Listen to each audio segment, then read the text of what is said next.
is. On TikTok, regular CPMs gotta be like less than a penny. On themselves eating, thinking that they can make money while eating. And then the only way they get attention by doing this is by eating bigger and bigger meals, which just puts more strain on the health and society. And then when people like Addy get more money, it's pretty obvious what to spend it on. Facebook pays hella good then. That's what I make. Meta pays more. On Facebook in general, they just jam ads. And the ads are more valuable because the audience is older. And older people buy more products. The older your audience, the more money you make for ads. What I ate 16-year-old's a lot less likely to buy a product than a 35-year-old. today as a fatty. Good morning, fatties. I got a Core Power and Heavenly Hunks cake batter flavor. So that's my breakfast. We got In-N-Out.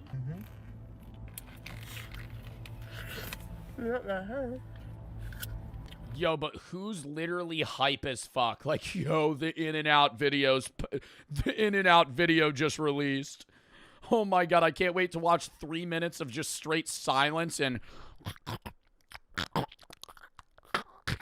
Oh my god, you guys. Oh my god, you guys. This triple-decker burger. Oh, it's so good. Like, why would you want to watch that? Bro, the noises make me frustrated. Like slurping. Ew. Ew. That's some shit. Yo, this is the motherfucker that's ordering. Yo, when we did that Doug challenge and a motherfucker ordered Frank's fries at Taco Bell, that looks gross. That looks fucking disgusting. No, actually, if you ever have the money and you want to do some dumbass challenge with your friends, do the Doug challenge. Go, yo, I'll have what the person in front of me ordered. And I guarantee you 8 out of 10 times they're going to order the most gross ass meal. Bro, what happened to a motherfucker ordering just a regular burger? What is that? What is that? What is that pink slop on top of those fries? Those are wet. You're dumb as fuck. That looks so good. Yo, that's the problem with the United States, man. Genuinely. Genuinely. You think that looks good. Dude, those fries look bland as hell. They're covered in cheese sauce and they're wet. They always stick together anyway. Your mother's so old that her breast milk is powdered. You breastfeed like this. We got a hot cocoa beignet and a peppermint candy beignet. Let's taste them. Here's one. Don't like it already. Okay. Okay, hot cocoa. That one's pretty good. Trying a normal beignet, but they've been sitting for like an hour or two, so they're not that good. Okay, well that was it for my very short and sweet what I eat in a day. Notice how none of the food she ate this day is home cooked. And that is something that she does all the time. Bro, I don't think it needs to be home cooked, bro. That shit just looks... Bro, that is actually just fucking slop. Because she can afford to eat out all the time. That looks so bad. Yo, I'm getting mad at the chatter that said that looked good. I'm sorry. Yo, those look like the worst fries ever. They're fucking pale. They look frozen. They look cold. They're sticking together. Dude, are you insane? Those look so bad. The sad thing about a lot of these accounts is that people actually support them. And it isn't just other obese people who want this unhealthy lifestyle normalized, but it's actually people that get turned on by it. I found one account during the research of this video by a guy who said he was taking his fitness journey seriously, while literally bragging and holding his belly, showing off how fat he'd gotten. And the comments in the video are all love hearts and calling him perfect, while he's literally killing himself by eating massive amounts of food. And although this guy's videos are clearly fetish content, the video that Addy and the others make also feed people's frankly disgusting fetishes, although maybe not directly, but it's still... It also is like a snowballing effect of people compare their health to those around them a lot of the time. And if everybody around you is absurdly unhealthy and you're also witnessing these people be really, really unhealthy online, it actually makes you feel better about your own health. In like a weird Schadenfreude, you know, pleasure from other people's pain. you're witnessing this person like eat themselves to death and you're like, oh, you know, maybe I'm not that unhealthy. Just as bad. It's blatantly obvious too, because when they post a video that doesn't go viral, the only people that are commenting are from men just posting heart eye emojis about her. And I mean, a feederism fetish has got to be one of the worst that I can possibly imagine. I just can't imagine finding somebody eating their body weight in food attractive at all. What I ate today as a fatty. For breakfast, we got cookies.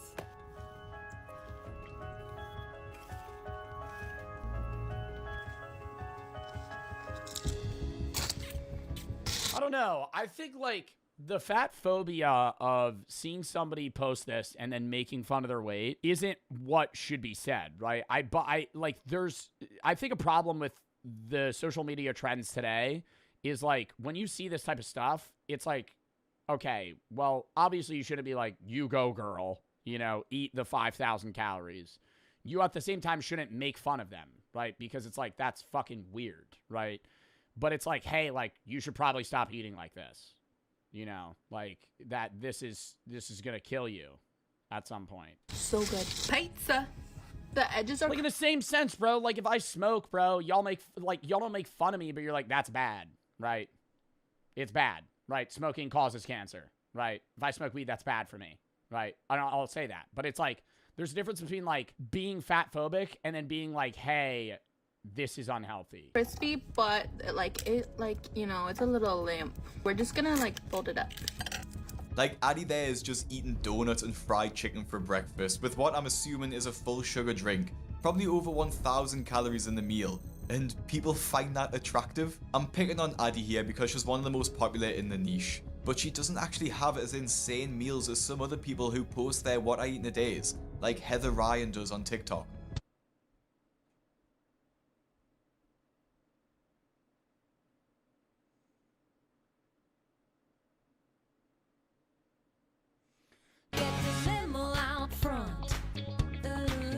Does anyone believe that she only had one piece of chocolate? Every shoe, every color.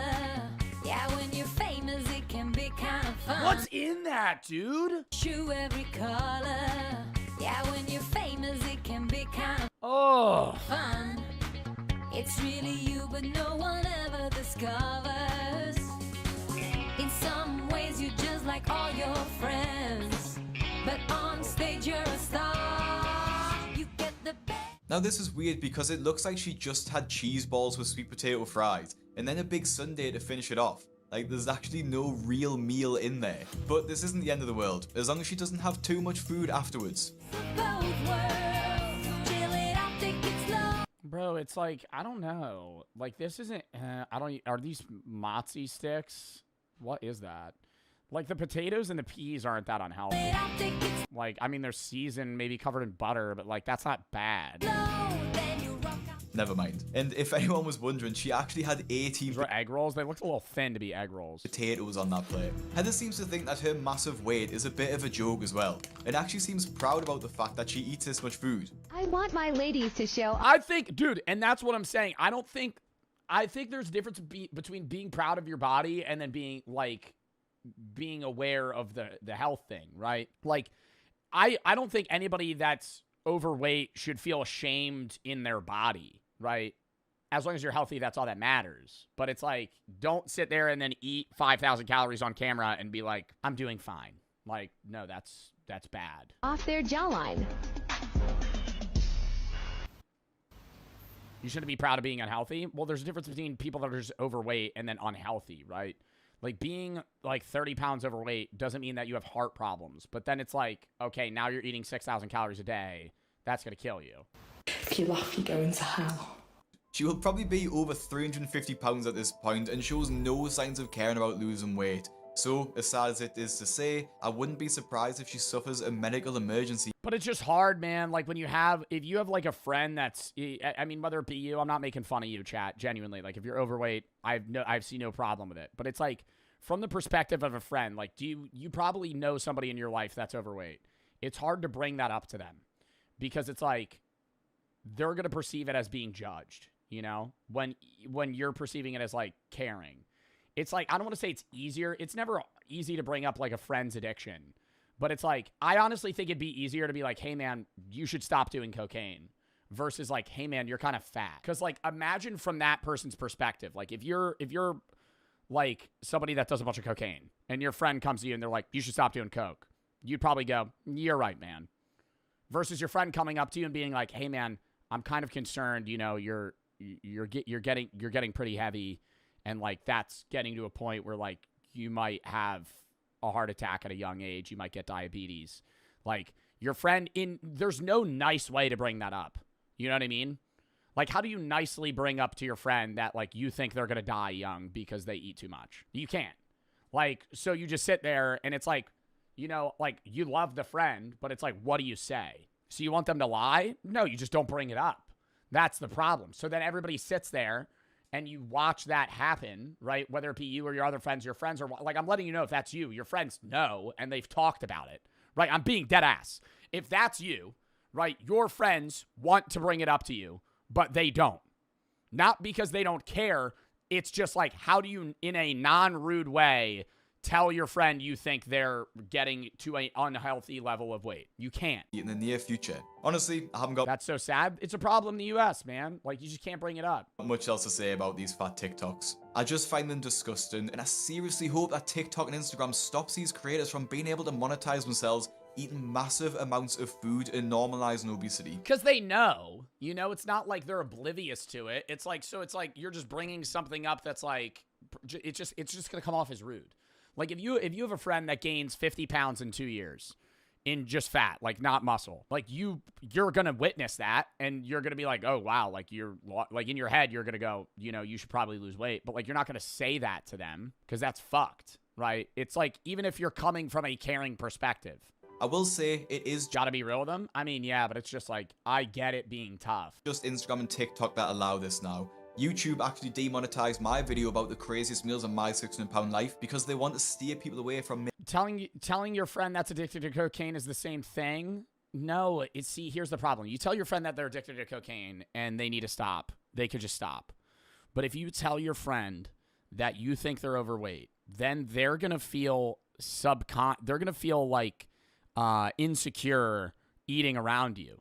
You know what I mean? Like anytime they ever eat unhealthy around you, they're going to feel insecure, right? They're going to feel like you're judging them, right? Even if you're not, right? That's the problem. It's like if you tell your friend you should stop doing cocaine, he's going to be like, yeah, I should probably stop doing cocaine. And you could judge him when he does coke. You could be like, you shouldn't do that, right? And now imagine you tell your friend, hey man, like I'm getting concerned about like your weight. Like I think you should lose weight. Then you and him go out to eat fucking 3 months from then, and he orders like cheesecake for dessert. In the back of his head, he's going to be like, this guy's judging me. making this type of content. It just means Quitting cocaine isn't that easy. I know, dumbass. I'm saying it's easier to fucking judge somebody for doing coke than it is for fucking eating a cheesecake, okay? I'm saying, like, do you understand the point that I'm trying to make? I'm saying your friend's not going to feel insecure when it like your friend already knows coke's terrible, right? If you're doing cocaine, you know that's fucking horrible for you. But if you're eating a cheesecake, you could reasonably be like, all right, that's not bad for me. Even if you're like on a diet, right? People that are losing weight still eat bad here and there, right? You're giving yourself a cheat meal, right? But they're constantly going to feel like bad about eating around you. I need to be a bit more careful. It's like this fucking, it's like an unseen, like it's such a complex problem that on surface levels, like just tell them they need to lose weight. It's not that easy. What I say in videos. Now, this was a bit of a different style of video for me, and if you want me to look at more What I Eat in a Day TikToks, let me know and send me some on Instagram at BigCraigYT. Make sure you subscribe so you don't miss a video. And if you like this, oh my god, man, that was like a really upsetting video, dude. Feeder content, nobody makes noises like that when they eat. Oh yeah, no, if you're moaning, I'm not a food addict, I'm an alcohol addict. Imagine if I made What I Drink in a Day videos that were me slamming shots at Everclear. That's what I'm saying. It's normalized. It's normalized. If you're like What I Drink in a Day, and then it's like you're just fucking on your 15th beer on a fucking Wednesday, you'd be like, yo, you're an alcoholic. Like that would be like, you're like, dude, you're killing yourself. Like this is bad. Right, but with food, it's like such an obscure problem because you need to eat, and everyone eats like shit, right? It's just the level and consistency of shit people eat that skews the numbers, and then it's like, okay, well, what do you say?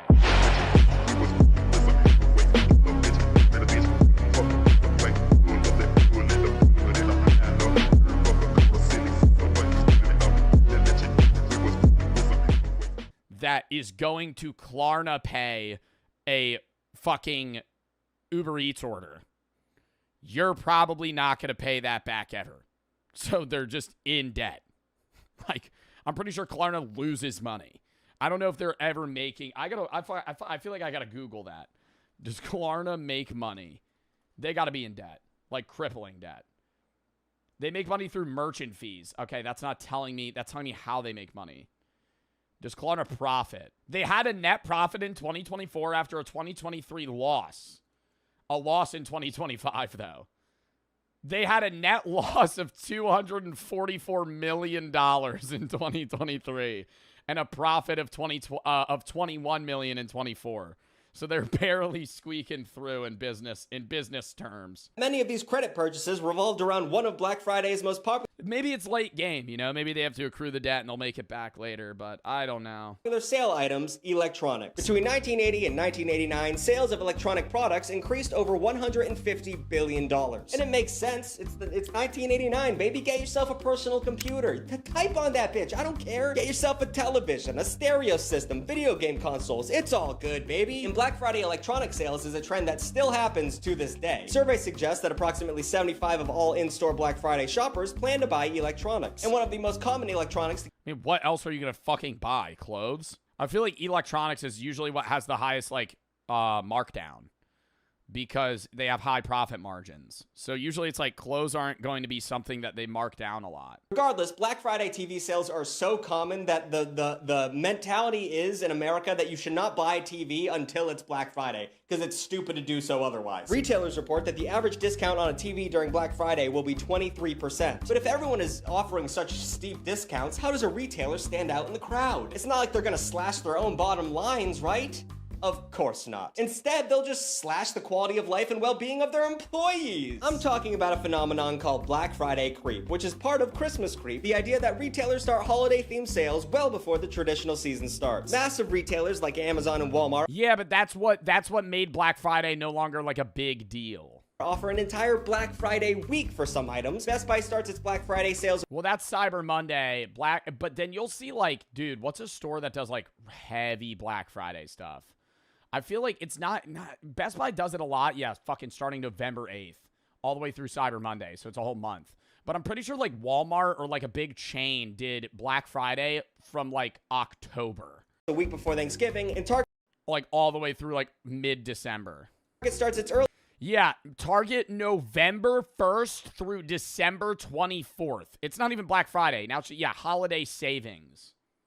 Black Friday sale at the beginning of November. Many at 40% off or higher. Like, that's lame as fuck, bro. The biggest sale you're going to have is 40% off base price. You need to have some shit that's like 90% off. Early Black Friday. I need to be able to buy a fucking toaster for $1.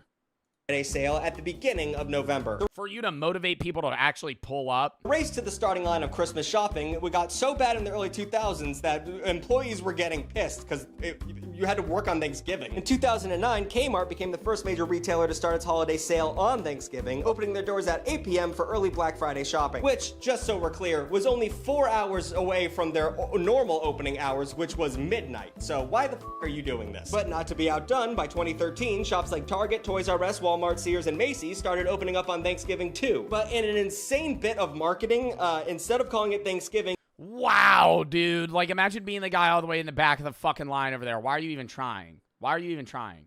Like, I feel like I'm going home. Retailers tried to rebrand it as Gary Thursday.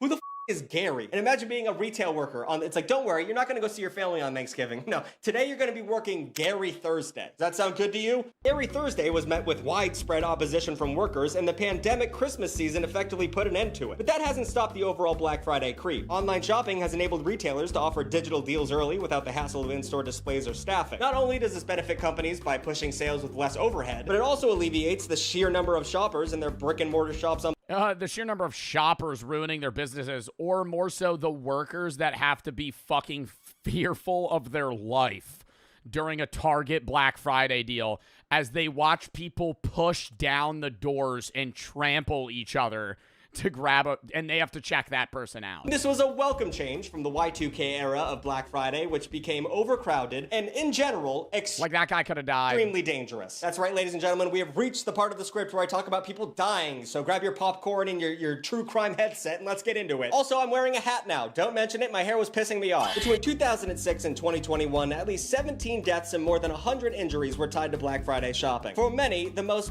Oh, what? 17 deaths? That's more than one a year. I would have assumed like 5 people died.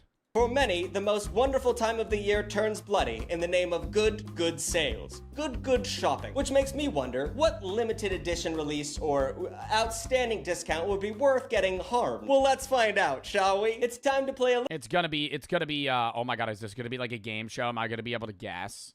It's gonna be, like vacuums or TVs, headphones, speakers. It's going to be anything in the back of a Walmart or just a Best Buy.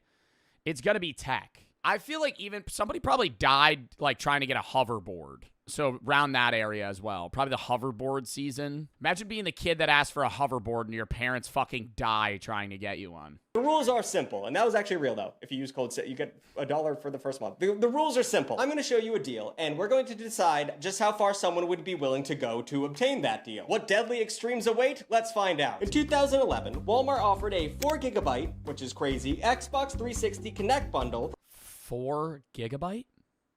4 gigabyte. There were games that you could play on an Xbox 360 that were below 4 gigabytes? What game? Even a Call of Duty on the Xbox 360 was probably, what, like 30 gigabytes? 40? Not a digital? Ooh, yeah, if you had a disc copy, how much disc space would it take? For $199.96 plus a $50 gift card. Keep in mind, So you get Xbox for $149 effectively.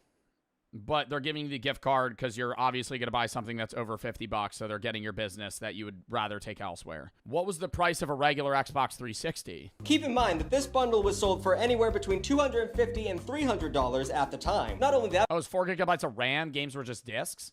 They didn't have digital copies on the 360. Sorry. Keep in mind that this bundle was sold for anywhere between $250 and $300 at the time. Not only that, but the gift card really sweetened the bundle. That's free money, baby. You could walk out of there with a brand new console and a copy of Halo 3 for basically nothing. So what?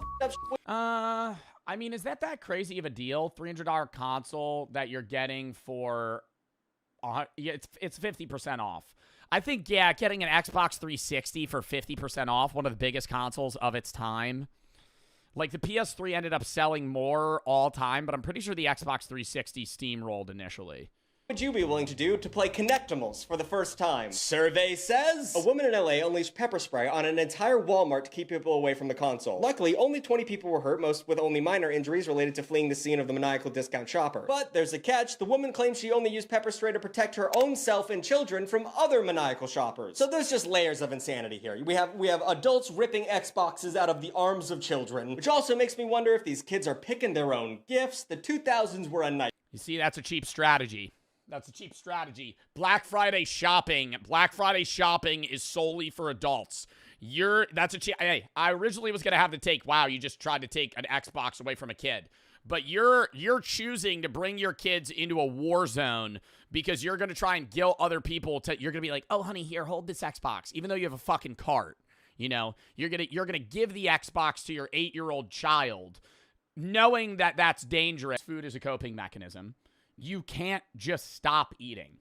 You need to eat to survive. So it's like the limiting of that is really, really hard. Yeah, like stress eating as well. It's like it's a mixture of stress eating and then just poor diet. Those know this as well. Like poor diet and eating bad doesn't equate to morbid obesity. It's like a level of like binge eating. Unfortunately, this dude is literally eating himself to death. He's no doubt a diabetic and on his way to a massive heart attack. With so many people out there struggling to beat cancer and all kinds of ailments, this guy is killing himself in the name of food.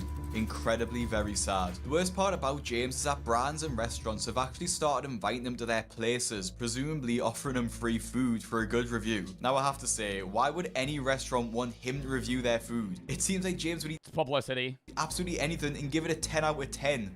Mood, you guys, we're right here at Juice Time in Southern California, and we're here to try out their sweets. Mood. These are the first two. I think these are smoothies. This one was one of my faves. It tasted like cotton candy. This is a Dubai chocolate cup strawberry. 10. Yeah, that shit looks fucking disgusting. Yo, that shit looks fucking disgusting. Oh my god. The Fruit Loops on the fucking... Yo, this actually just looks like straight sugar slop. This is like somebody just trying to be like, yo, this tastes really good. It's just packed with sugar. It's just, there's no part of this that's appealing. I think these are smoothies. This one was one of my faves. It tasted like cotton candy. This is Ew. a Dubai chocolate cup strawberry. 10 out of 10, you guys. Everything is homemade. These are the mini pancakes. We have the Biscoff mini pancakes. 10 out of 10. They're Dubai chocolates. So big, you guys. 10 out of 10, you guys. I suppose actually he is a good reviewer because none of the food will go to waste. But I just can't see how anyone... All right, now, like, I understand the point in, like, documenting the what I eat in a day TikToks, but, like, now we're just, like, tossing in jabs. Like, that's rude. would look at James and want to eat what he eats. In fact, I would be staying well away from anything that he eats. James also isn't the only one who's making a big impact on Instagram. And actually there's thousands of fat people sharing their what I eat in a day videos. Everything I eat in a day as a fat girl. This is Brandy Lee Snacks, who is unsurprisingly followed by... Bro, who are the two fucking streamers that are gaining traction now? It's like, I understand it's like people laugh at it because it's funny, but it's like, dude, it's concerning. Like, that, yeah, Jay Bullen. And he acts like he's passing out. Yeah, Tismala and Jay Bullen. And they'll eat it and they'll go, oh! And they'll fall asleep or something. But it's like not, like it's a bit, but it's like, dude, like they're getting paid. And so it promotes that. But it's like, you know, I get why they do it. Like, I don't think they're in the wrong, but it just sucks. James Buller. Because it's like, now there's no motivation. Like, it's like, hey, now we're getting money to eat like shit. On Instagram. And she loves to share what she eats in a day. And actually starts every single day with a donut dipped in milk. Just to make sure that she has the worst possible breakfast every morning. Killer for the 1,000 buddies. I don't eat the best that I could stand to lose some weight. I just finished Kate watching. This makes me want to start a diet tomorrow. I mean, if you want to diet, you want to diet. I have no problem with I don't make fun of people for their weight and how they look. I always say, as long as you're healthy, that's what matters. You know, outside of that, if your blood test comes back and your blood pressure's fine, who gives a fuck? You know, like that's what matters, right? If your cholesterol levels are fine, if your blood tests fine, whatever, you know, like somebody being like slightly overweight, there's nothing wrong with that, right? But like morbid obesity is different, where if it's like you're like 5'8" and 400 pounds, like that's like putting stress on your heart. Like you're gonna die when you're 35, right? Like that's the difference. I would assume you're still fine. Like I still eat cake. I still eat, you know, the fucking, what are those gancitos? Those are fucking good as hell. I eat those too much. But like, dude, like you can, I would say the biggest thing is like having a week's worth of calories. Like you have to fit that, like having, you know, 3 days of eating really healthy and then having a day where you have a bowl of ice cream or cake or something, that's fine. It's just like, you need a match. Like there has to be a level of consistency. And then you have days where you could take like, hey, I'm going to eat a bunch of cookies or brownie or whatever it is, you know. Gancito mentioned, those are good as fuck, man.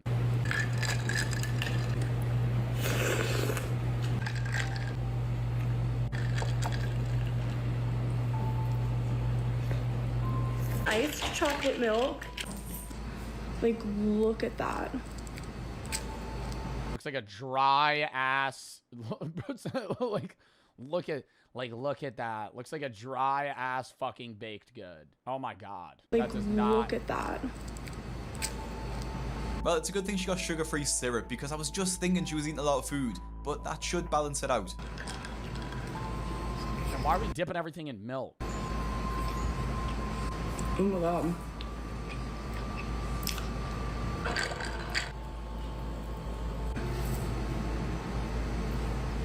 These cookies are amazing.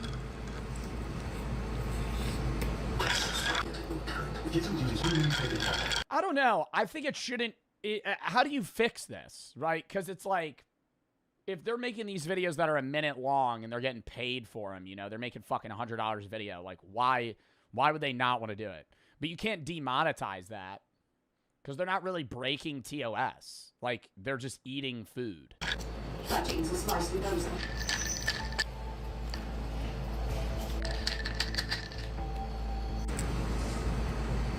The shits are insane. Oh my god, the diarrhea, bro. Oh my god. Straight diarrhea. Going into that bathroom. Liquid shits. Liquid shits later, bro. She says she's starving. It's on this level of self-harm. Yeah, but you can't. No, you can't. No, because if somebody... You can't, no, you couldn't put that in TOS because it would be discriminatory. Because then if I on stream ate 10 Twinkies, people would be like, damn, that's bad. Like Jinxie. Jinxie lost the Roblox 1v1 with me. He drank a 2-liter of Sprite. That's like 300 grams of sugar.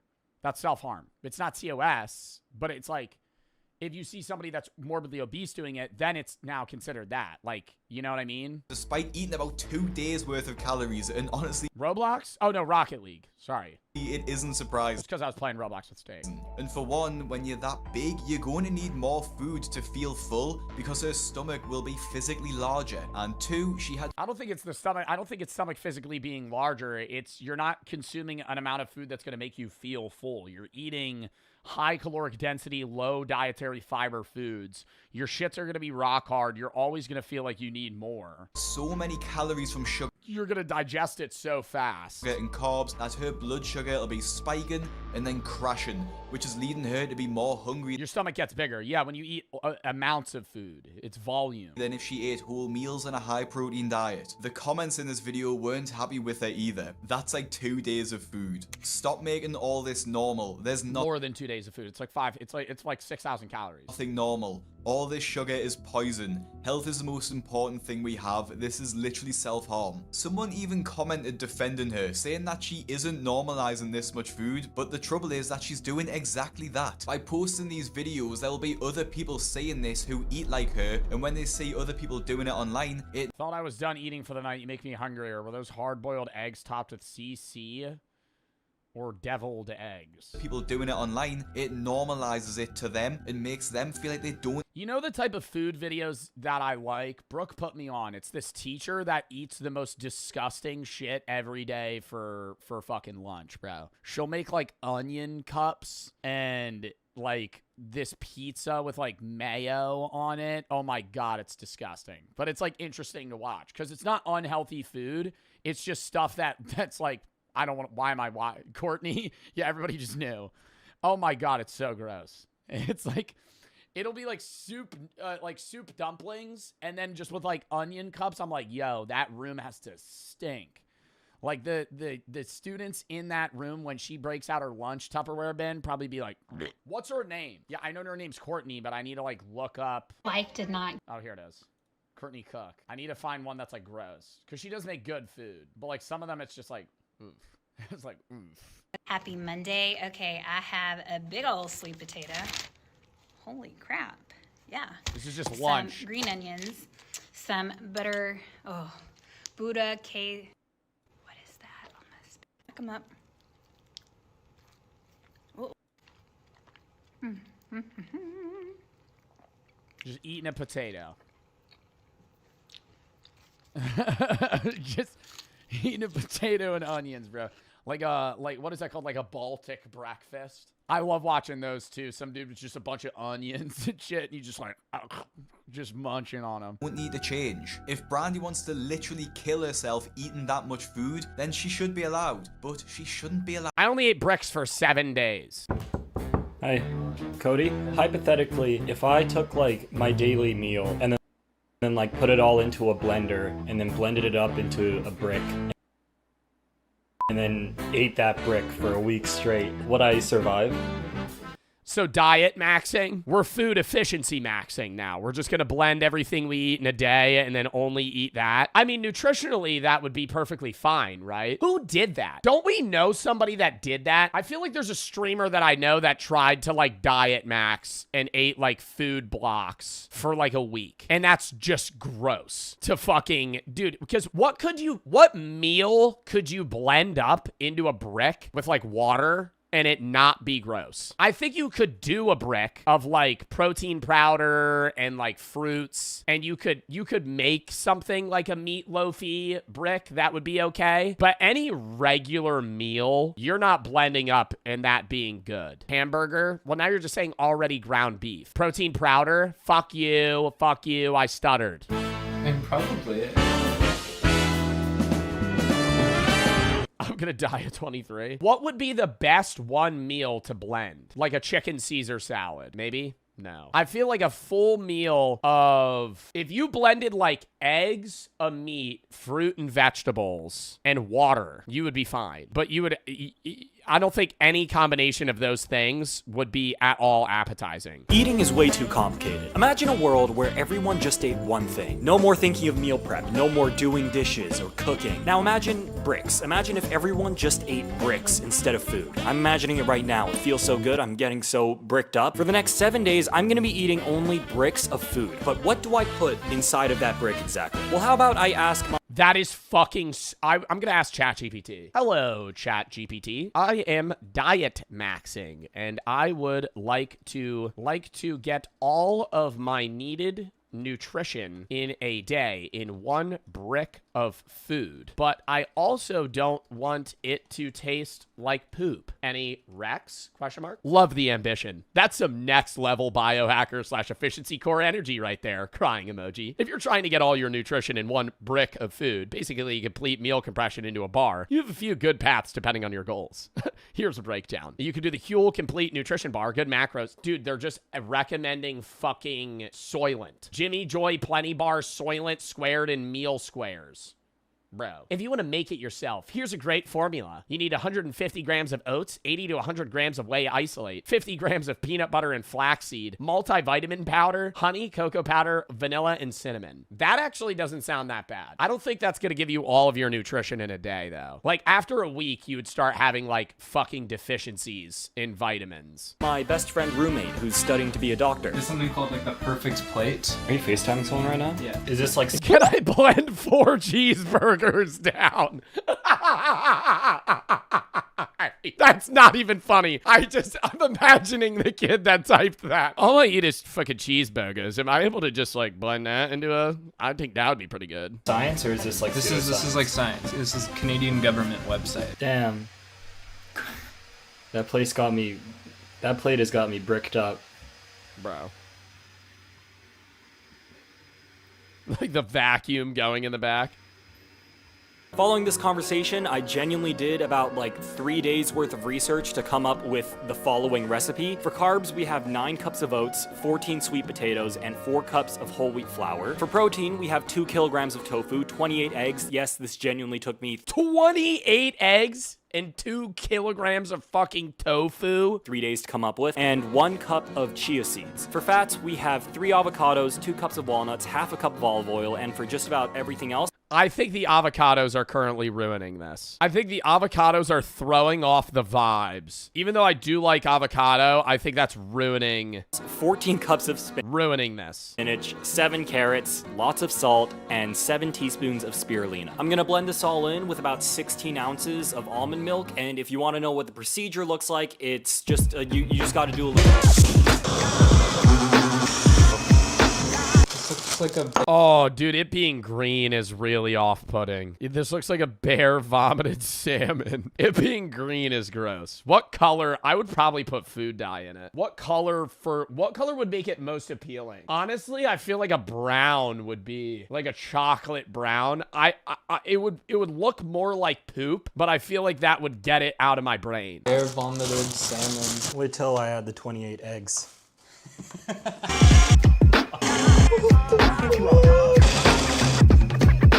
So... Oh no. Does he have to cook it? I think from here it's like you have Cody's currently explaining how the Epic of Gilgamesh directly led to the creation of anime. Roman ideals formed out of the Greeks. Right. On a completely unrelated note. You're filming a YouTube video, your friend just shows up. So, you know, like Gilgamesh. Do we have a mop bucket? Oh my god, no, that is so much worse than I thought it would look. And he's putting it in a fucking recyclable bin. I hope it's unused. Dude. I then put the blended slop into baking trays. It kind of looks like Dubai chocolate. And end up with 5 I think that, ooh, wait. bricks, which is about 20,000. Okay. Do I think it'll taste good? No. Does it look kind of like a good pistachio brownie? Yeah. Calories to get me through the next 7 days. So without further ado, let's I think day 7 it's going to be really hard. move on to... Okay, here's my daily brick. Let's just go. He only has to eat 1 per day. If he only has to eat 1 per day, that is actual full-on fucking diet maxing. There's no way that's 2,000 calories plus. Go for it. Let's. It tastes like just like someone took a normal meal and then pre-chewed it and then spat it into my mouth. The brick didn't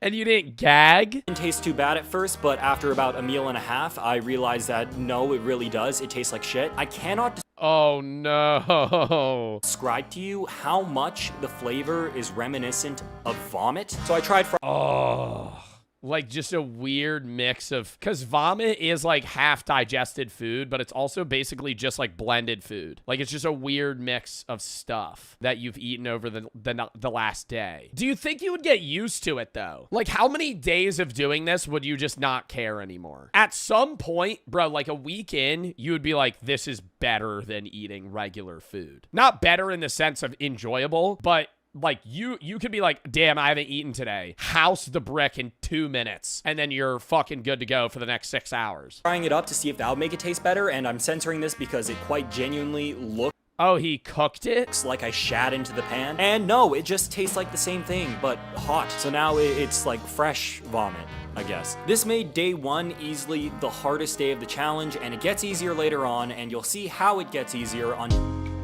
I feel like, do you think frozen would be better? Like a frozen brick of blended food? I don't know, maybe refrigerated, like on the brink of being frozen.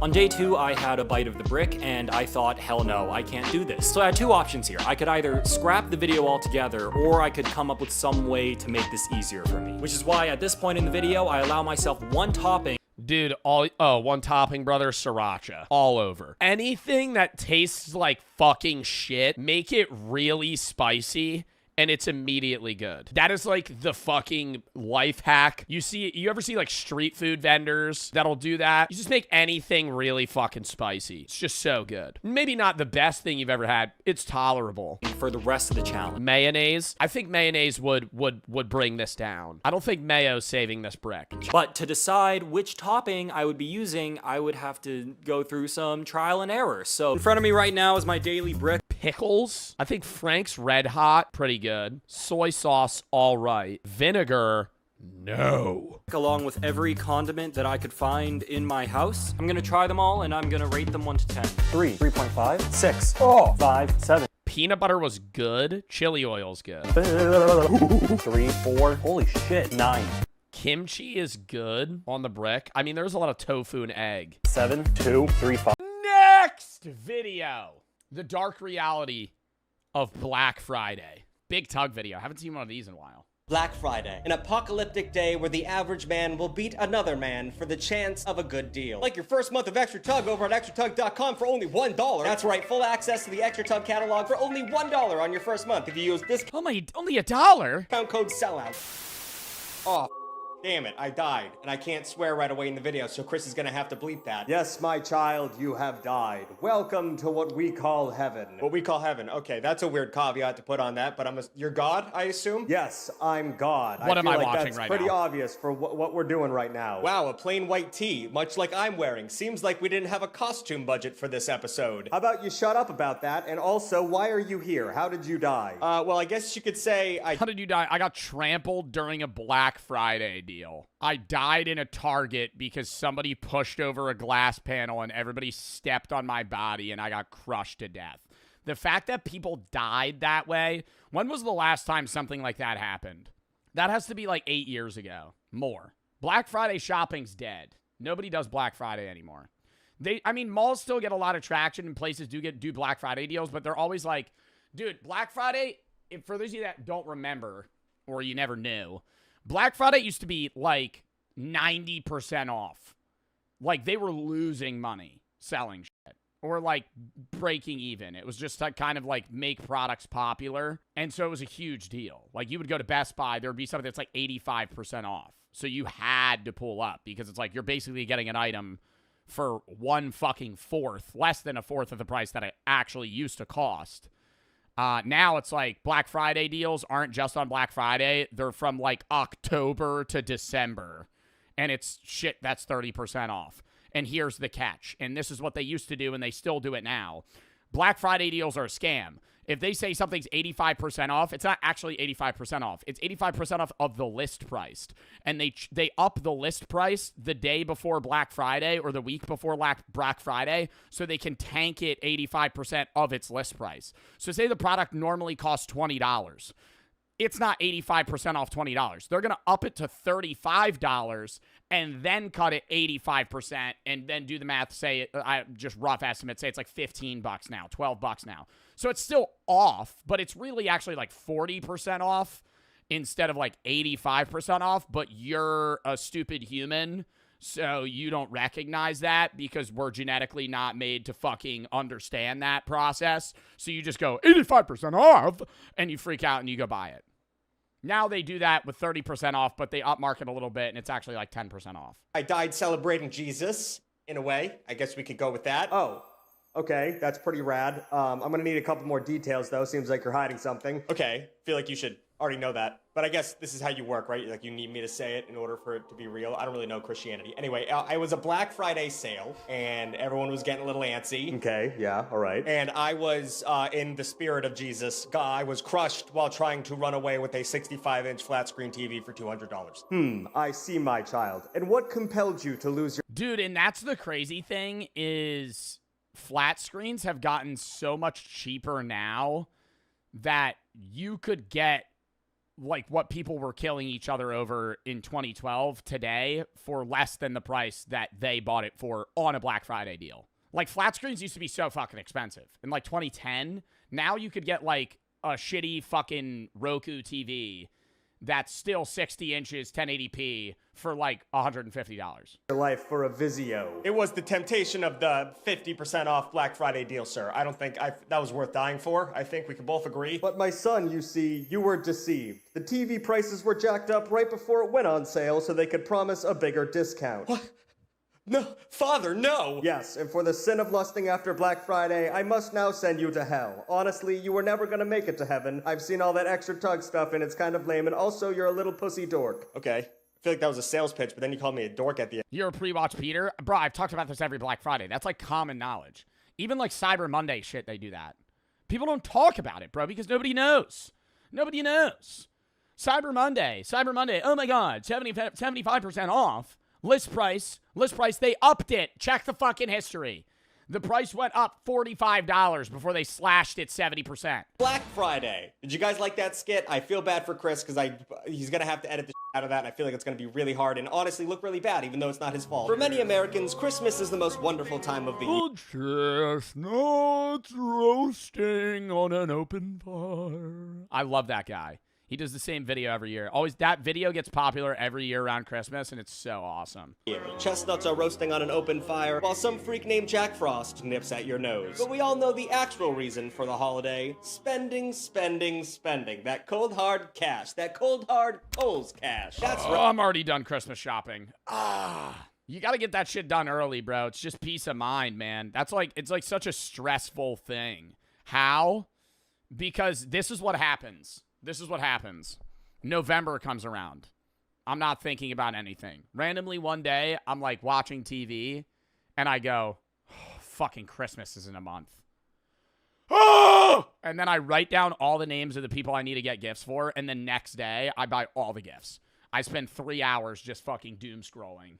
And I'm like, they want this. They want this. I order everything. Right, the lining of baby Jesus' manger is not hay, it is cold hard Benjamins. Gallup estimates that the average American will spend $1,000 on Christmas gifts this year. I don't know what kind of American that is. I'm not spending $1,000. You guys, I don't love my family that much. And the signaling of the beginning of this annual shopping spree is always the day after Thanksgiving, also known as Black Friday. If this idea of co-opting a religious I will say I do miss the vibes of like Black Friday shoppers that after Thanksgiving dinner, they would go post up outside of a GameStop for fucking 12 hours. Sorry, I gotta leave Thanksgiving dinner early. I gotta go sleep in a tent outside of GameStop. The new consoles are gonna be fucking 80% off. And that's not even the worst part of this disturbing Christmas tradition. Tuglets, get ready for a deep dive past discounts and extended shopping hours to discover the darker side of Black Friday. One that has a body count. People have died to get a Ninja Blendy, or whatever the hell they're called. But first, let's do an ad! I am a Oh, I love that intro for an ad. I should start doing that. I should really start doing that. It's proven time and time again that putting black in front of a word is usually not a good sign. You have blackouts, blackmail, black eyed peas. They had that one song where they had to rename it Let's Get It Started, but we all know how that actually started. The term Black Friday was initially used to describe the US gold market crash in 1869. You guys want a little bit of history? You thought we're just gonna talk about people dying for flat screens? No, we're gonna learn a little something today, and you're gonna sit there and you're gonna take it like a good little girl. Boy, sorry, that got weird. The late 19th century in America was an era of powerful industrialists known as robber barons, who often exploited natural resources and politics. Wait, what? Dude, I never knew the history. I never asked the history of Black Friday.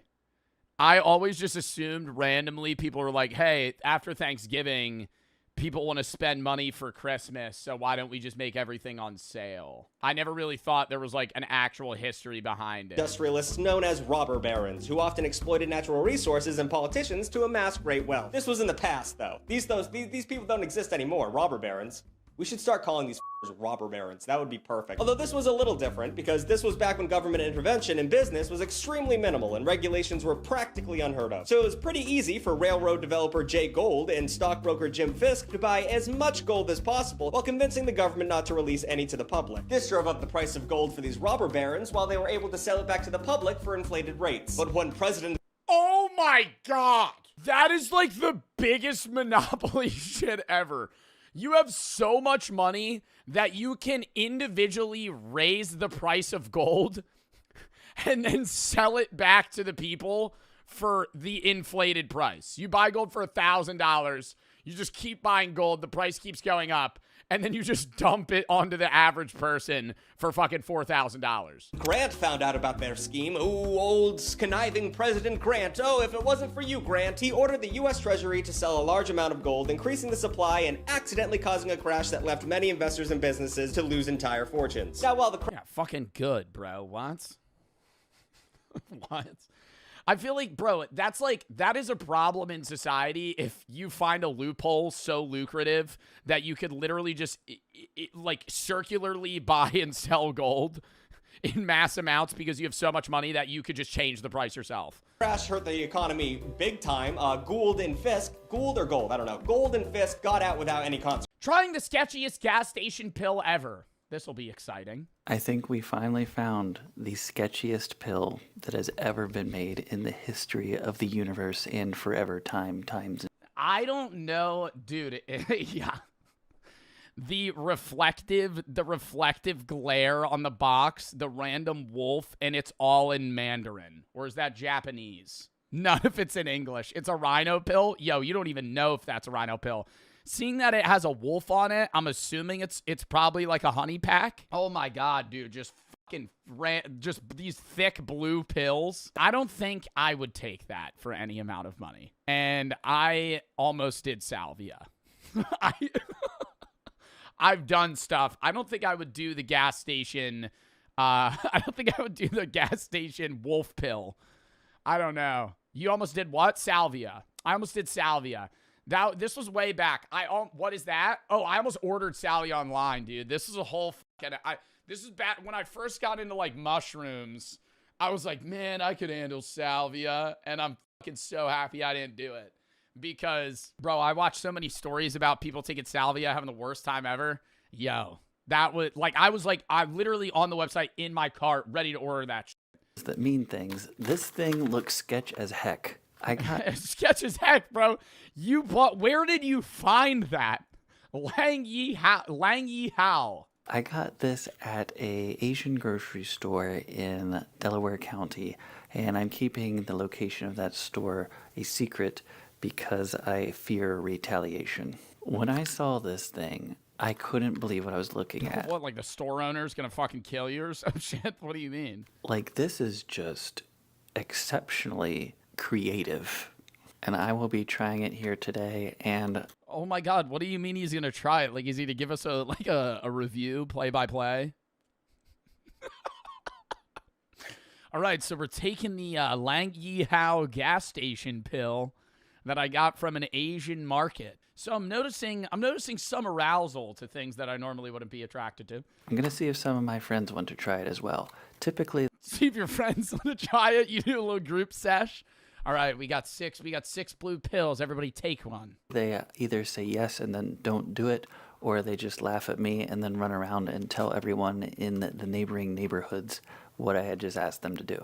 So I think I have a few friends that I could just hand this to and they wouldn't even ask questions. Dude, that's what's fucked is like there's a type of person that's so trustworthy. Like I know, yeah, somebody said, yeah, me. Hell no. I guarantee you there's probably two people I know that I could loosely hand them the pill and go, do you want to take that? Without a question. Pops it right back, swallows it. Chris? I don't think Chris would just take it. Chris would ask me what it is. If I told him it was a gas station boner pill, then he would be like, okay, yeah, sure. All right. But he would be like, this is an acid, right? Like, he would be like, this isn't, like, a hallucinogen. Let's take a look. That would be Chris's response would be asking me if it was, like, 1,000 milligrams of weed. Look at this thing, figure out what's supposedly in it, and then see if it does anything. I'm Grant Harding. I'm a licensed pharmacist in 4 states, and I like to review quirky little medications for you guys. You're a licensed pharmacist doing YouTube videos where you try gas station boner pills. What is this YouTuber? And this one takes the cake. This is the sketchiest thing I've ever seen in my life. So let's look at this and then see what happens. Dude, I feel like people talk about these all the time. Do you guys see this shit at gas stations? I see honey packs. That's the only thing that I've ever seen in person. I've never seen, like, one of those comically large rhino pills. Never. A wise man once told me, you know something's sketchy if it's super reflective everywhere. It looks like I'm opening a fucking Pokemon pack. Nobody ever told me that, but I think that's a good rule of thumb. Look at this thing. $20? $20? Bro, that means this shit has to work, right? 1, 2, 3, 4, 5, 6. You get 7 pills? We got some English characters, mostly Chinese. We have a clock, okay, so it's Mandarin. Clock that points to a time of the day that doesn't really make sense. I guess it's like 11. It's a little past. It's a little past 11. It's like 11:02. 11:01, maybe? I don't know. No clue what this is supposed to say. There's some characters in this little reflecty thing. 500. Is he going to translate this, or is he just going to fucking raw dog whatever the fuck this is? I would need to know what's inside, right? 100 milligram of what? Is that a proper dose? Nobody knows. On the back, it glitters like a disco ball, and I suspect this is so that you get blinded and then accidentally pick this up and purchase it instead of something else. Like they had it sitting right next to the apples, and it's so blinding. It was just right next to the produce. You're shopping at the Asian food market. You're like, yeah, just get some apples, some pears. Oh, the gas station boner pill. Just kidding. These were not sitting next to the apples. They had a whole display case with these things in it. And this is what, this is the sketchiest what I saw. Display case. You should just do a bunch of them at once. If we try to translate it, Oh, thickening, enlargement, and delayed type? Oh, fuck. It doesn't really do it right. Miraculous effects? Sick. So we got Wolf 1, okay. The Singapore race course is equipped with security cards. if I use... I think this shit would give you a heart attack. I feel like if you took this, you're gonna die. Like, I don't know. And how do they legally sell this? I understand this might be like a food market or like some sort of like stall that's open that's not like necessarily a specific place of business, but who are you buying this from that's like allowed to sell this to you for $20? Counterfeit ones, I will without signing something. bear the consequences. Heavens to Betsy. I love it. Excellent. Thickening, enlargement, and delayed type. Okay. Oh my gosh. Take a look at this at the bottom. Miraculous effects. Okay. And is that a picture of the wolf taking the pill? Oh gosh. It's got this cool little indentation here, like a diamond on the wolf's tongue. That's pretty cool. On the back. It's just a laxative. That would be really funny. That'd be like a funny troll, though. You're like, hey, you want to take this? You want to take this wolf pill? You're like, hell yeah. You just start shitting your pants in public. Nobody knows what this says. Like it. The wolf is coming. Yo, no, you actually have to. You have to have the pea brain to take this, dude. New version of Wolf number 1, the anti-counterfeiting card inside, used at your own risk. It just really doesn't translate. Oh, there we got a little bit. All right, new version of Wolf number 1, the anti-counter. Okay, we get it. It's anti-counterfeiting. See, all this stuff gets all 1 hour before sex. Jumbled in this matrix of like weird colors and designs. What it break says into pieces, or you're not even supposed to take a full one. at the top here is this product embodying the most advanced. Can invigorate yang. What's gonna bring out the dark side? Yo, what the fuck? Horsetail. Technology is a new generation of fast-acting, blood-boosting medicine extracted from various raw materials. All right, I would take this for the shits and giggles. Yo, I feel like this would make you vomit, though. Like, this can't be safe. Including deer whip, bull whip, ginseng, horsetail. And this can invigorate yang. Okay. Can invigorate yang. What the fuck does that mean? What the fuck does that mean? Like yin and yang? My God. Yeah, can invigorate yang. Yang is your aggressive growth size. Masculine, active, assertive, warm, heaven moment. Bro. Oh no, yin is dark. Yang is light.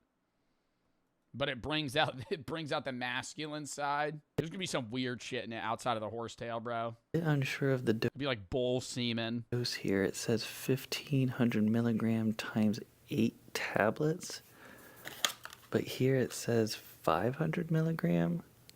So that would be 4 grams then, not 1,500 milligram. Yeah, this is... So the dosing's wrong. Might as well just take the whole pack. Legit just a sketchy mess. Oh, sick.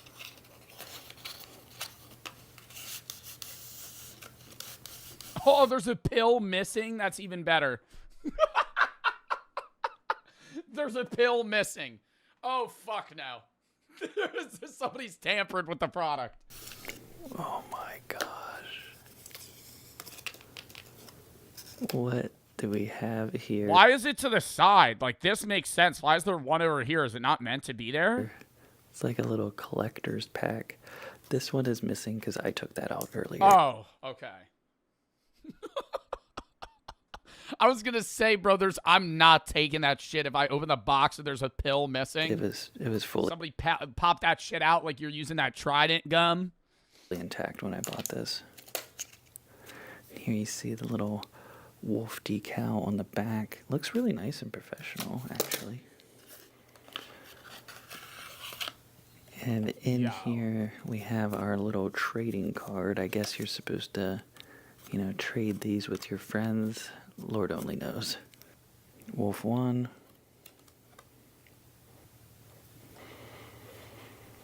So basically this card is just giving you ways to verify. In 2003, they've been making these since 2003 for 22 years. This is a legit product with like the designs, the insignia on here. I think this is just them trying to pretend like it's something special and people maybe buy this. I don't know.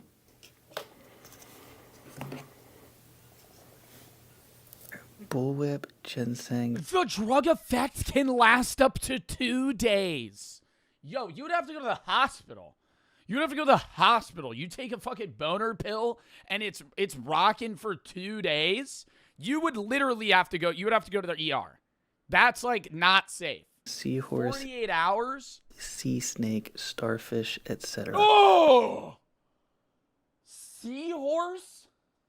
Seahorse, sea snake, and starfish. So they're just putting random animals in this, etc.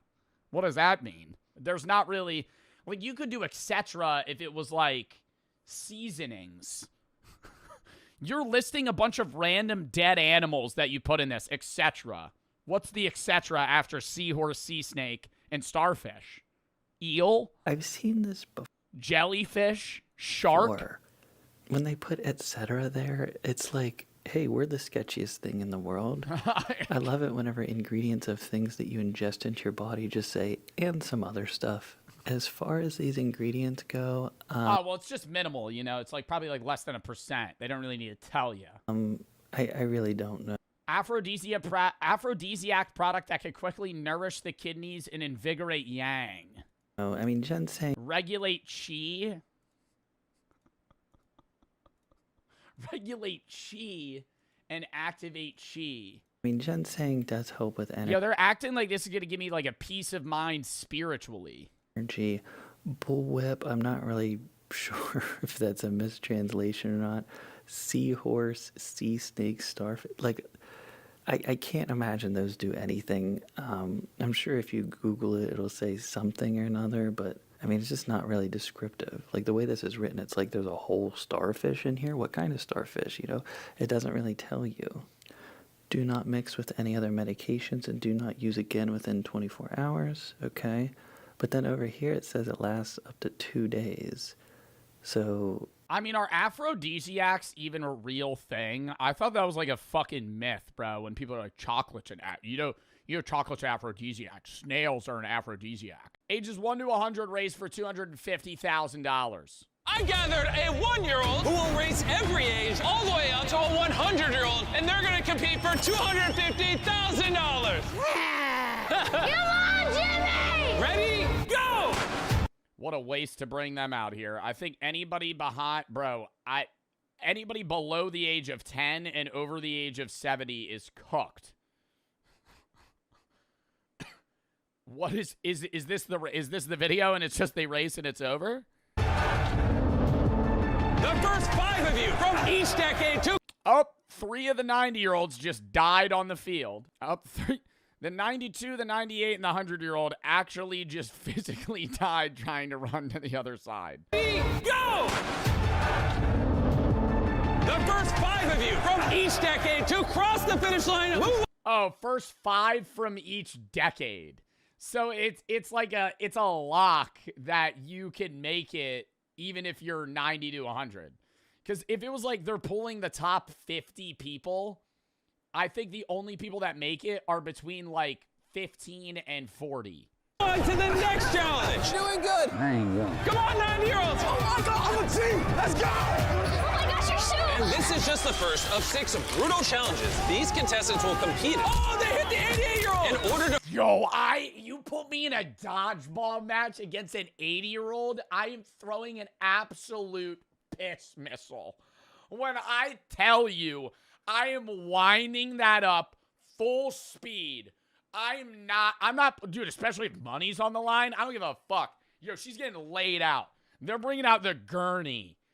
They're bringing out the gurney. They got some 85-year-old man just like, hobbling over. I'm going, yo, you're dead, man. You're not making it out of this court. Find out what is the prime age of humanity.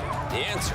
Okay, well, that's just stupid. The prime age of humanity isn't the peak athleticism's like 25. But I would say like most people like in their career / fitness peak around like 28. Yeah, like 28, 30 is usually when you're in the best shape of your life. Might surprise you. Hey, the 60-year-olds Biologically. are a little slower than I thought they'd be. It looks like the 20 to 30-year-olds will be the first decade to finish. Yes! 28.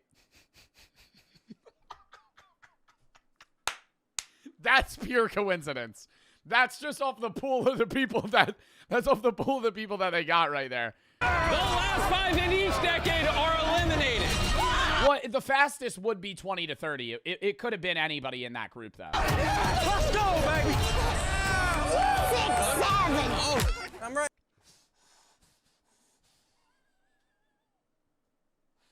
Oh, I'm right here. Oh my God, Yoshi didn't even catch herself. She just... 6, 7. Oh, I'm right here. I'm right here. All right, give it up for 92. And with that, all 50 spots have been filled. I think I was the first person out of everybody across that line. Congratulations! So that was a full-on face plant. Head on out. This next game is where things really start to ramp up.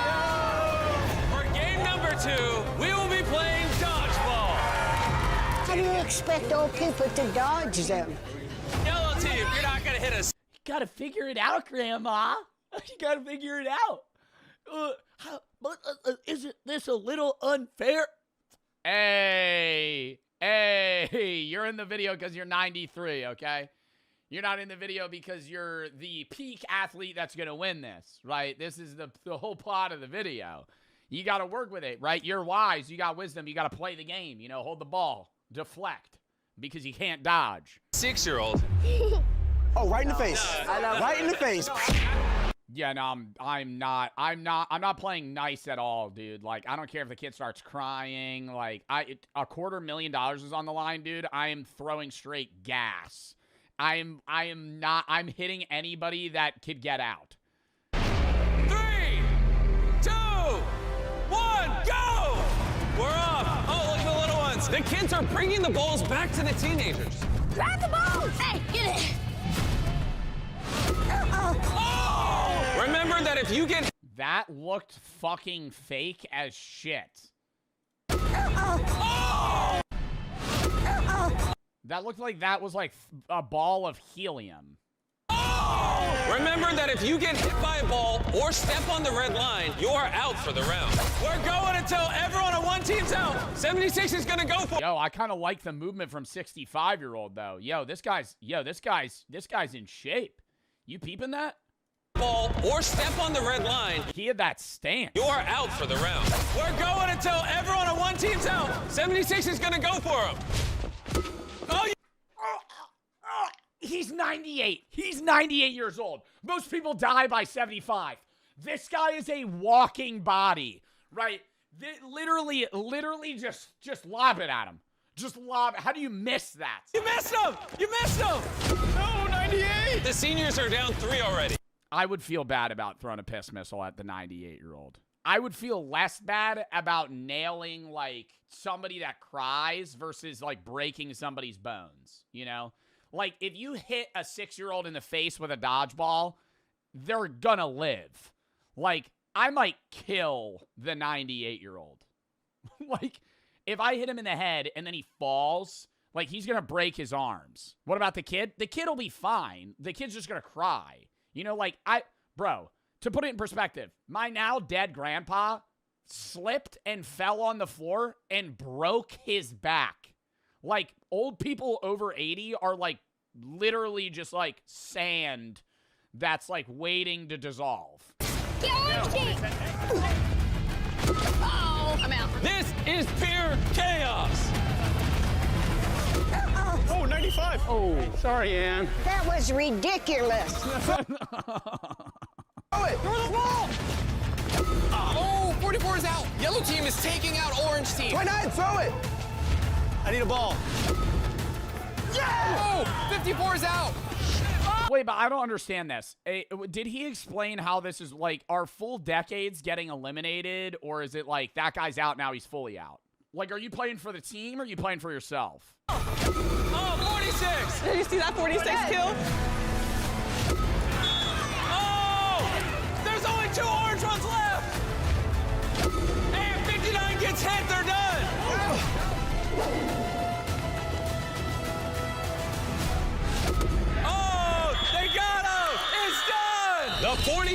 60-year-olds have been eliminated.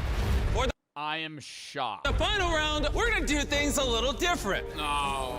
The 40 to 60-year-olds got out before the 90-year-olds. Do you think that was a strategy that, like, because they didn't interview anybody, do you think that might have been a play from the younger ones to get out? Because, like, 40 to 60-year-olds are the wisest of the group and might do really well in mental game, but are also athletic enough to compete.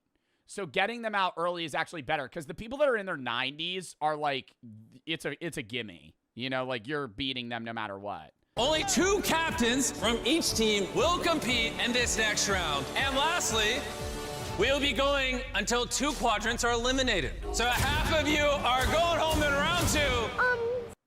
Since we're the red team, can we touch the red line? No! No! That doesn't make any sense. No. And for saying that, I just blew up your house. But that was very adorable. That was a very adorable question. Who should be the captain? These guys gonna take it home. You want to be a captain? Yeah. Okay, there you go. So we're thinking of 65 and 70? If you're listening to this, I'm so sorry for everything I'm about to do. He recorded his stream from the day prior and uploaded a short clip to TikTok. It was of him opening alpha packs in Rainbow, getting the same annoying rubber ducky charm 3 times in a row. Another rubber ducky! And this clip exploded on TikTok, raking in over 17 million views that day. Oh, it's not real, it's a myth? How many do you guys have? When he started up stream later that day, that ceiling finally moved. Thousands poured in, and Jinxie's stream peaked at over 4,000 live viewers. It had been almost 4 years since he started streaming, and Jinxie had finally moved up a rung on Twitch's endless ladder. 5,000 viewers already. That is a Jinxie channel record. But what no one could have guessed was how quickly he'd shoot towards the top from here. That viral clip was the light bulb moment. If one random highlight could pull thousands to his stream, what would happen if he started posting them himself? So he ramped up the content machine, launching new accounts on TikTok and YouTube, cutting together his rages, his highlights. Every Jinxie video I see now, he's covered in, like, olive oil, just making, like, weird noises. Like, fully shaven, like, covered in oil, just making, like... Just like face literally like this close to the camera. Every day, dozens of accounts were pumping out Jinxie's reactions, funneling even more viewers straight to his streams. We had 10,000 viewers! By January of 2023, Jinxie had cleared over 500,000 followers on Twitch, then 750,000 in March, and just weeks later came the milestone every streamer dreams of. 1 million followers on Twitch. I will say, I think most milestones for streamers are view counts rather than followers. Not that it doesn't matter, because it's still fucking awesome to hit that. But I think, like, people care how similar people care about a million subs on YouTube. I think people care about, like, hitting, like, 10K on Twitch in terms of, like, average viewers. I'm calling my dad. And it didn't stop there. Just days later, the sub counter rocketed past giants like XQC and Kai Cenat. Jinxie, streaming Rainbow Six Siege, was the #1 subscribed streamer on Twitch. Yeah, he's the #1 most sub person on Twitch right now. Yeah, which is crazy, by the way. I haven't gotten to watch him yet, but his TikTok seemed pretty funny. Right now, until that low taper fade meme picks up a little bit more. Then we'll see who the real big dog is. And at the 2023 Streamer Awards, he was crowned both the best gamer and breakout streamer of the year. Because the biggest streamer in the world right now is a guy named... Oh, I love Squeaks. I love Squeaks. Gamer and breakout streamer of the year. I'm sorry. I think all these are great choices, but I do love Squeaks. I just got to throw that in there. Love Queso, and, you know, I don't really watch Black Boy Max, but... Because the biggest streamer in the world right now is a guy named Jinxie. And for a full year, he streamed on Twitch to an average viewership of 2. It literally just started as an idea and a dream and a goal. Yeah, he's streaming like 7-8 hours a day for 5 people. It's me, that's your bud. People, man. November 2019, 5 viewers. Yeah, like, look how flat that line is. Well, it looks so flat because his peak was so crazy. Like, here, he was still averaging, like, 3K viewers. You know what I mean? Like, this looks like, oh, shit, nobody's watching him, then everybody's watching him. Like, right here, still probably, like, fucking 15K. So, in comparison, it just looks smaller. Every great thing that you will ever achieve is brick by brick, day by day, night by night. December 2019, 5 viewers. It started off 5 years ago. 5! I'm pursuing a career and becoming a full-time Twitch streamer and YouTuber. January 2020, 5 years. The amount of mother that'll tell you that you can't do something because they can't imagine themselves doing something. If you have a dream, you have to protect that dream every single day when you wake up. And you know the craziest shit too is the motherfuckers that were sitting there telling him it wouldn't work out and he would never make it. Then he did. And I guarantee you they immediately flip, double down. They either immediately flip and glaze or they double down and go, man, he got so lucky. I wish I could have a job like that. Yo, this shit's so low effort, so easy. Anybody can do it. Like, it's literally the direct opposites. It's just literally people that hate to hate. Like, actually switch it up like crazy, but not even a good switch up. It'll be like, yo, you're never going to make it. That shit's hard as fuck. There's literally no point. To, oh, dude, streaming's so easy. You have the best job in the world. What are you talking about? Bro, you cannot lose if you just don't give up. Literally, bro, the only way to lose is to give up. The crazy thing is why this all worked in the first place. A generation ago, streamers lived and died by the games they played. If the game popped, so did they. But if it faded... I still think that's very true even in modern times. Like, I understand what he said modern times, like, you know, 5 years ago wasn't modern times. But I'm saying, like, recently. Like, a long time ago, you know, 2016, 2018, if you were a streamer, you lived and died by the game. People still do that. You know, like, look at modern Fortnite streamers. They're fucking falling off like crazy. You know, it's because the game's fucking dying. Like, you know, hate to say it, the reason Fortnite streamers aren't doing well isn't because they're any less entertaining. It's because the game fucking is doing bad. Like, bad. Like, the game is continuously losing players, losing viewers, losing, you know, potentiality for people to want to watch, because you're not going to want to watch a game that you don't like playing. You know, you might watch games that you don't play, but you would play if you could, or you would just rather not and rather watch something. But, like, the majority of people that watch Fortnite streamers or, like, League streamers are also players. And if they stop playing, they stop watching. Their careers went with it.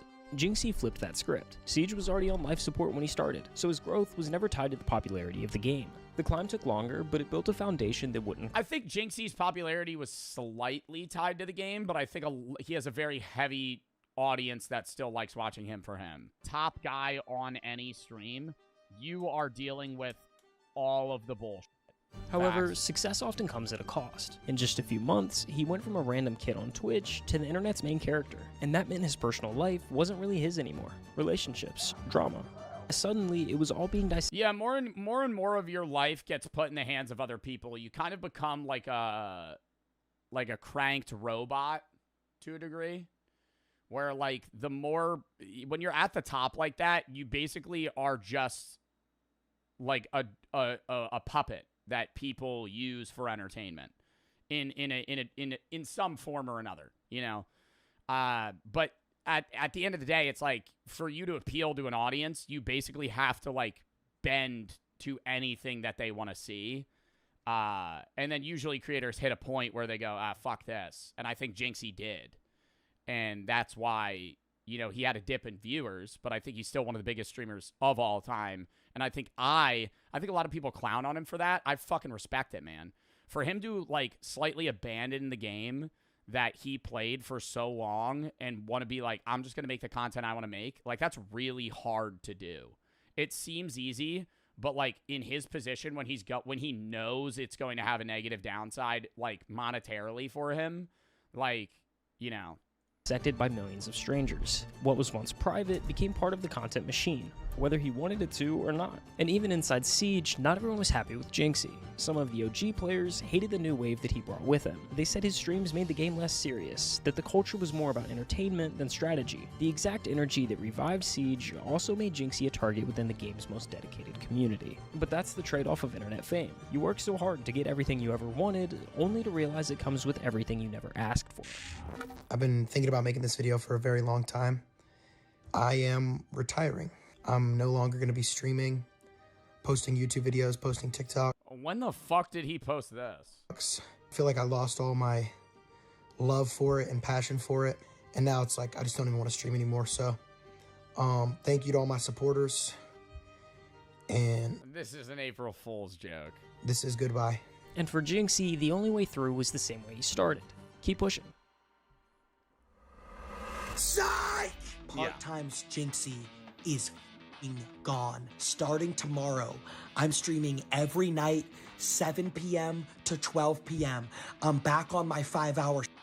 Let's get it. Let's go. Click the sub button, click the like button, and let's do this for our mama and our little brother too. He built his whole career on consistency, on showing up no matter what, and now that mindset was the only thing holding it all together.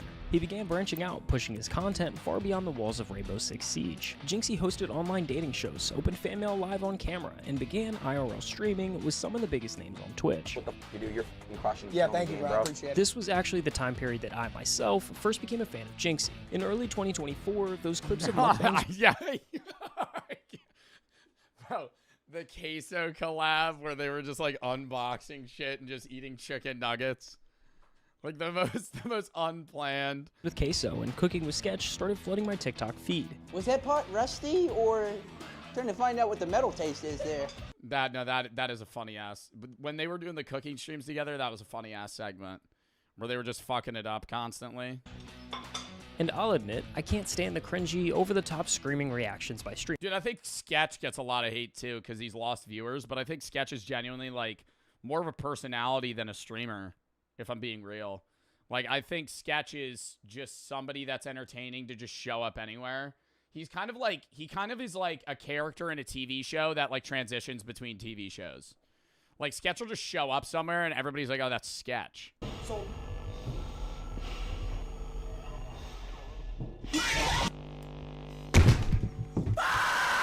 That's actually pretty funny. Anyways, this was the first time that I saw Jinxie be more of himself and less of an internet character. These clips, especially— Oh my god, his gross ass loofah. I remember that fucking clip from that. I don't know if that was that stream. Oh. Less of an internet character. These clips, especially the sketch, were hysterical and created trends far outside of the gaming community. You're gonna need a frisbee to cover those pepperoni nipples. These streams took Jinxie to an all-new high, averaging nearly 100,000 viewers per stream and peaking at 229,525 concurrent viewers. Wow. For perspective, Twitch as a whole maintains an average of 2.6 million active users at any given time, meaning Jinxie alone— Yo, I'm like 0.001% of that. Rep. Had 10% of the entire platform watching his stream. To Jinxie, this made it infinitely clear. His fans were watching for him, and no matter what he streamed, they'd be there. The mental barrier of streaming for performance was gone. Jinxie really just streamed whatever he wanted to. He still streamed Rainbow, but there was constantly new additions, some that even go all the way back to the beginning of this journey. How long have you been streaming, honestly? Yeah, when'd you start? I've never even said this. Oh, the full send pod? Oh, the full send pod? Get sendy with it? Like, I was streaming when I'll get sendy with it? Crack a happy, dad? Was a full send? Freshman in high school. I was streaming when I was 15. So I've streamed on— Oh, that was low-key Sandy? 3 different accounts. I started off streaming Clash Royale. Earlier this year, Jinxie hopped back onto the Clash Royale grind, streaming more and more of the content he used to stream to just an audience of 5. But this time, it wasn't the task of performing that was fueling the grind. The same game that lit the spark of his competitive drive was surging again in popularity, and it would be easy to chalk that up to timing or coincidence if the number— Yo, can I make a bet on what Jinxie's next game is alongside of Clash Royale? Let's do an analytical deep dive here. Jinxie likes returning to games that he's played previously. And he also plays games that are typically not games that people stream. I'm going to go to what Jinxie streams. NBA 2K? No, he's never going to peep back to that shit. I feel like he'll still run Clash for a very long time because I think that game has like a long longevity. This is what he streams. Look at this. Fuck, oh my god. 9,800 hours in Rainbow, 688 Clash, 227 just chatting, and then it's immediately drop off. I think he plays FIFA, but I feel like he opens packs more than anything. He played only up for 22 hours. My god. What would be the next game he'll play? It's going to be like some multiplayer shit. He loves playing multiplayer games. You know what I would love to see? I think his viewers would hate it. And I don't think I would love the content, but I would love to see Jinxie get obsessed with League of Legends. I think that would be like that would be like the equivalent of like Tyler 1 era. Like, I think Jinxie would get really toxic in game. And it would be, oh my god. I think he would get banned from fucking League. Numbers weren't there. In June, 8 out of the 10 uploads on Jinxie's channel were Clash Royale, with the game's player count jumping over 8.4 million in that exact same month. Whether he'll admit it or not, the moment he came back... Wait, what? Since Jinxie switched to Clash Royale, it upped player bases by 8 million? There. In June, 8 out of the 10 uploads on Jinxie's channel were Clash Royale, with the game's player count jumping over 8.4 million in that exact same month. Oh my god, the creator code is going to... I'm reverting back to what I said. I think Jinxie's making $50,000 a day. I'm reverting back to what I was saying before. Bro, he individually brought 8 million players over to Clash.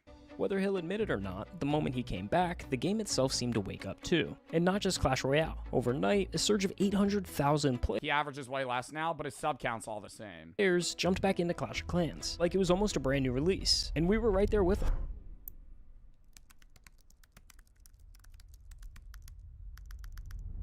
But behind every stream, behind all the numbers and the noise, is the life that keeps him grounded. You live with your parents, right? Yeah, I live with like my mom, my brother, my cousin. Off camera, it's not about winning or losing in a video game. It's about family and the quiet moments that never make the highlight reel. A steady support system that's been there from the very beginning, reminding him who he is at the end of the day. To me, family's all you really have in life. Like, you can have like money or fame or whatever, but at the end of the day, all that really matters is like the people you truly care about. So like, I have my whole life to go off and live by myself.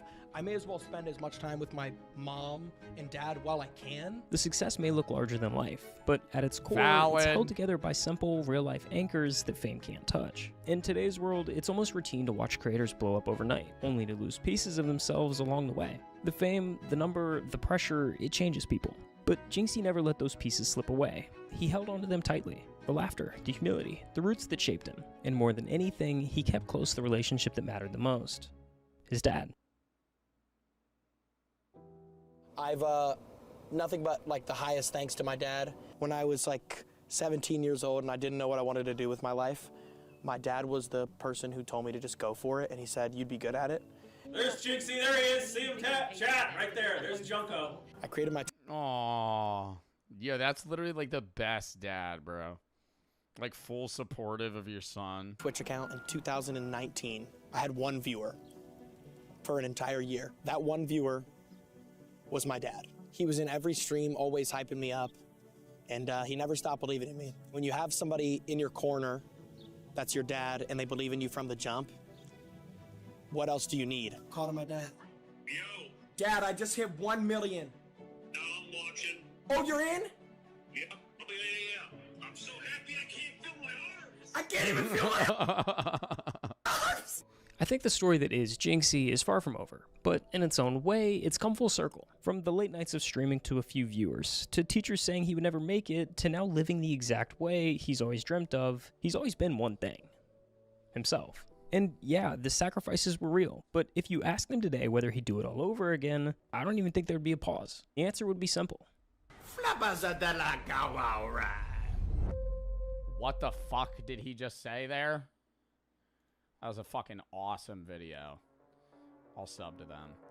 I love that his dad is supporting him from the beginning. Not many kids get that push of support he got. Oh, for sure,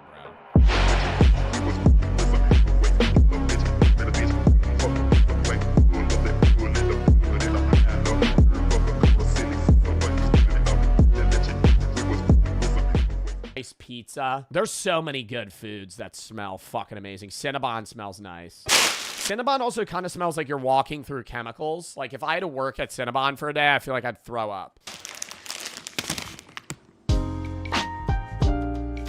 I had enough sleep debt to warrant me sleeping until 5 p.m. apparently, so when I woke up, it was immediately time for dinner. For tonight's dinner, I decided that I should probably just use everything that was about to go bad in the fridge. So I ended up making something that I like to call Kodakai's Mountain of Slop. Fun fact, that's also the name of my pants after I just drenched them in semen. How well after an expiration date are you eating, like, a meat if it's frozen? I've gone months if it's frozen. I don't know if there's, like, a guide on that. If I froze food before expiration date, how long is it good for? Indefinitely good? Huh. Really? So if I threw chicken in the freezer and left it for a year, I could eat it. No. I think the quality, it might be safe, but the quality would go down. Oh, it says recommended meat and poultry 3 to 4 months. I was gonna say, I've eaten like, he was saying it was about to go bad, just toss it in the freezer. I like, the second I go grocery shopping, I just throw shit in the freezer. Leave it for a month, no problem. I think this would taste better if I couldn't see your food. I don't want to do this anymore. Like you made, that's the concept of dog food. I've made human dog food. I'm surprised he didn't switch from kimchi, because I feel like the kimchi would get pretty disgusting too after like 5 straight days of just eating kimchi every day. Maybe it'd taste better if I made them into like little kibble bites. Pour them into ice cube trays. Oh, oh, oh! What was that? He just leaves the room. On day 6, I had a bunch of errands to run, so for the first time, I packed my brick to go. I imagine eating this in public is something like shitting yourself on the bus because, like, I don't know. I would think that if somebody whipped that out in public, I would think that it's some fucking protein bar. Everyone can smell it. You just gotta lock in and pretend nothing happened. It smells that bad. My errands involved picking up Callum from the airport because I think ripping ass in a packed, like, subway is probably one of the safest ways to fart. It's disrespectful, but nobody's gonna pin it on you. Like, if you're just ripping ass in a fucking subway, like, you're gonna be like, yeah, it's somebody within my fucking 5-person vicinity. I've mentioned it's Cody's birthday. Callum came to celebrate Cody's birthday. And speaking of coming, bars too. I've done a drive-by fart before. I made IKEA meatballs for dinner with a special creamy sauce. I also made a cocktail for Callum, and now we have a full penis worth of food to go through. I wonder how Callum's gonna react to the brick. That is, you know, I saw pictures of that. Oh, you know what this looks like? You know those like channels on TikTok and Instagram that are like, I keep adding stuff to this tub until I create life. That's what this looks like. Wait till you see. They just fucking like when they're trying to do those like creating alien life videos. The video on how I made it. You see that blue recycling bin? That's not a good start. Is this a recipe you made yourself? Mm-hmm. Don't say it like you're proud. I can read you the recipe really quick. So it's 9 cups of oats, 14 sweet potatoes, 2 kilograms of tofu. I feel like that's not bad if it stopped there. Because sweet potatoes is like gonna add some mild sweetness. The tofu is like nothing. 28 eggs. Do you plan to sell this commercially? Mr. Beep, I have an idea. Mr. Beast food maxing bars. Dude, Feastables would sell that shit like crazy.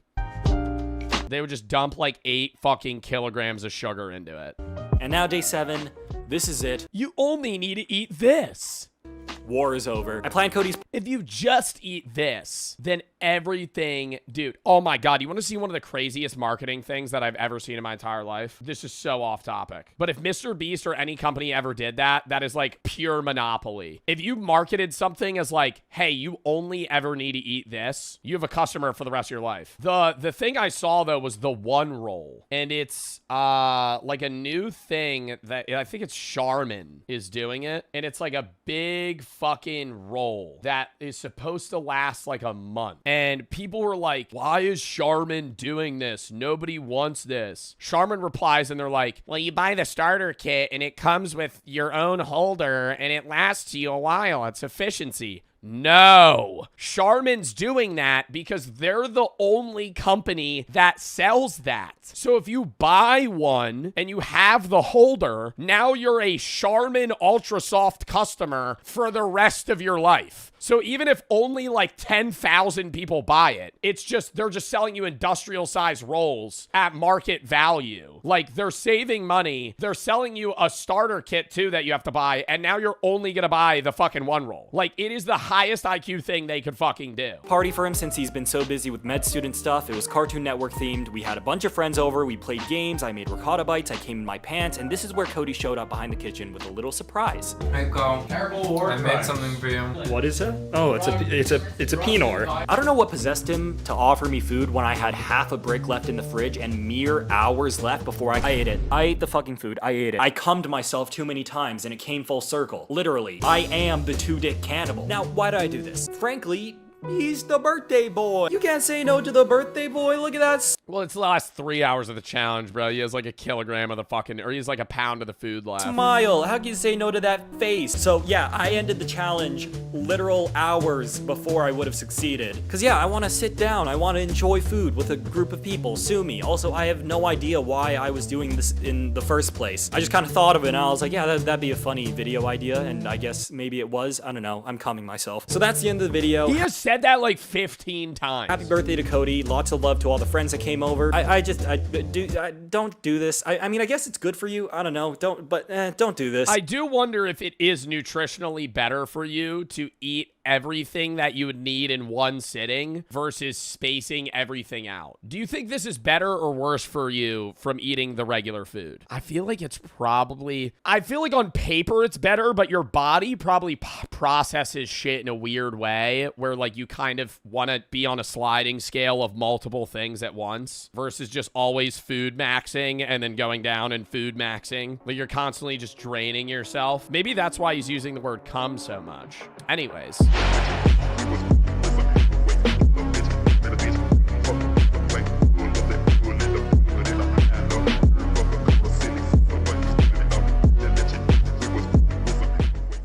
Casually explained, the global military superpowers. While we all know there's nothing we can do to improve our own lives and it's best left to whoever's in the White House, it's also the case that the people at the top of our institutional hierarchies have more than just the clamoring citizens to answer to, as they have real issues on the global stage they have to make worse. Meaning in order to actually understand the larger scale objectives of a nation, we have to zoom out and view every country like we're playing Civilization, and we're in charge of large-scale decision-making for the country's resources and political interests, rather than viewing the world as a citizen from that country. A good example of this is that in economics and politics, everyone says that America is the most powerful country in history, as they have the best technology and are the richest civilization of all time. Then immediately everyone in the comments... But we're the richest civilization by GDP. We're not the richest civilization by individual. I feel like that's such a gross inaccuracy. People always go, the US is the richest country in the world. Yeah, but the majority of that wealth is held by the people that are at the top, right? The average income of somebody in the United States, we're not even like top 10. Like, actually, I gotta look that up. Luxembourg, Switzerland, Iceland, Ireland. Average annual wages in the U.S. 2000 to 2024. 2024 average annual wage is $82,000 in the U.S. That is just not true. Monaco, Bermuda, Liechtenstein, Norway, Switzerland, Luxembourg, U.S., Iceland, Ireland, Isle of Man, Qatar. What's the lowest? Burundi, $260. How do you even live on that? It says, well, I'm American and I'm not rich. And I'm sure that's correct, but observe how zoomed out I am on the map. I can't see you at all, meaning you are a trifling statistic to me. Similarly, what's clear both in real life and in video games is that the most significant threat to your empire is other nations enacting military force toward you while you're just trying to get your supply chain together to make light bulbs. For this reason, I wanted to look at the most powerful nations on Earth in terms of military might, which means looking at all 7 nuclear powers in the world, starting with the weakest and moving up to the strongest. Who's Winnie the Pooh? Oh, Xi Jinping. Strongest. To preface, I'm not going to be mentioning any countries in Africa or South America. This is because they don't have any nukes, meaning they don't matter or exist, so we can just delete those. This is how they do it in the Pentagon, by the way. First, we have our honorable mentions, which are countries that have no nuclear weapons but are still extremely formidable. Iran. Iran currently does not possess any nuclear weapons, but recently was enriching uranium to levels above 60% in a facility 90 meters. How do we know if a country doesn't have nuclear weapons? Is that like, are we able to know that? Like, couldn't a country have nuclear weapons and hide it? Even if you are spying on these countries, I'm not saying Iran has nuclear weapons, but I'm saying like countries could just have nuclear weapons and just not say it. But I think it's better to say it because that's the idea of mutually assured destruction. Because then you ensure your nation's survival from imminent threat because you could just threaten nuclear war back at someone. Meters under a mountain. This was a bit suspicious and of course alarming to America's Department of Defense, because as the name implies, what America is defending itself from is another country possessing an object that its current arsenal couldn't destroy. Thankfully, there is not yet such a thing. Just so you know, I wrote that description before they rebranded to the Department of War, which, let's be honest, if you thought America was ever defending itself from anything, the only— Oh my god, and that jackass right now that's just fucking big. Dude, he's like a social media influencer. Who's the head of the Department of War right now? And he just posts on fucking Instagram Reels all the time. I'm like, dude, go do something. Go fucking do something. Pete Hegseth. Go fucking do something, bro. He's an influencer. He posts more than I do. Technology they would need is an Iron Dome that shoots down Boeing 767s. Saudi Arabia. Unrelated, Saudi Arabia also has no nuclear weapons, but is still top 10 globally in terms of defense spending, and is a fairly... Defense spending, but I feel like Saudi Arabia is also just so... Like, even if they're not the top in military power, they have just raw power from wealth. Like, the amount of money that the Saudi families have is more than, like, billionaires combined. Like, the Saudi families are, like, so fucking rich. Quote from the ruler of Dubai, which was, "My grandfather rode a camel, my father rode a camel, I drive a Mercedes, my son drives a Land Rover, his son will drive a Land Rover, but his son will ride a camel." This statement might sound like he's humbly stating from shirt sleeve to shirt sleeves in 3 generations, but he's really saying, yeah, I'm just built different. Which pissed off his kids in the House of Saud, and now they all get chauffeured in solid gold Phantoms. Nevertheless... Wow. Gold Phantoms. Nevertheless, they've recognized they can't just print money from selling oil forever, and their current grand strategy is to transition their economy from a gas station to the hub center connecting Africa to Eurasia and become the economic center of the Middle East. Plus, after hyping up their plans to build a 170-kilometer-long city that is... Yeah, didn't they just give that up? I feel like Saudi Arabia starts so many, like, trillion-dollar projects that they just fucking shit out for 6 months and then go, never mind. Like, they'll just, dude, work at 24/7 on it, and they go, never mind. Taller than the Empire State Building, and was getting me excited for someone to actually do something cool but really stupid for once. They shockingly paused construction, and were then like, maybe we can turn it into an AI data center instead. Oh, is that what they really did?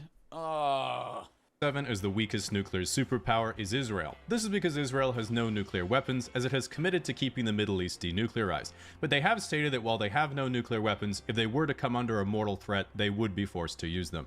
After turning the Gaza Strip into the Gaza Strip of all previous civilization, their current geopolitical objectives are to deal with international social outrage over their use of brutal force over a weaker territory by using their enormous political and media influence to convince radicalized Americans that they don't have enormous political and media. Yeah, going on the Nelk podcast. So, Mr. Benjamin Netanyahu, what is your favorite hamburger? Number 6, North Korea. North Korea is estimated... North Korea's the number 6 military superpower. I feel like that's just because they constantly threaten nuclear war. Like, there's no way North Korea is the 6th strongest nation militarily. To have about 50 nuclear warheads, although they're far more powerful and effective than any other nation's nuclear warheads because Kim Jong-un personally guides each of their targets, always knows where they'll land, and never makes a strategic mistake. Their current geopolitical objective... Yo, the shit that was really funny was when they launched that... You see when they launched that military boat and it sunk in front of Kim Jong-un? It's not funny because he probably killed people after that, but... What boat was that? Slipped into the water, bow remained on shore. Hull damage and compromised the boat as a whole. Wow. Objectives at home are to continue launching ballistic missile tests over South Korea in order to further refine their capacity for strategic inaccuracy. Meanwhile, abroad, the soldiers they sent to the Kursk region to help... Oh, addicted to porn. Addicted to porn, dude. All the North Koreans they sent over to Russia and to fight in the Ukraine war. Oh my God. They got immediately addicted to entertainment and corn. Russia wouldn't stop peacefully gooning to dancing girls after seeing the internet for the first time. And TikTok. And have been sent home, likely undermining North Korea's credibility from the inside out with their tales from the free world. Number 5 and 4. Bro, what? Because they don't have internet. Well, they have internet access, but we watched that one video where they actually had somebody with a North Korean phone. And, dude, it's like all monitored. It randomly takes pictures of your phone. You can't access the majority of things. You can't download VPNs. Only approved apps and things are even downloadable on your phone. You constantly have to get it refreshed. Like, if you're on Wi-Fi or a phone in North Korea, that shit's about as useful as, like, a Leapfrog tablet in 2010. So when they went over to Russia and they had basically unmonitored internet access, they shit their pants. Pakistan and India. While even bigger in population than China with 1.45 billion people, India doesn't yet have anywhere near the wealth nor industry. Pakistan is much smaller in terms of population with about 250 million people, and even with half the GDP per capita at $1,500, it's still more than enough to secure strong borders around India, as both countries have about 200 nuclear weapons. Pakistan has significant trade and alignment with China, which allows China to strengthen their access through continental Asia and into the Middle East, whereas India is more aligned with the West, securing maritime trade and Chat, lock in, bro. We're gonna watch like a video or two. 6 terrifying cave moments caught on camera. A YouTuber named Alex from the channel Cantrell Caving is known for exploring some of the most dangerous, narrow, and unpredictable cave systems. How do you think they rate the cave? I would understand being like, oh, this is sick, you know, look at the view, look how deep it goes. But I feel like a lot of these expert cavers, they're just like more than half of the caving experience. They're just wedged in between a wall. Or they breathe out and move. And they just do that the whole time. And then they get out of that and they're like, yeah, that was a 10 out of 10 experience. I thought I was going to die the entire time. I enjoyed every moment of it. In the world. But this time, his passion nearly cost him his life. I will say, whenever I think about caving, I immediately think about Nutty Putty Cave, where the guy died upside down. So scary. Like, it gives me anxiety thinking about that. Like, being in that, like, position. Like, where you're just literally stuck with the blood rushing to your head. You can't move and you can barely breathe. November 3rd, 2023, a group of 5 young men, including Alex and his close friend Jacob, set out to explore a cave they had never been in before. The plan was simple: follow the rope, reach the end, and document the journey. But nothing ever goes exactly as planned underground. At first, everything seemed fine. Headlamps. What's also crazy to me is somebody saw this hole. Like, for them to know this went somewhere, human curiosity, somebody walks up to this at some point in time, 40 years, weird pause. Somebody walks up to this cave here, and, they go, hey, I want to see where that goes. Like, I would maybe crouch down, look in, and be like, nah, that's too narrow. No, that motherfucker crawled through to where he couldn't move anymore and just kept going. Headlamps on, boots laced, spirits high. They moved deeper inside, unaware that the conditions had already changed, and fast. Do it!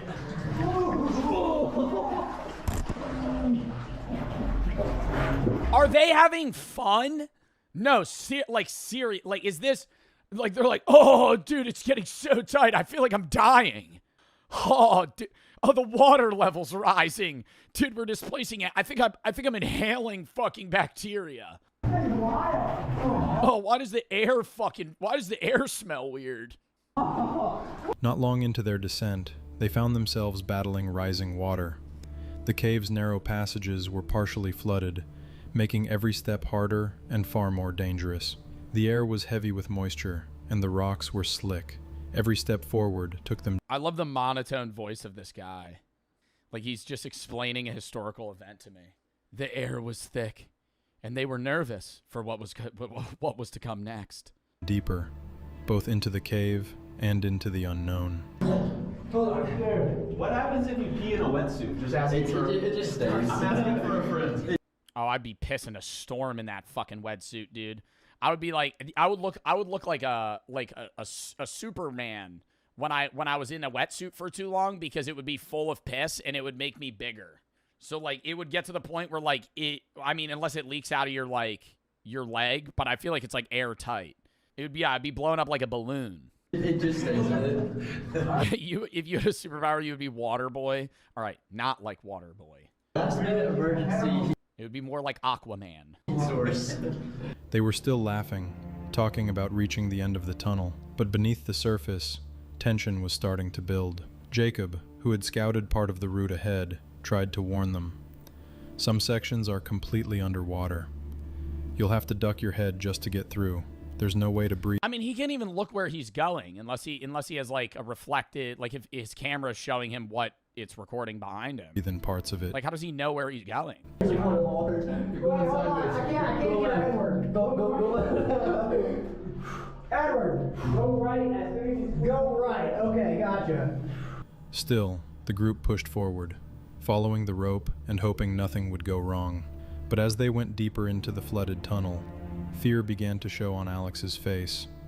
His confidence faded. His movements grew tense and frantic.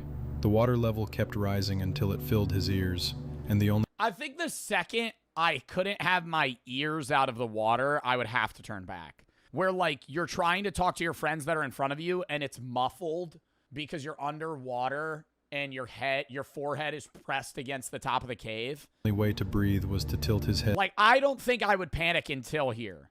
I think I would be able to, if, like, my chin and my full head was out, I think I would just be like, okay, yeah, whatever. straight up toward the ceiling. The deeper he crawled, the more unstable he became, until suddenly, everything went wrong. You going, Jacob? Oh, he just bailed. Oh, is his friend panicking?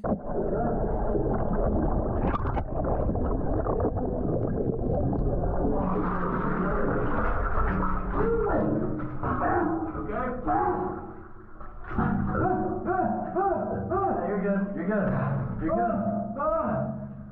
Oh my God!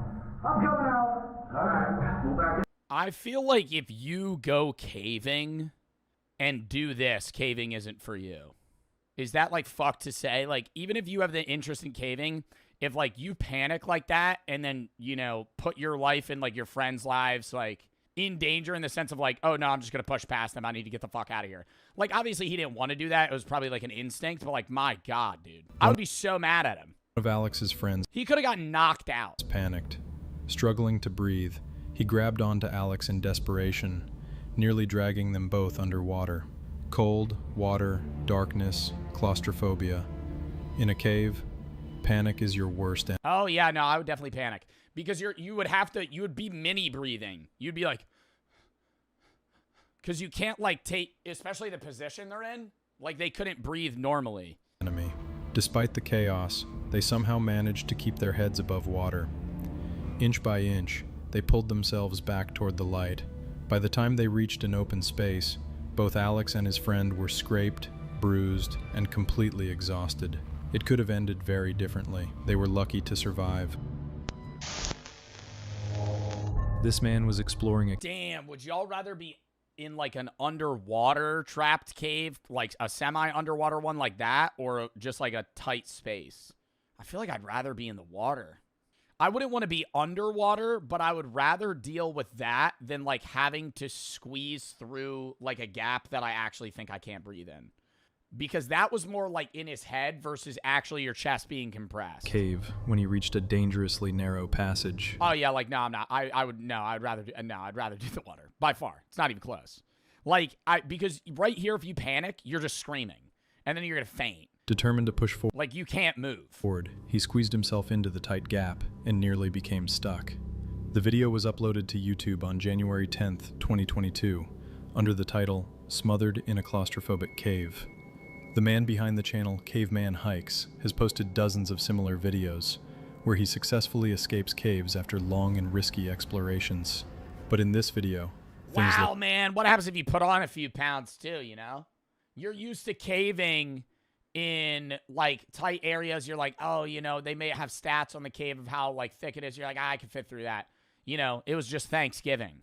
You had a few full meals. You're 5-10 pounds heavier. Uh-oh. Far more tense. But so far, I haven't felt like that squeeze, but I don't know what that means. I'm assuming by squeeze, he means, like, a fearful tightening around my body. Not like you're being hugged, but like you're being— 5-2. That's a 9. Hot sauce! Oh, no, the kimchi one? Fuck. I was gonna say hot sauce was a 9. That's goated, though. 5-2. That's a 9. Hot sauce, bro, because hot sauce is if you put hot sauce on something, it is the forefront flavor of the food you're eating. The rest is just texture. And if the texture isn't gross and all you're tasting is Frank's Red Hot, you're going, huh, this is pretty fucking good. Well, isn't kimchi also spicy at times? Now, remember Cody from the beginning of this video? Yeah, it's also his birthday at the end of this week. So for the nights leading up to it, I thought I would do a good friend thing and I would make him some nice dinners. I'm probably going to be frothing it. Oh, he's gonna be. My friend Cody's actually pretty busy, so I'm gonna give him a slice of my food brick. The mouth while making the food, but at least I can fatten up my roommate before I cook him into my evil stew.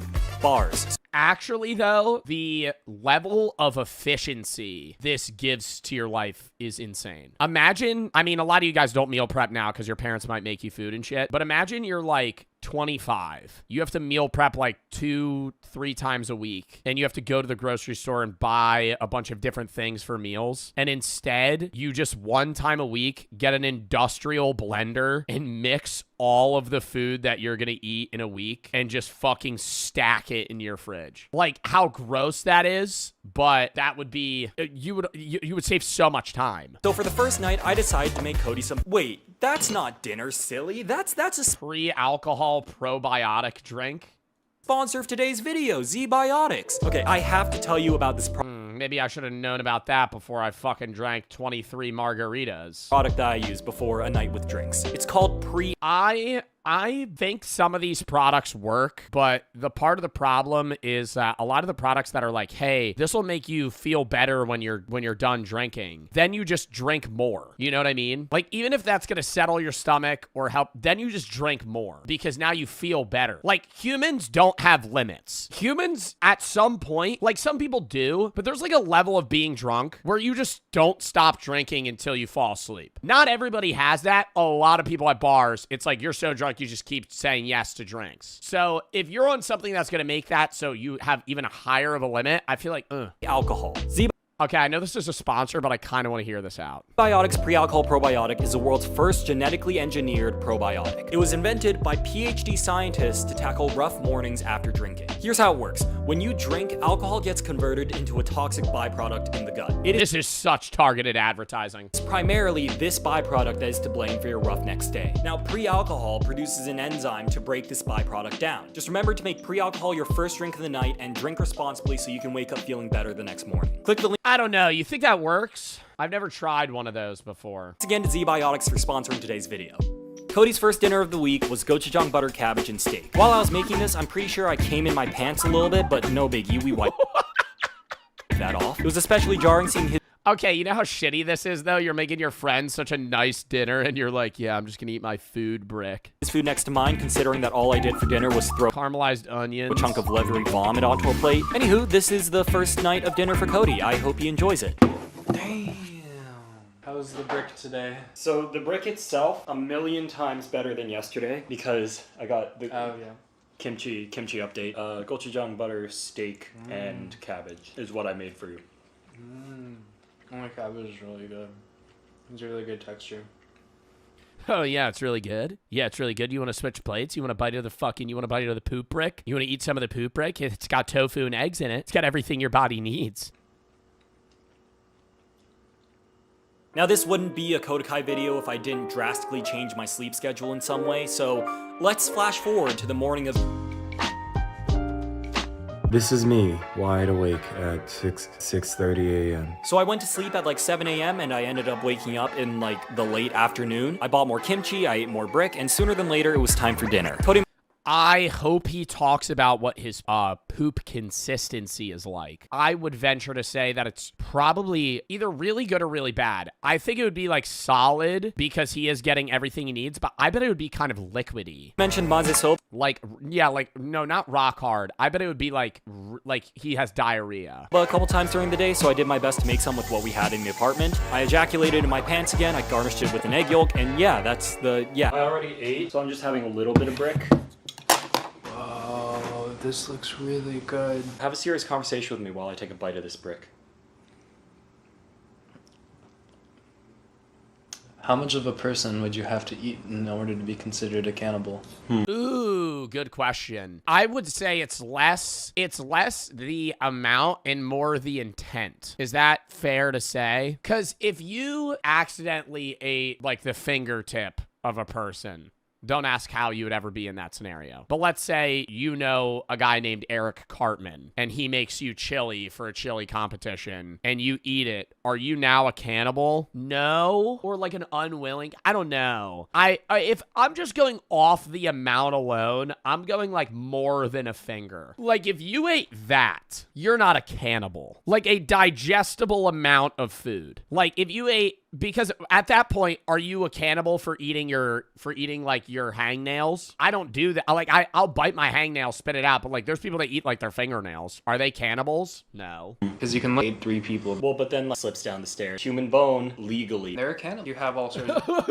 I love how he left in like random bits of the conversation and just full skipped everything else. Well, legally, hard cut. The second person, 2 kilograms of their friend. They're on rafts. Because I bite my nails like I've kissed a guy. Probably a cannibal. Dicks do you have to suck? I just drink it when it's available. Taste it as I go. 2 dicks. Drink 4 in one evening. RFK is going after Tylenol now.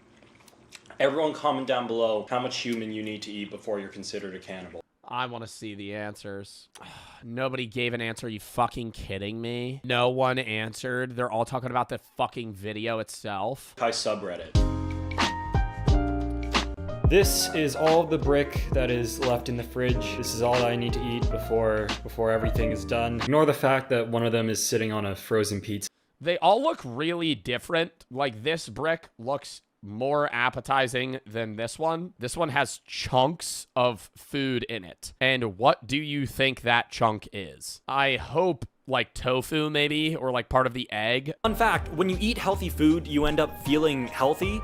I felt better this week than I have all year. Workouts have been easier, running has been easier, I've been feeling focused, there's been like a strange level of clarity. I felt so good, in fact, that me and Cody went to a J-Rock concert that night. And this concert went pretty late, there wasn't a lot of time to make dinner, so Cody instead opted to just eat a bag of popcorn. The energy from the concert also seems to have given me this weird, radical idea. I wanted to see how quickly I could eat my nightly brick without vomiting. Oh, he's gonna speed run it like a hot dog. So here's that. 3, 2, 1, start. Ooh, it's a lot softer than I thought it would be. That was Oh, I'll let you stop the timer when you're done. Minute 36 and... A minute 36. Dude, that is food maxing to the fucking limit. An entire nightly meal, that was probably like fucking 600 calories down in a minute. 50 milliseconds. That's pretty good. I'm finished off this popcorn. Can I smell the bag? I'm a mess. Oh, bro, huffing that shit like fucking gasoline. Holy shit. Lead paint.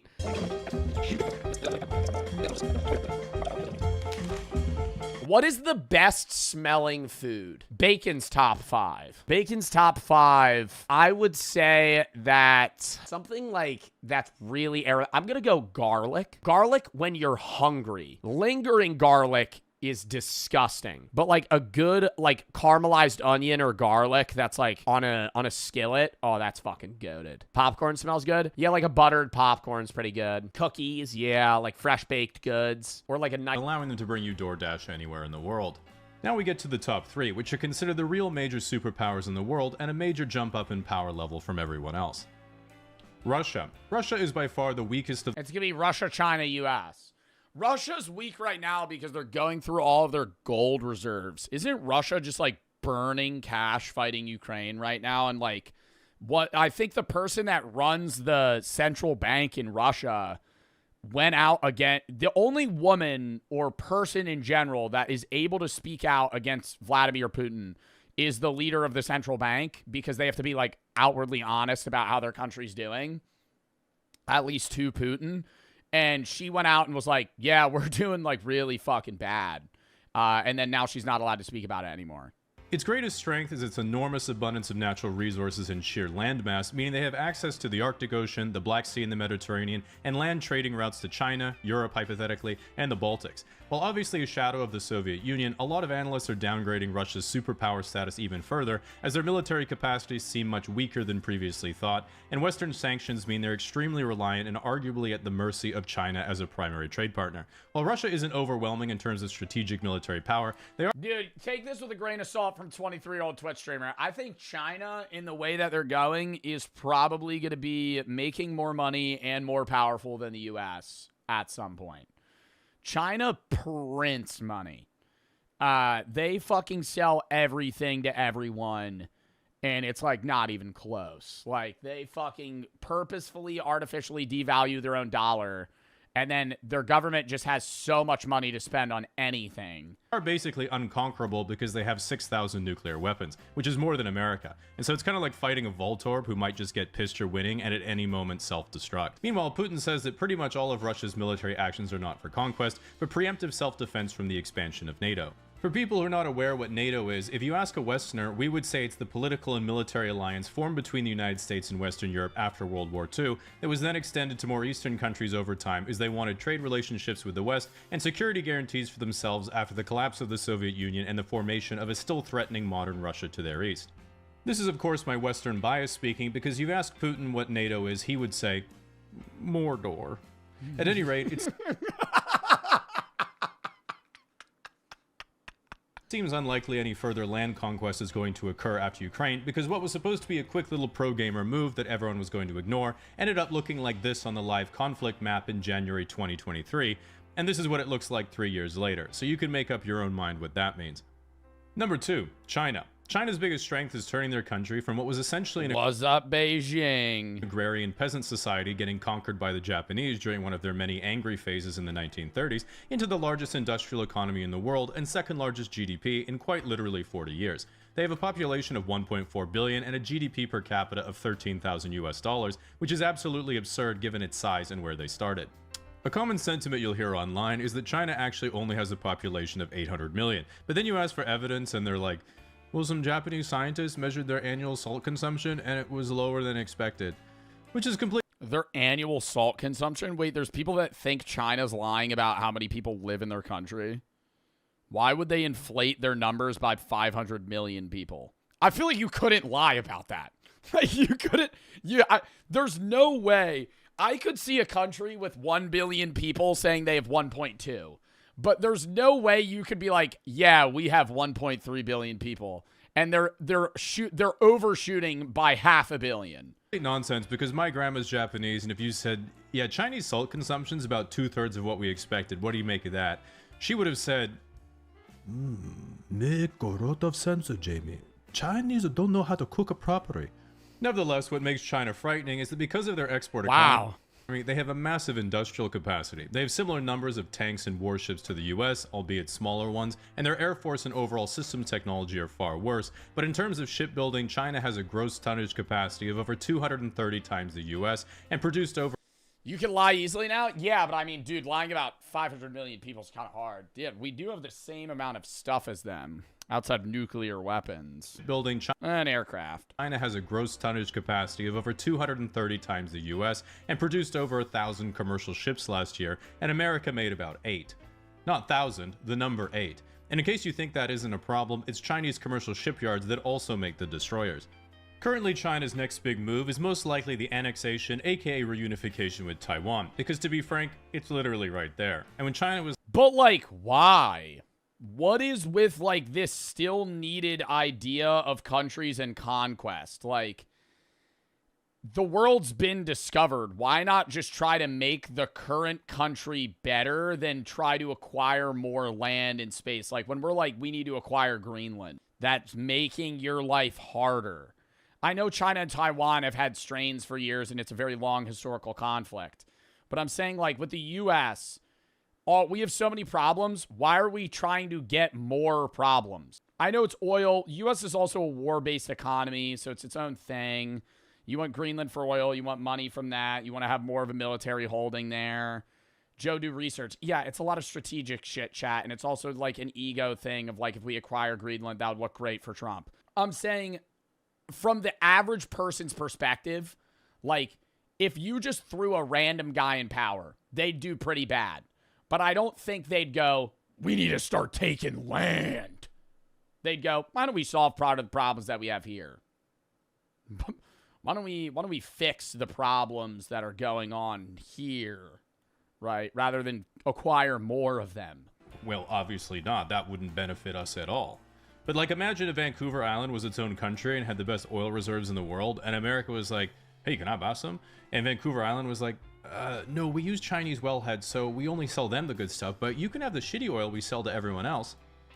If that happened, I can assure you that I would be getting bombarded with freedom and democracy against my will well within 24 hours. So while I'm rooting for Taiwan, if you add on the fact that there are American military bases in Japan and South Korea, and they have access to bases in the Philippines, China's only way of securing clear access to the Pacific Ocean is Taiwan.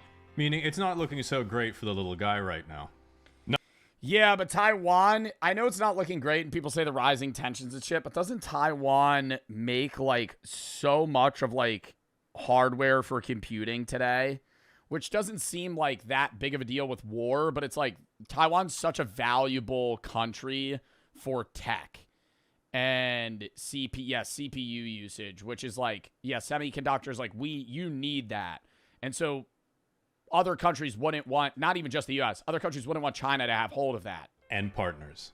You already knew we were number one because I don't want to become the 51st state. The Western alliance of NATO and its homies post-World War II is essentially what everyone watching this video will have grown up and experienced and is likely currently living within.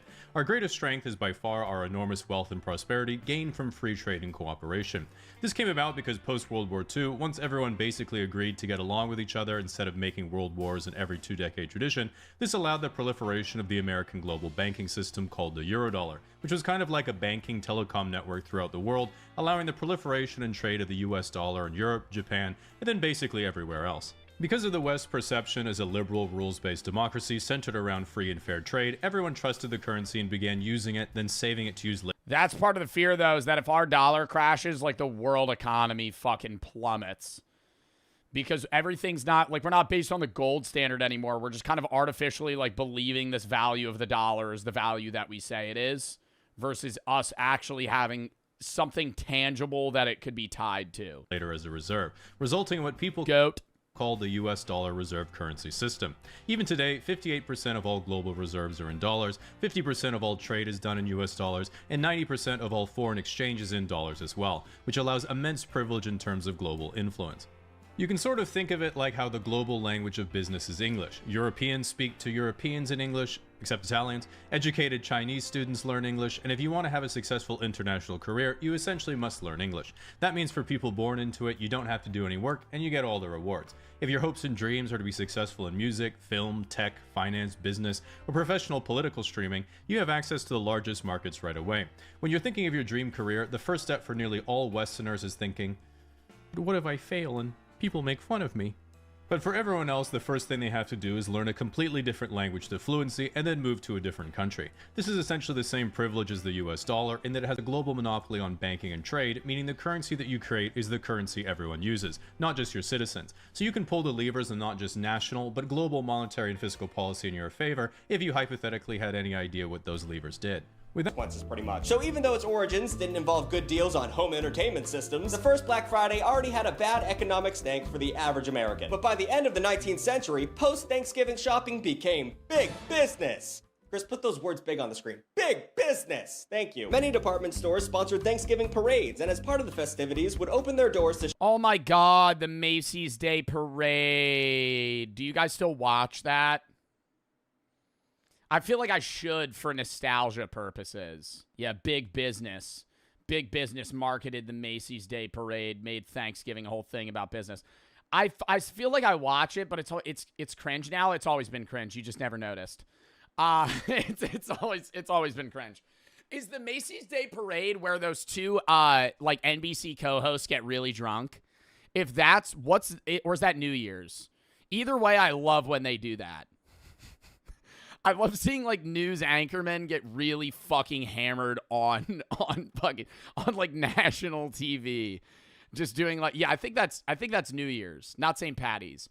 I'm pretty sure New Year's Day it's like Andy something, and like his co-host will take a shot every like 30 minutes or something leading up to the new year, and they get pretty drunk. The shoppers at the end of the festivities. This was a marketing tool that started as an unofficial beginning to the holiday shopping spree. But in 1939, I don't know if you guys are history buffs or not, but there was a little snafu. Thanksgiving had always been celebrated on the last Thursday of every November, but the No Nut Month actually had 5 Thursdays in 1939. So no, this isn't about World War II. I thought it was going to be. I thought it had something to do with Hitler. It doesn't. Wait, what?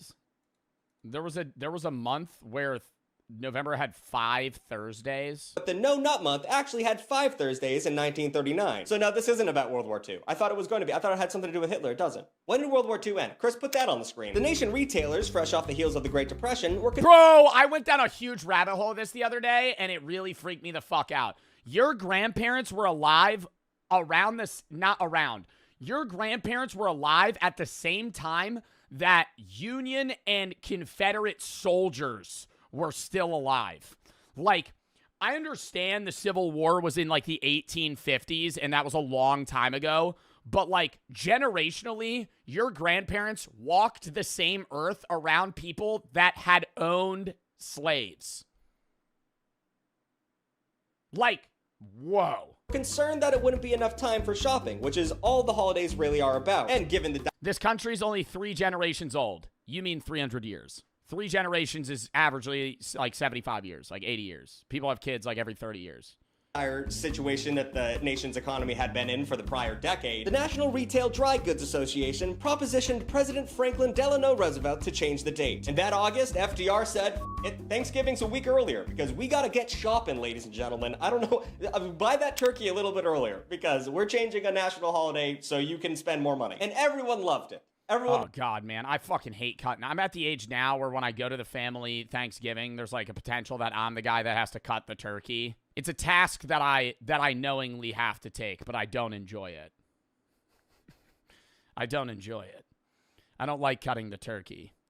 But I feel like you're unk. I don't think it's really unk. I think it's that my parents are divorced. It's my parents are divorced and my family doesn't really do Thanksgiving together. So it's like, I'm like the only guy that's like going to do it. So it's like, so, you know, like in an average like family, how is that funny? Because I don't care. I don't know. Like, it's like laughing at the sadness, you know? I don't know.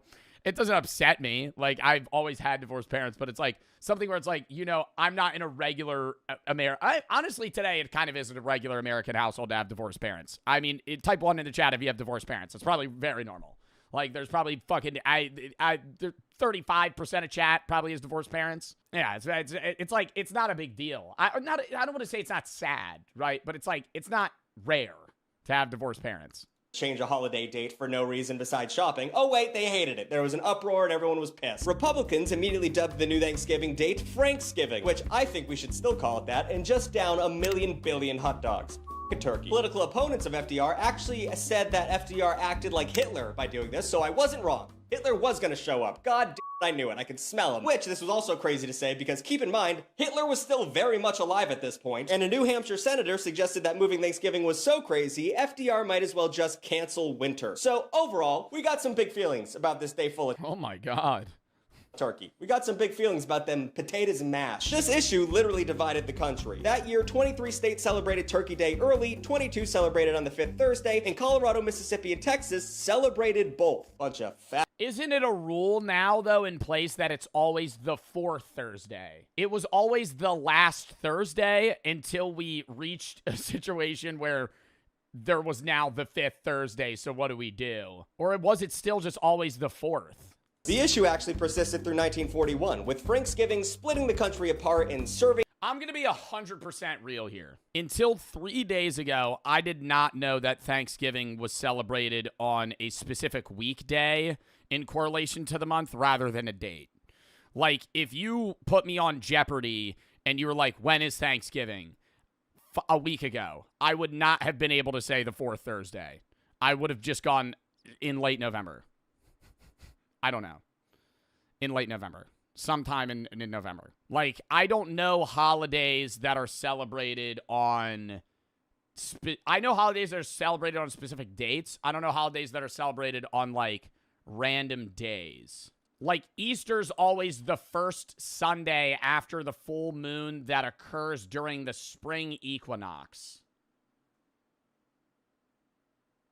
Like, that is, I wouldn't, like, that's why I could tell you that, but I wouldn't know when Easter is, right? Like, I wouldn't be able to tell you. I would just be like, I don't know, I'm going to check my calendar. Easter is celebrated between March 22nd and April 25th, depending on the year. Finally, in December 1941, Congress passed a law officially making Thanksgiving the fourth Thursday of November. Overall, the moral of the story is Congress can fix everything. God bless Congress, they're so good at their jobs. But while Thanksgiving weekend served as a kickoff for Christmas shopping for nearly a century, the term Black Friday wasn't actually used to describe it until the 1950s. And we have our friendly folks over in Philadelphia to thank for this one. What a garbage city. If you don't know, Philly, which calls itself the city of brotherly love, is full of asshole penis people who suck so much. Case in point, in 1960. Wow. Wow. I will say the city of brotherly love doesn't work. Okay, here's the thing. As somebody that goes to Philly all the time, is he wrong? Yes and no. People in Philadelphia are dickheads to each other. But when it comes to Philadelphia people, Philadelphians, they will always band together against other cities. So in a regular day-to-day basis, yes, somebody from Philly's probably going to be a dick to you. But if it comes to sports or anything, like if you want somebody from Philly to like you, walk down the street, you get in a kerfuffle with each other, go Birds. Especially if it's during a football game day, go Birds. They'll be fine. Now you're immediately friends with each other, and because you have a common ground. And you could say that about any sports team, but I think, like, dude, people don't understand, like, Philadelphians will blow up their city over a football game. Win or lose. They grease the poles. So people can't climb the poles and injure themselves. Like a cartoonish-esque solution, they will make it so it's really hard to climb things. Like, it's bad.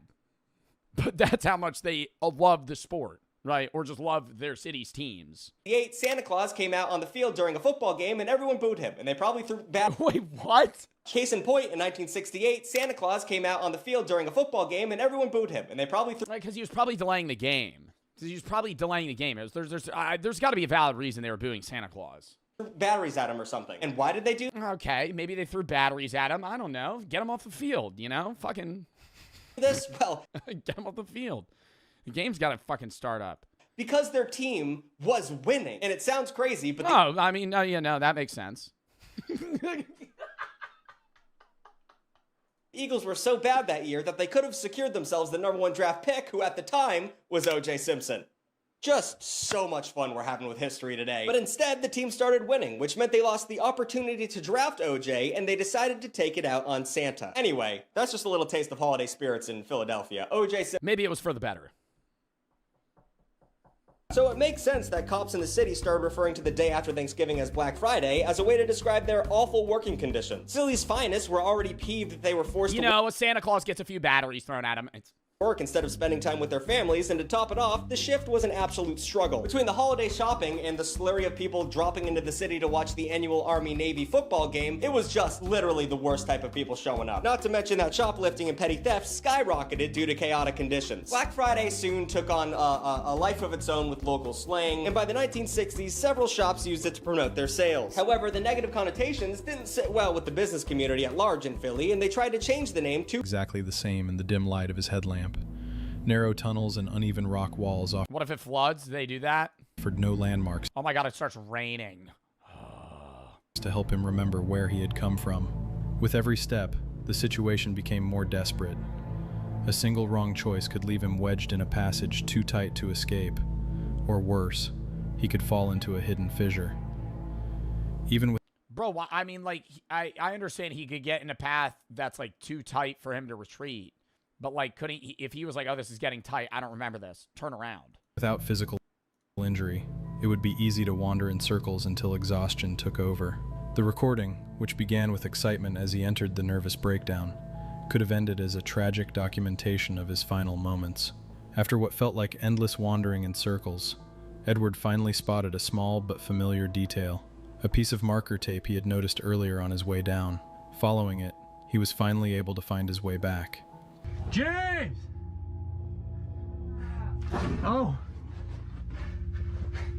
You're over here? Oh. Dude. Dude, I was about to start smashing my head against the wall, man.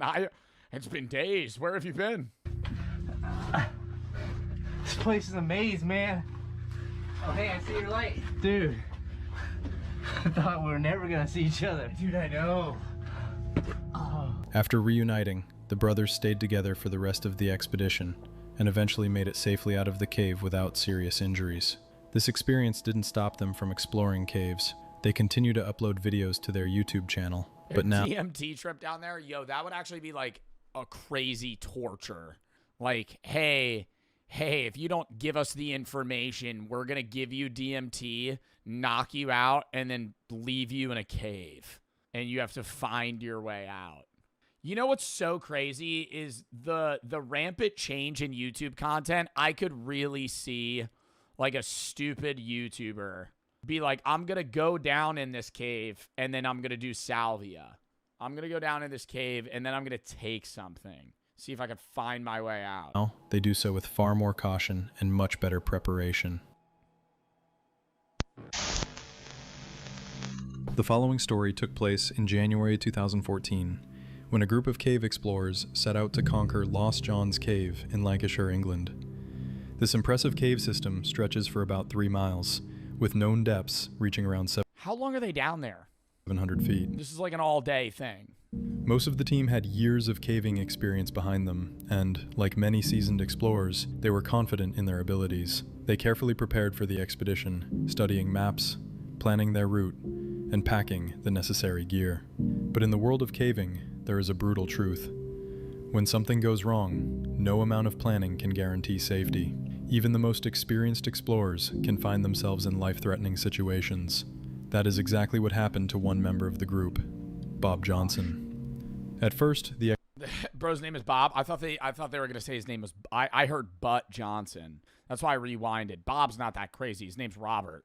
When I originally heard it, I heard Butt Johnson, and I went, "There's no way this guy's name is Butt." team moved deeper into the cave, using their equipment to overcome each obstacle. But one of them couldn't make it past everything, Butt Johnson. But everything changed when they reached a section known as the Tube, an extremely narrow passage that required crawling forward on their stomachs. To make matters worse, part of the passage was filled with water, making visibility and breathing even more difficult. Despite the dangerous conditions, the group decided to continue. The thinnest member went first and managed to squeeze through. Bob Johnson went next. What? I feel like you send the fattest guy first. I'm not trying to be fucked when I say that. Why the fuck are we sending the thinnest guy? That ain't letting us know if everybody can fit through it. You send the dude that's big as shit. You send the guy, dude, if it's like me and my friend that's like 6'5", 250, I'm sending him first. Because what the fuck it matter if I could get by it? If he can't, I gotta turn around. And he was far less fortunate. At first, he made steady And then say he does get stuck, I can pull his ass out. Progress through the tube, but soon he began to struggle, even in the slightly wider sections. And then that would make me less nervous. Because I wouldn't want to do it and then be like, oh my God, I barely made it through there. Because if a guy that's like 50 pounds more than me makes it through, I'd be like, oh, well, I'm definitely going to make it through this.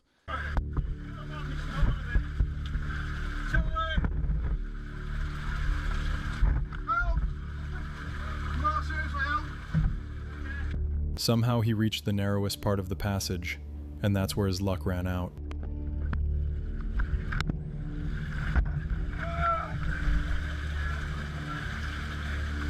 Why would they keep going forward? I'd be like, nah, pull me back.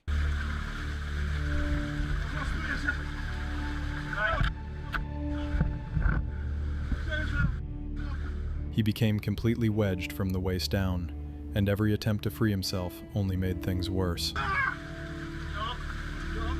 Being stuck in such a tight space is already horrifying. The feeling of solid rock squeezing your body, the walls closing in, you can't move, you can barely breathe, and panic begins to creep in. For Bob, the nightmare was just beginning. On top of being trapped, he now had to face a far more terrifying threat: rising water. Water makes any caving trip infinitely more dangerous. In a dry cave, even if you get stuck, at least you have time to think, time to plan. But when water starts rising, the situation becomes deadly within minutes. Imagine freezing water slowly climbing up your body while you are trapped in solid rock. unable to move. Oh my God, I never even thought about how the water's probably like fucking 40 degrees, bro. You're like deep in a cave in England in the winter or like the fall, dude. The water's probably fucking ice cold. The terror is indescribable. Bob knew he had only a short... I don't know why I was thinking it would be like, oh, like a cave in like Costa Rica, like hot in the jungle. The water's gonna be warm. Short time before drowning became a real possibility. Wow. And he fought desperately to free himself. But the water soaked through his clothing, making him heavier, and his escape attempts even more hopeless. Just when the situation seemed completely hopeless, one of the team members had an idea. The idea that would ultimately save Bob's life. Yeah, it looks tight. Billy, I get it. Pull in! Instead of trying to push him forward, the team members behind him began carefully pulling him back the way he came, and it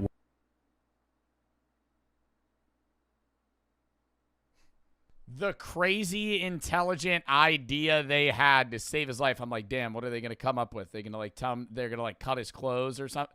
I feel like if he couldn't get through, the first thing any human is saying is, all right, well, let's just pull you back the way you came.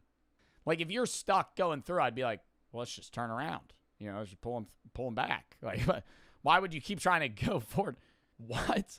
I'm happy he's okay, but like, why was he still, I thought they had already tried that. You know what I mean? I thought that was like an unspoken thing. Like he couldn't get through, then they couldn't get him back. So it's like, all right, well, the logical thing is now he has to keep going. worked. Bob was finally freed, though his ordeal was far from over. Later, he shared in the comments that he and the two teammates who rescued him had to crawl for another 3 hours to escape the cave through an alternative 3 hours? route. This incident left such a deep psychological scar that even today, Bob says he can't watch the footage from that day without experiencing severe anxiety. This unsettling video was filmed by Jacob, an experienced explorer obsessed with uncovering the secrets of abandoned mines. For nearly 20 years, he had descended into forgotten tunnels, documenting his journeys and sharing the hidden history of these places with his viewers. But this time was different. This time he encountered something he would never forget. On the cold, rainy evening of December 5th, 2017, Jacob drove down a dark, deserted road toward another abandoned mine, unaware of what awaited him underground.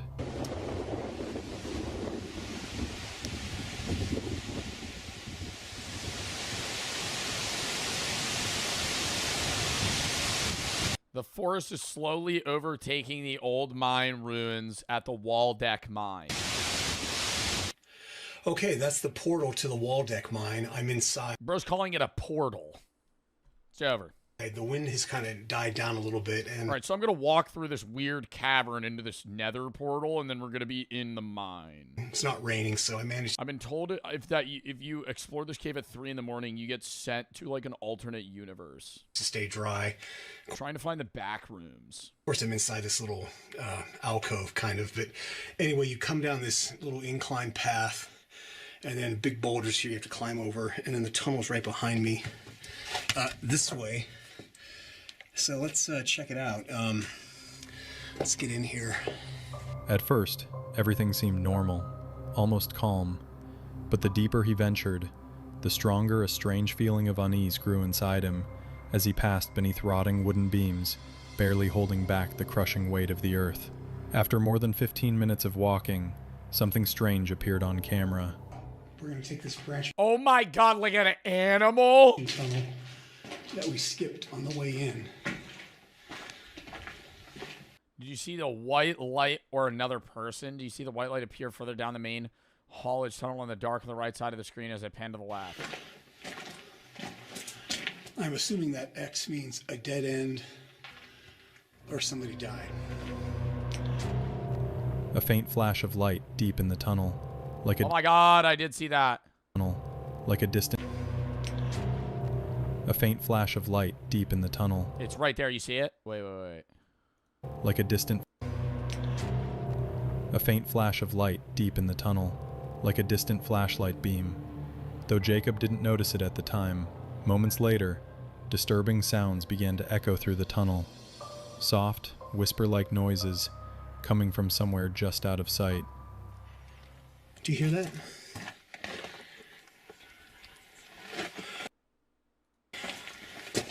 Sounds like, Stop fucking moving!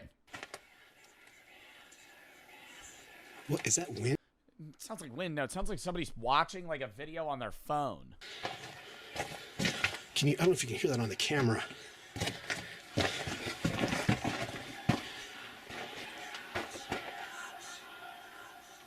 Do you hear that? Oh my god, and then it got quiet. It stopped.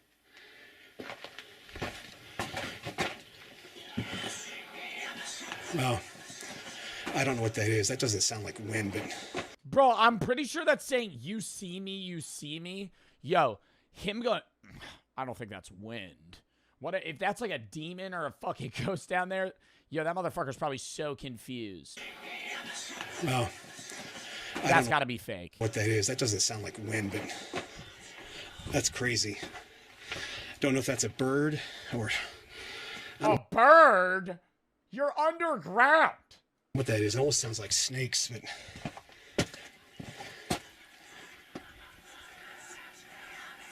Wow. I've heard some weird stuff in mines, but that is definitely creepy. I don't know what that is. So let's get out of here and head back out to the portal. That was weird. I think I keep hearing something. That was strange. I hear the air blowing here. Wow. I'm getting out of here, and you can really hear that airflow. I'm getting out of here and heading home. Uneasy, Yo, you could fake the fuck out of like really good YouTube horror videos if you and your friend went down here, did this video, but your friend just acted like he didn't know you and like was like really disheveled, covered in dirt or something. Jacob turned back toward And then you shine the flashlight and he's just standing there. the entrance, but on his way out, he noticed another tunnel he had missed before and cautiously decided to investigate. Looking down the tunnel here.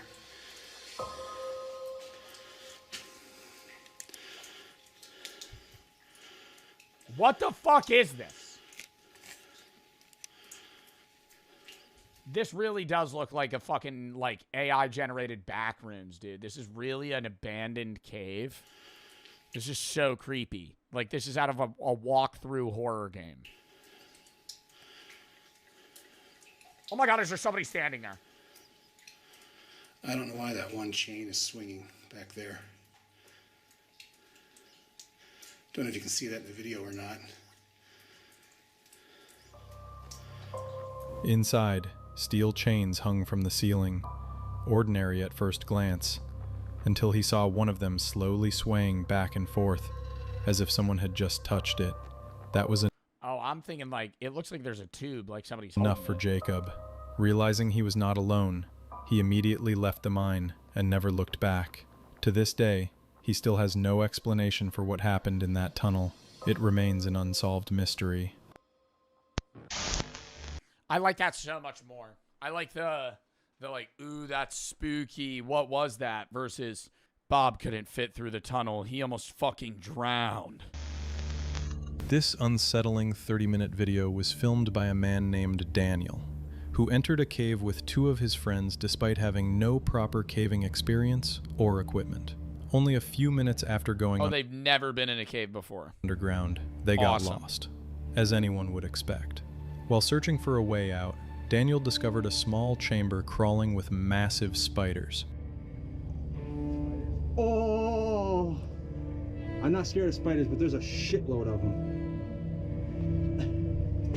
Where?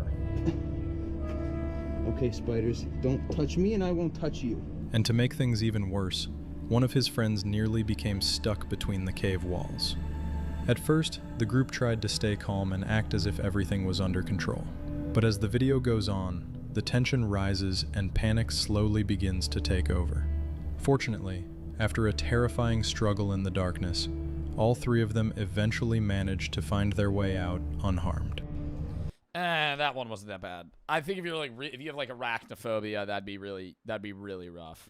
At least, no matter how bad and tough it gets, at least you're not in a cave. Cave divers, when they have a 500K house, loving wife, 3 adorable kids, and the cave is named Do Not Go In There, you'll die in the worst way possible. Oh my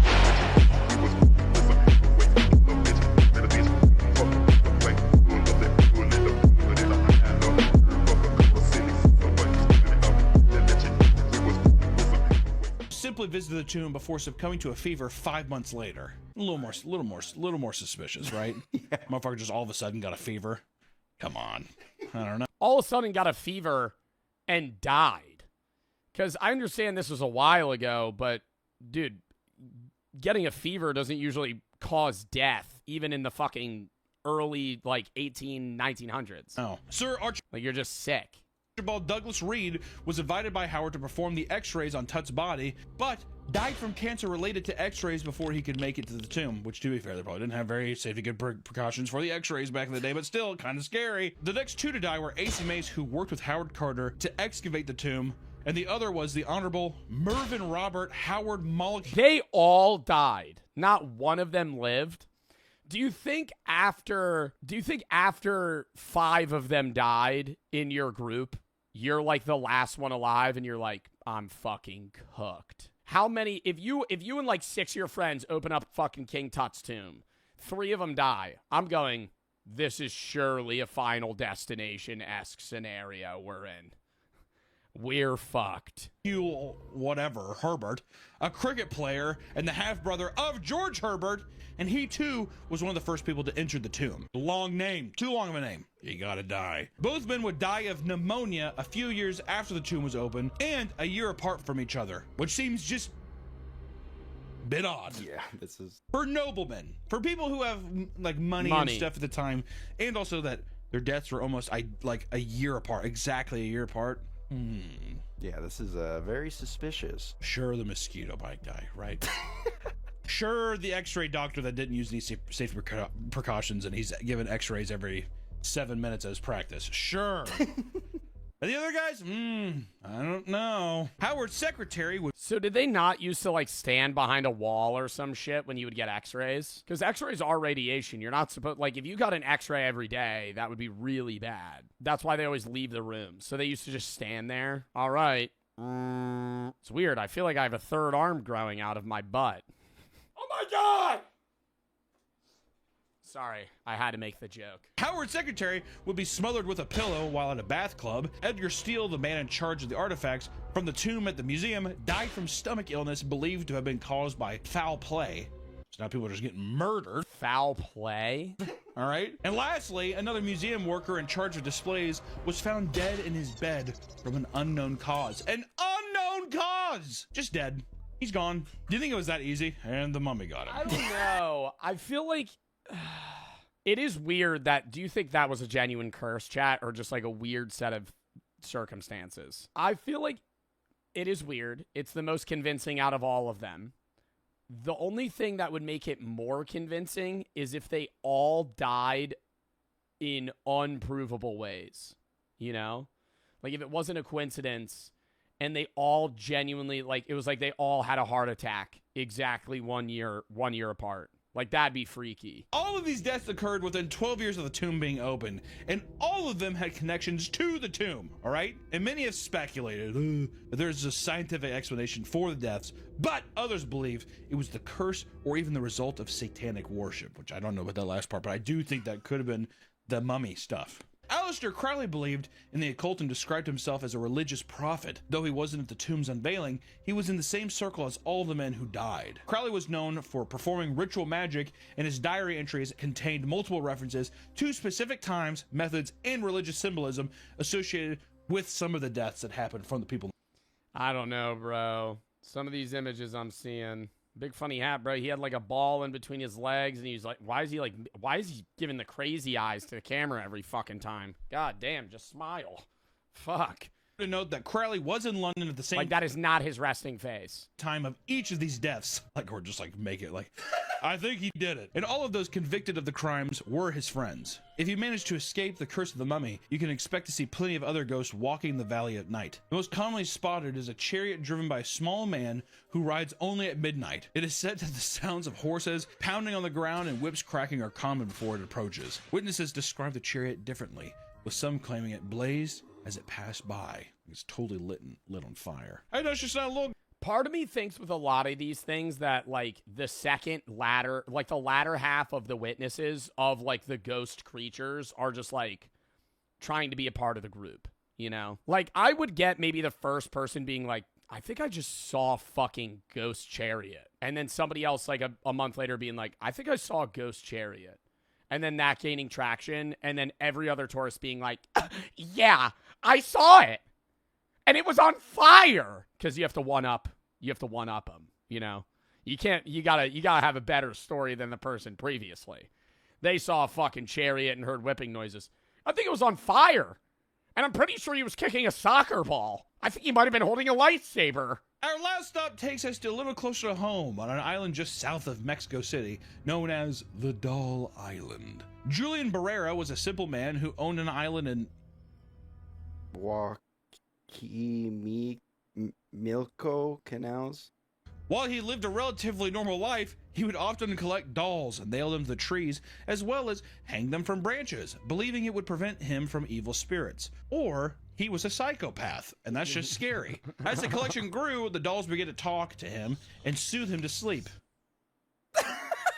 Yeah, I think he's just insane. He would go to the dumps and look for dolls to bring back to his island, where he would dress them up before hanging them alongside the others. Though the exact reason why he started collecting them in the first place is unknown, most people believe it's because a young girl drowned near his island. That he collects dolls. Probably to appease the ghost. Exactly. I feel like he drowned the young girl. We don't know that. You're making assumptions that are probably true. But we don't know. The story goes that the girl was swept away by the current while playing with her sister. Her body, along with the doll, floated to Julian's island, where the dolls spoke to him, and the girl. Oh my god! And now he feels like he has to just do this so she doesn't haunt him. His voice demanding the doll back. Annabelle. Annabelle reference. So to ward off evil spirits, he nailed the dolls to the trees, but one doll wasn't enough, so he continued to hang more to appease the anger. I don't know. Do you think the doll? Don't you think the doll wouldn't appease it? It would just invite more of the evil spirit. You just got to start pinning John Cena WWE dolls from the year 2006. The more dolls he collected, the more word spread about his That would defend you. island, and eventually people Just start pinning dolls of the Undertaker. were leaving their own dolls. And in total, there are over 4,000 dolls, making it the Guinness World 4,000 Record holder for world's largest collection of haunted dolls. All of this went on until 2001 when Julian and There's a fucking Guinness World Record sucks now. I'm sorry. There's anything and everything's a fucking record. If you really tried your hardest, you could have a Guinness World Record. Because there's thousands of them. And it's like, why is that a record? Who's going for that record? The largest collection of haunted dolls. I would get the largest collection of dolls. I could see that being a record. The largest collection of haunted dolls. Why is that a record? How many instances of mass haunted dolls are there? 5 ever? his nephew were out fishing. While on the boat, Julian exclaimed to his nephew that there were mermaids in the water singing to him. What? Before his nephew could even react, the old man was found dead, face down in the water, allegedly in the same place where the girl had been found. After his death, the island only seemed to get worse as other people began to see and hear some mermaids in the canals around the island. And throughout the island, thousands of dolls are said to move and talk during the night, but there are a few dolls in particular that paranormal investigators are interested in. The first doll ever hung up is inside Julian's former one-bedroom home.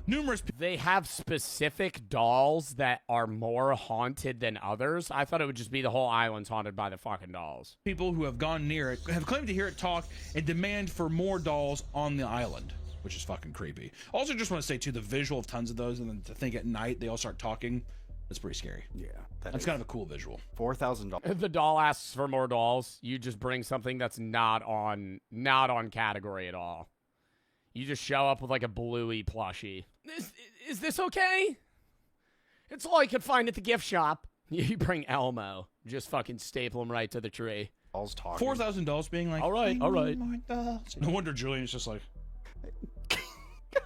the mermaid sing to me. You know what I mean? And bring me your doll, I need Beanie Baby. You bring me Beanie Baby hanging on tree. The second doll, Augusta Tinta, was said to be Julian's favorite and the one that he would talk to the most. It is said that when Julian was alive, the doll would walk around the island at night, protecting him and even curing his illnesses. The fuck kind of Christ-like doll is this thing? Fuck's sakes. But then why did he die in the same... I don't understand this shit. He did all this for nothing because then he ended up drowning in the same way. That's like... I feel like this is just like a tragic sequence of events. There's a small shrine that surrounds Augustinta where people leave small offerings in hopes that she will protect them too, which is fun. Mr. Beast goes there. All right, guys. So this is the most haunted doll of all of them. And usually it's customary to leave some sort of offering so it doesn't haunt you later. And look what I have. It's just a fuck. It's the new Reese's Cup. Not Reese's Cup. It's the new Peanut Butter Cup Feastables bar. And Nolan's head. Just kills Nolan right on film. All right. That was a fun video. I enjoyed watching that.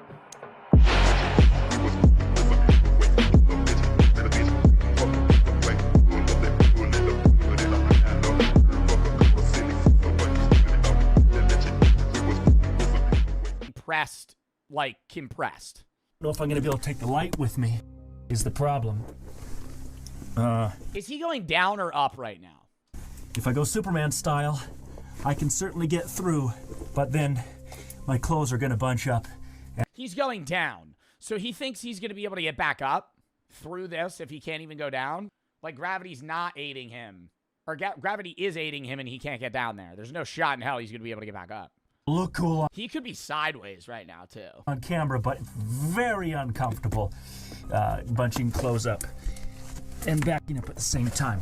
So one of the nice things about these is you can use your feet for leverage, and you can't see that, but I take my feet and I pinch it up against the ceiling, and then I use that to leverage myself backwards. So I'm leveraging myself through here. And I fit okay. It didn't look like I was gonna, but I'm pretty much... I just have a hard time leveraging myself to move myself over this knuckle. But it's gonna be... Dude! And you, like, say you panic, you faint, you get up, and you, like, can't get out. Even if you called for help, I feel like if somebody came down, they're like, all right, we're gonna get you out, man. I'd be like, no, don't even ask me to do anything. Knock me the fuck out. Inject me with horse tranquilizer and just pull my body out. I want to wake up out of this fucking cave. I would not be able to be like, all right, man, all right, exhale, and I'm going to pull you. Fuck that. Drag my limp body out of this. It's gonna be a little lossy here. For a while, he keeps trying to push deeper into the cave, but eventually realizes he's almost completely trapped. Trying to give you a decent view. Oh my God! What's going on? Oh my God, oh my God, oh my God, oh my God. Getting out of that. Dude, he literally is like... My little gumdrop's life here. I'll bring you close. He's not going to try and get back up. He's going, I'm going to keep trying to go down. Closer. There we go. So it's all about leverage, and I don't know where my feet are here. But I'm working my way through here as I can. I can't turn and see. You see, this is the problem with the clothes bunching up. My knee pad's caught. Okay. At that, I do gotta say, these people, I feel like these cavers gotta be like, I'm just assuming, very lax people. Like, there's no way you could do this, deal with the anxiety of this, and then not be like basically able to handle any stress, you know? Like, I feel like if you could deal with this, bro, oh my God, you're able to withstand anything. moment, he decides not to risk it any further and begins carefully backing out the way he came.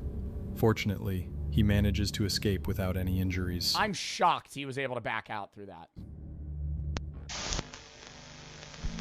This story comes from the YouTube channel Action Adventure Twins, run by two brothers, James and Edward. I am so surprised that there are this many caving channels. And I will say I get this. Like this right here. All these things that he's reaching, this is fucking awesome. Rafting 5 miles underground inside the largest cave in the USA. There's like a huge waterfall. Or like this with a 280-foot waterfall. Looks like a lake. Like, I would get you squeezing through the gap to get to one of these places.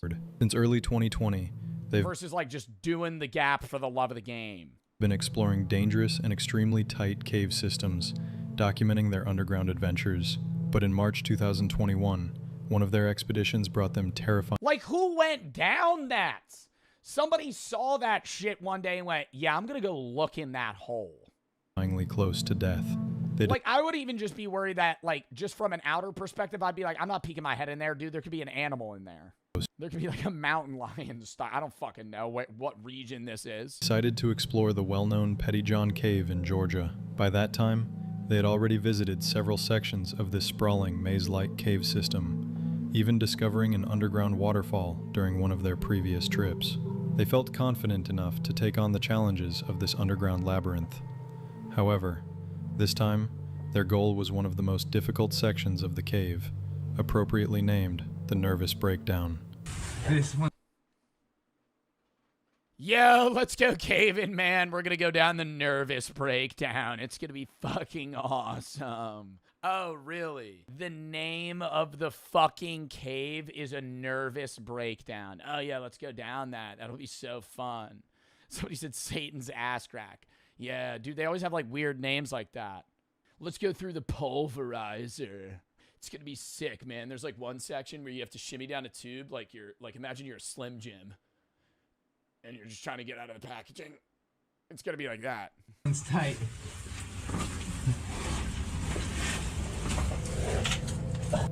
A title that perfectly describes the mental state of anyone attempting to pass through it. The beginning of the trip went smoothly. Is it wet? Is it all wet? I feel like that would be better for me if everything was slippery. Do you think they ever like butter themselves up? Spray a little Pam on themselves?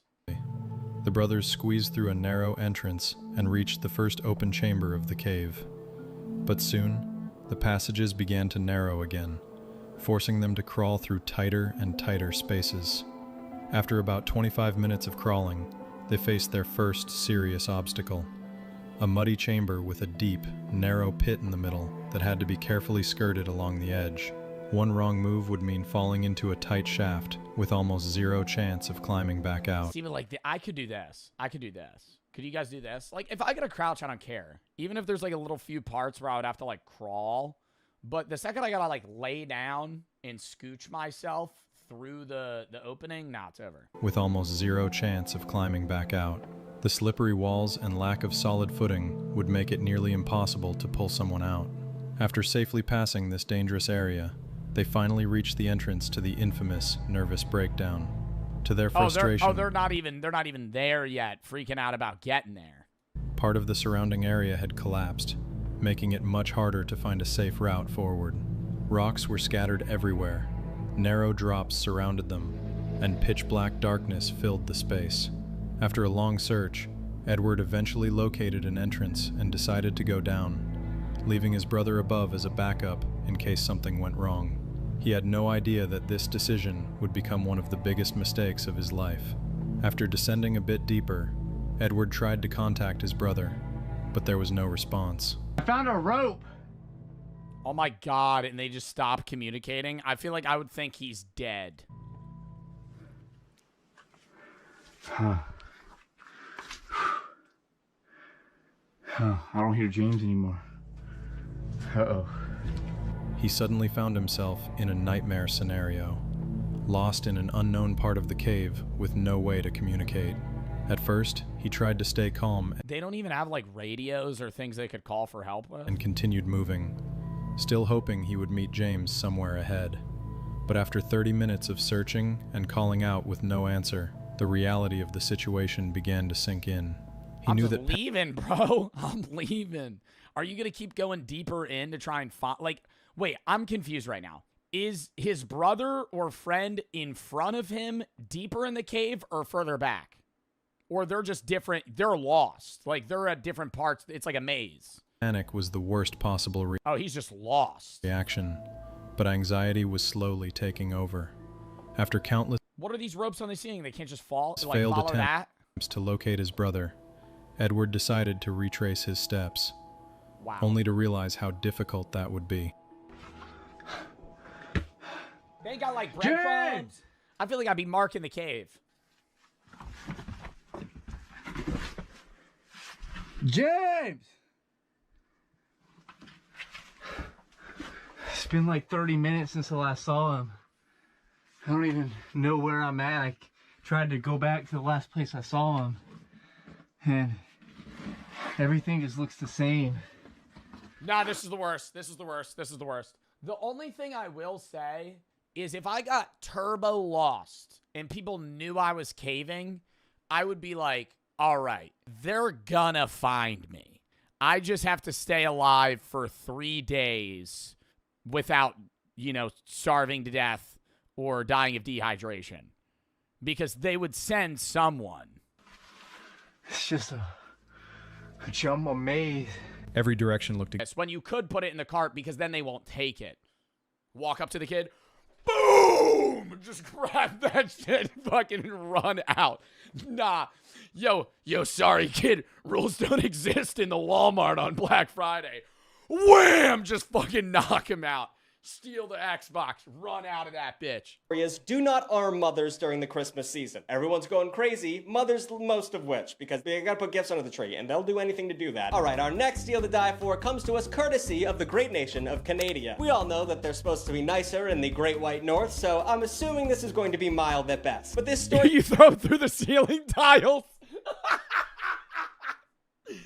You walk out, you see him, it's like there's one Xbox left, you just grab him and chuck him into the ceiling and just run off. He's like stuck in the vents. Is about sneakerheads, so the niceness of Canadians mixed with the assholeness of sneakerheads probably balances out a pretty good bunch. In 2016, the Adidas store in Vancouver hosted a Black Friday drop of vape sneaker collab called MMDR1 Olive Camo. If you're not familiar with sneaker world... Oh, did they like resell for crazy? Or vape in 2016, this was a huge deal. Mainly because resellers scoop up all of the shoes and sell them on the secondary market for an insane markup. So if you wanted these cool ass kicks without spending an extra hundreds of dollars on the secondhand market, your best bet was waiting in line and being willing to pay retail. So how wild would hypebeasts go to wear something that you literally step in dog shit with? Well, let's find out. Survey says over 300 people showed up for the drop and the store had no security to oversee the crowd. One customer, who was apparently drunk, became agitated and started throwing punches at others in line. At one point, he decided, like most aggro drunk guys do, to oh my god, I've seen this video. Take off his shirt and challenge onlookers to fisticuffs. Eventually, he took his belt off and started swinging it around, using it as a whip to hit others in the crowd. Eventually, the cops were called to disperse the crowd and apprehended the shirtless and beltless Canadian sneakerhead. So congratulations, brother. You did a weird, aggressive strip tease. You have to pay 500% markup for your dumbass shoes, and you're gonna spend the night of Christmas in jail. You. But okay, America, we're not gonna let Canada one-up us on crazy-ass consumerism, are we? Our next prize is a deep discount on a Samsung 50-inch Plasma HD TV. That's worth it. That's worth it. I don't even know what the discount is, bro. But that's worth fucking throwing hands for in, what, like 2012? A fucking Samsung flat screen. Best kind of TV you can buy to this day. So I understand the what's the word I'm looking for? Hysteria. In 2008, Walmart's Black Friday sale 2008. offered this puppy at $798. For context, bro, see, that's the crazy shit about TVs. That TV now would be like $100. They have really expensive like 4K OLED TVs and shit, but it's like, bro, you could get a good flat screen for so much cheaper now. Plasma screen TVs were top of the line back then. And this model regularly well, yeah, this specific one. This is a blocky flat screen. Retailed at over $1,000 more than Walmart's sales price. So this was legitimate. Huh? They're selling it for $700, and normally it was around $2K. Since 38% of Black Friday shoppers say they're in the market for a TV, a deal like the Samsung 50-incher doesn't last long. So how much plasma are you willing to lose to get this much plasma in your life? This deal brought out residents of Valley Stream, New York in droves. Over 2,000 people waited in line for Walmart's Black Friday to begin, and when a store employee started to open the doors, the impatient crowd surged forward, breaking through the metal barrier and trampling the employee to death. Instead of trying to help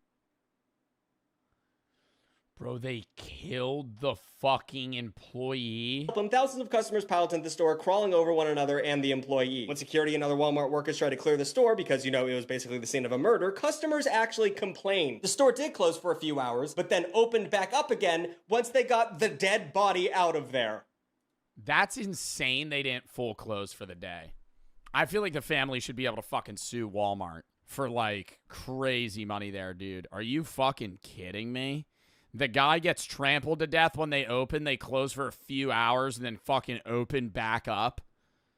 Yeah, sorry, we gotta clean all the blood off the floor. But I don't know, that's a good deal on a TV. I can't talk. So that's crazy. Someone actually died, an employee nonetheless. So now it's time for our final round of Deal or Die. And surprise, surprise, this takes place at another Walmart in Reno, Nevada in 2016. Now, the thing you have to understand is there. Dude, 2016, it's like, I mean, that's, you know, almost 10 years ago. But I feel like a lot of these stories would have been like 2005. 2006, because like Black Friday shopping has consistently gotten worse over the years, and meaning like the sales are worse. The sales are worse, so there's no reason to go. Million in-store Black Friday shoppers that year. And you know, there are only so many spaces in a Black Friday parking lot. The spaces at this Walmart were hard to come by, and the cars people drive are gigantic. So this altercation wasn't over a flat screen or, like I said, one of those dumb ninja products. It was over a parking spot. I mean, to keep in mind, there was an actual deal going on. Walmart had a killer deal on the DJI Phantom 3 drone. This puppy was marked down from $499 to $369, so that's wild. That's $100 savings. So what would you do? $100 is good, but it's $100 on a fucking $500 product. For a parking spot to get into a store that had a drone off for 26%.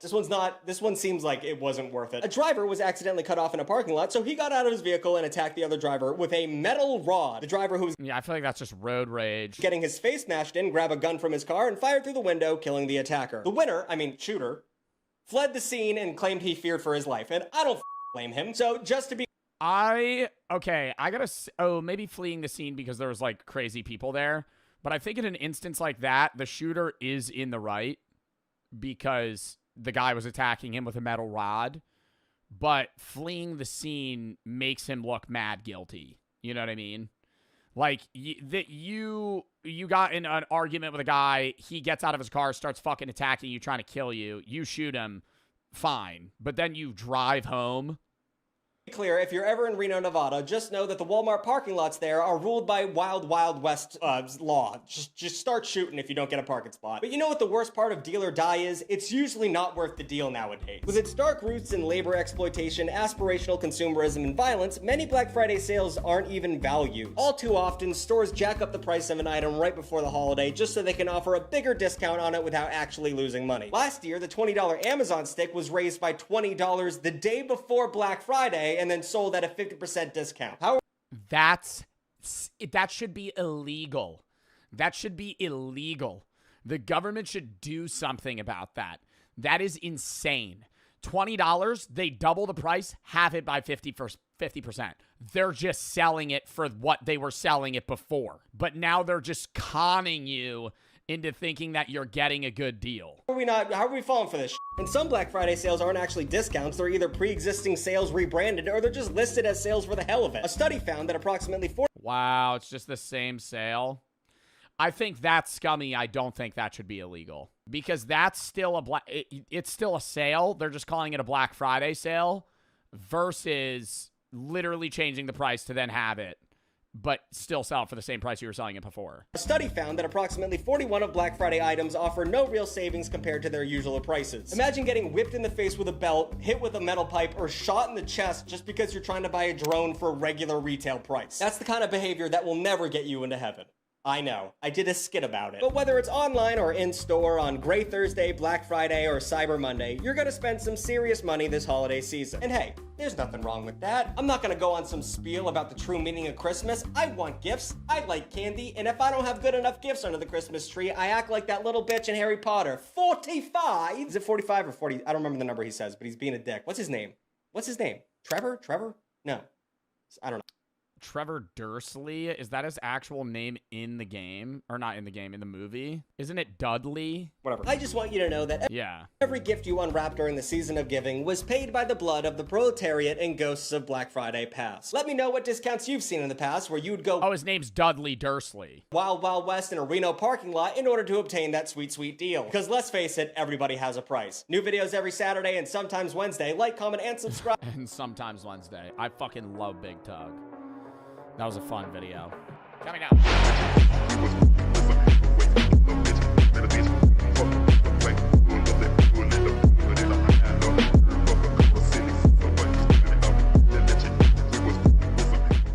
Teletubbies, the sun woke up. Theory by Alex Bale. We've watched some of his other ones about SpongeBob. But this one is an in-depth conspiracy theory about the Teletubbies, the childhood show that many of us grew up watching. Can I say the Teletubbies I had a love-hate relationship with when I was a kid? Because there's certain aspects where it's like the baby as the sun is just like clearly a kid's show. But a lot of the show's really fucking creepy. Like uncanny almost. Kind of like they almost, I would say they live in like the back rooms, basically. How will the world end? It's a question that's haunted humanity for as long as we can remember. Will it be from nuclear war, or AI taking over, or some kind of disease wiping us out?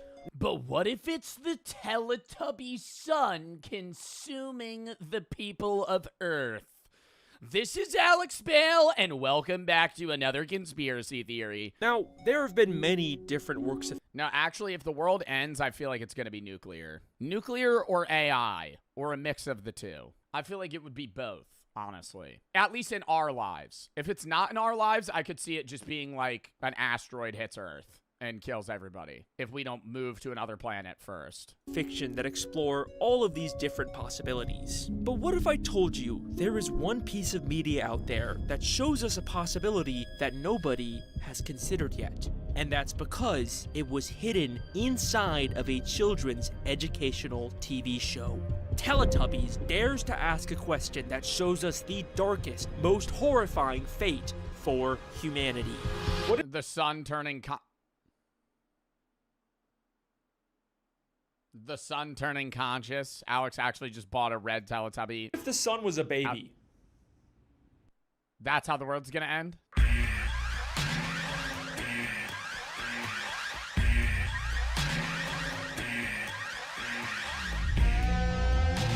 Fan theory by Alex Bale. There's no way he made a 22-minute video about how the sun's a baby and that's how the world's gonna end. That's literally, bro, the sun's a baby. That's not even a conspiracy theory. The sun's just a baby in the show. That's what it is. Oh, see, why does he make it creepy? Jingly keys. It's possible I went a little too far with this video. Teletubbies is essentially just jingly keys to distract babies. It's not like Blue's Clues or Magic School Bus where there is some semblance of a— Yeah, they don't speak, right? The Teletubbies are like non-verbal alien creatures that just go like, and they make like weird noises. And they have like TV screens on their stomachs. Plot or conflict. Teletubbies is just kind of nothing. There is no substance to this show, which is understandable because it was made for literally one-year-old babies. Okay, that's a bit of a diss because I remember watching the show. So I remember watching Teletubbies, so I was definitely not one when I was watching this. I was maybe 5 or 6, but you know, okay, some of us mentally age at different rates, you know, don't be rude. I will never— Wait, is this actually a Teletubby scene? That's all the character does? I don't remember anything about the show outside of them being really weird and living in like some fantasy back rooms. I will now try and describe the plot of this show. Teletubbies are these weird-looking alien baby things. I feel like it's like Tom and Jerry. Like they just get up to mischief and do weird things. That live in a bunker in Teletubby land, and they just kind of... Bunker! What else could a bunker be? Nuclear bomb bunker. Fallout, the Fallout game. Teletubbies, inspiration from that. They live in Guantanamo Bay. Walk around doing nothing until a creepy speaker slowly comes out of the ground and tells them what to do. Speaker out of the ground, actually a spyglass from a nuclear submarine. This is actually a floating planet that goes through the ocean at different rates. And that's why the climate changes depending on where they are and why the sun rises so often, because they're going through different time zones, so they're seeing actually multiple sunrises in one day. Time for Tubby bye-bye. Time for Tubby bye-bye. And there is also this giant sun baby thing that is constantly watching and laughing at them. And there is also a windmill that sends videos to their stomachs of just some random kids also kind of doing nothing for like 5 minutes. Playing on the beach. Yo, low-key, Teletubbies is just interdimensional cable. The show makes no sense. But it's just like, it's brain rot. It's literally just brain rot. And it is so boring and by far the worst part of this show. And then when they're finally done with it, they literally just watch the exact same video again. Talk about filler. Holy fuck. Right now, what one sentence essay to fucking one paragraph where they watch the same clip twice? Because all this show is trying to do is just waste time distracting babies with jingly keys for as long as humanly possible. And I have watched so much Teletubbies for this video, and I hate it. Also, there's a vacuum cleaner named Nunu that looks like he's constantly in pain. Constantly in pain, bro. He looks like he's on fucking bath salts. Nunu is my favorite character because I can relate to him. And look, I get it. This is a baby show, I am not the target audience, and hopefully neither are the people watching this video. There is clearly no actual lore or world building here for me to discuss. Or is there? Years ago, I even made another parody video of dark, edgy Teletubby theories. Now why don't we watch a little bit of Teletubbies and see what we find? We see the show using overstimulating vibrant colors to mimic the psychedelic effects of LSD. You know, that was... You made a theory 10 fucking years ago about Teletubbies? Just me making fun of losers who genuinely try to analyze this baby stuff.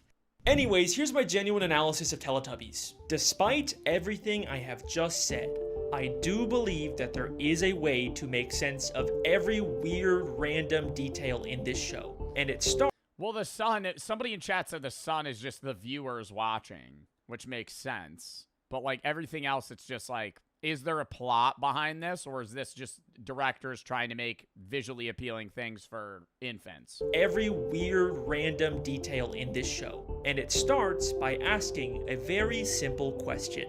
Where is Teletubby Land? Over the hills and far away, Teletubbies come Area 51 to play. It looks like Earth with the... There's an abundance of rabbits. There's an abundance of rabbits. Where are rabbits not supposed to be, but they multiply in insane amounts? Australia. Nature and New Zealand. Rabbits are in Australia. Or no, not rabbits. Well, rabbits are in Australia. Teletubbies are in Australia. Rabbits, but we never actually see any humans. For all we know, this could be some distant alien planet or magical alternate dimension. But we know Teletubbies do have some kind of connection to humanity. Because they have the same sun! The weird speakers are constantly telling them to do human things, and they are constantly being sent videos of human children in the real world. Hi, I'm Romy. Let's make some bagels. And I feel What? That's a plot of the show? What is this, an NBC News fucking flash segment? We're just talking, hey, this is Johnny's Bagel Shop. The Teletubbies are watching. like the intro at the start of every episode does imply that Teletubby Land is on Earth somewhere. Over the hills and far away, over the hills and far away. They are telling us where the show takes place in relation to us, the viewer. And to get there, we need to go over the hills that are in our way, as opposed to like going through space or a magical portal. Meaning Teletubby Land is likely on Earth. But it's past the ice wall. The Teletubbies is proving that the Earth's flat. The Teletubbies is proving that the Earth's flat because it's over the hills. They're saying it's over the barrier that the government sets for us, and this is all government experiment, and they're trying to hide that from the fucking humans. The Teletubbies aren't actors. They're actual aliens being filmed. This doesn't make sense, because Teletubby Land has a weird sentient baby face sun, but in the human videos, we can see that they just have a regular normal sun with no face. So, if they're both supposed to be on Earth, then why is the sun different? Well, maybe it's not a question of where Teletubby Land is, but when. What if Teletubbies takes place on Earth in the future sometime? Big Friday. Black Friday. That's a little sad. We'll call it Big Friday. And everyone in Philly said, your mother. We're calling it Black Friday, and also I'm gonna break a window. Sorry, business daddies. The nickname chooses you.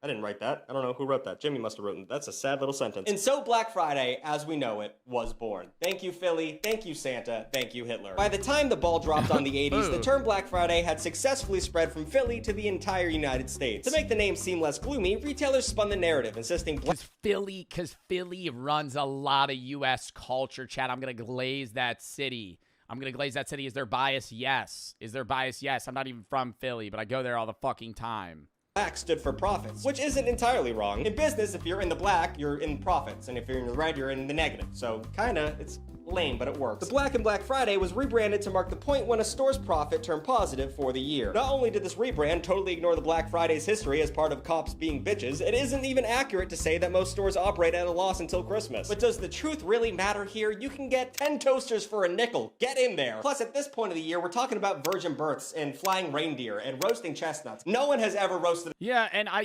would honestly argue that a lot of businesses run at a higher positive during the year than they do in the last quarter. Because the last quarter is where businesses want to spend the most money. If you've ever noticed, when you see the most ads during the holiday season, it's not because it's the holiday season. It's because it's the end of the tax season.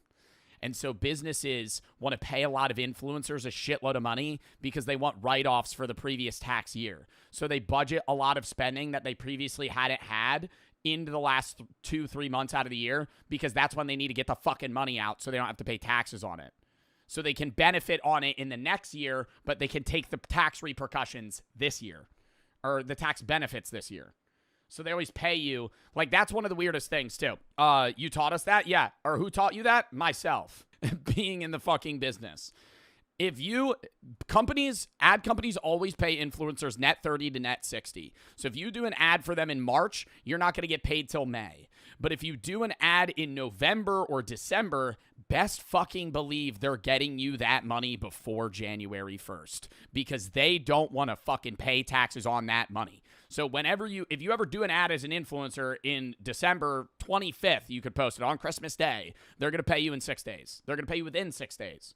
Because if they don't get the benefit of it. What's another little white lie on the pile, especially when that pile is making people extremely filthy f***ing rich? The 1980s saw a massive rise in consumerism. During the decade, over 16,000 shopping centers were built, and the crown jewel of all the consumerism was the shopping mall. There were approximately 2,500 malls in America during the Reagan years, and it made sense. As Americans left the city for green lawns of the suburbs, malls became the late 20th century version of the— do you think malls will ever like spark up again? Or are they like full dead forever? Because it's really like the mall apocalypse has affected the big mall. Or not the big malls, small malls. Big malls still function, like American Dream Mall, King of Prussia, like any huge mall you know of is still probably pretty popular. But any like small city or like lower, more kind of not chain mall, but like kind of like a strip is something that's probably gone out of business or just died off, where they have like a lot of vacancies. The town center. It's like we're building a new capitalism-forward vision for the country. That worked out. I'm so glad we did that. In the mid-70s, 33% of US retail sales occurred in malls or shopping centers. A decade later, the number had grown to 52%. Concentrating the bulk of commerce into one centrally located center made one-stop shopping for holidays a breeze. And as a result, big event days like Black Friday made it very seductive to get shoppers into a building with thousands of stores to shop in, and it's not even 1,000, it's like 10. Why did I lie? And this also led to stores waging— Yo, actually though, bro, a mall could have 100 stores, 5 of them are interesting. 5. I could walk past fucking 30 stores in a mall, be like, dud, dud, dud. This place has gizmos. I'm in. And then I walk in. It's all ass, shitty products, overpriced. Walk out. Repeat the same process. Annie Ann's, yeah, you gotta do the traditional stop at Annie Ann's, grab some pretzel nugs and a large lemonade that makes you feel like you've never had water in your entire life after you're done drinking it. Malls were the temple of materialism in the 80s, but the congregation was made up of yuppies. Yuppie is a term that stands for young, professional, upwardly mobile baby boomers. Yuppies are just young people with a bunch of money in their pocket, and they were baby boomers. Millennials now.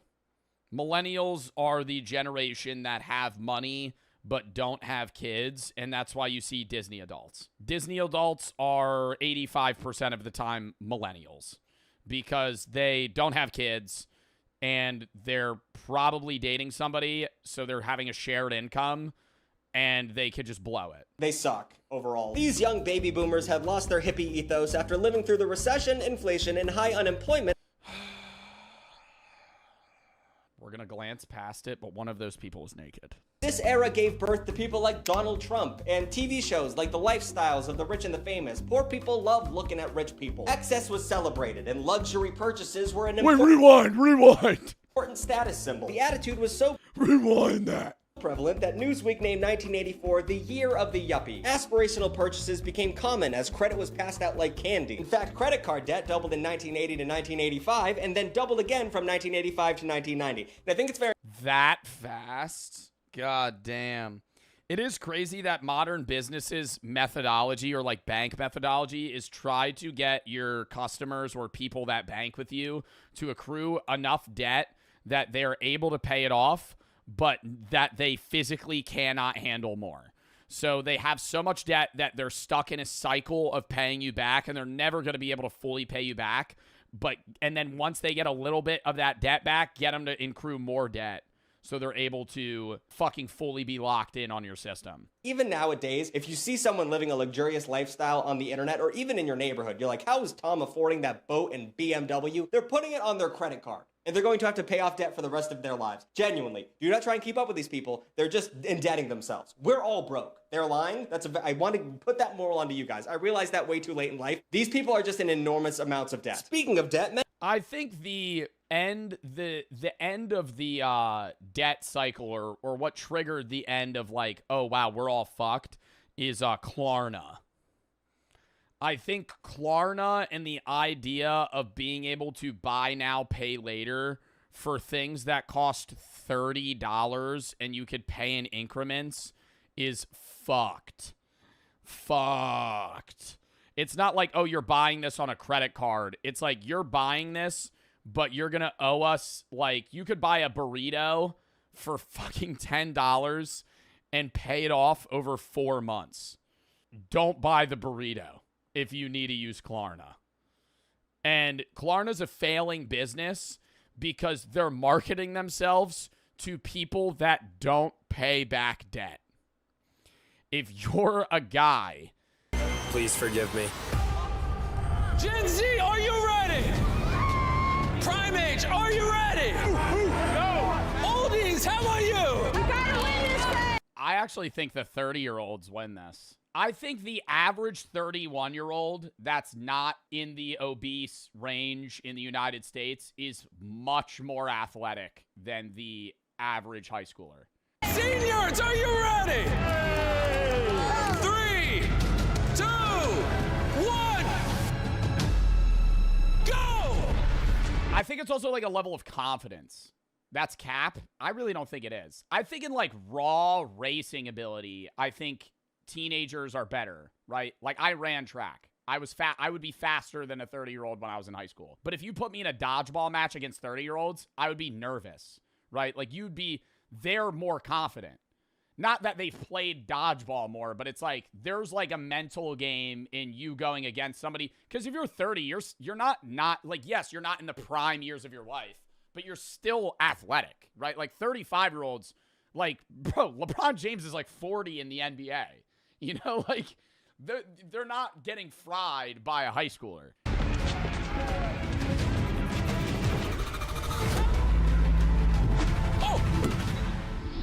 They got both the seniors out. Green team is done. 88. Are you okay? I'm fine. Throw it at him. I got 65. She's not even in the game. Oh, sorry, Jimmy. They teamed up on the old folks. No mercy. Oh my God, they're not going against each other, bro. What? Why are they just going against the old people? Whatsoever. Hey, hold him and count to 3. I feel like this, bro, on the count of 3, yo, I'm so fucking turning on them.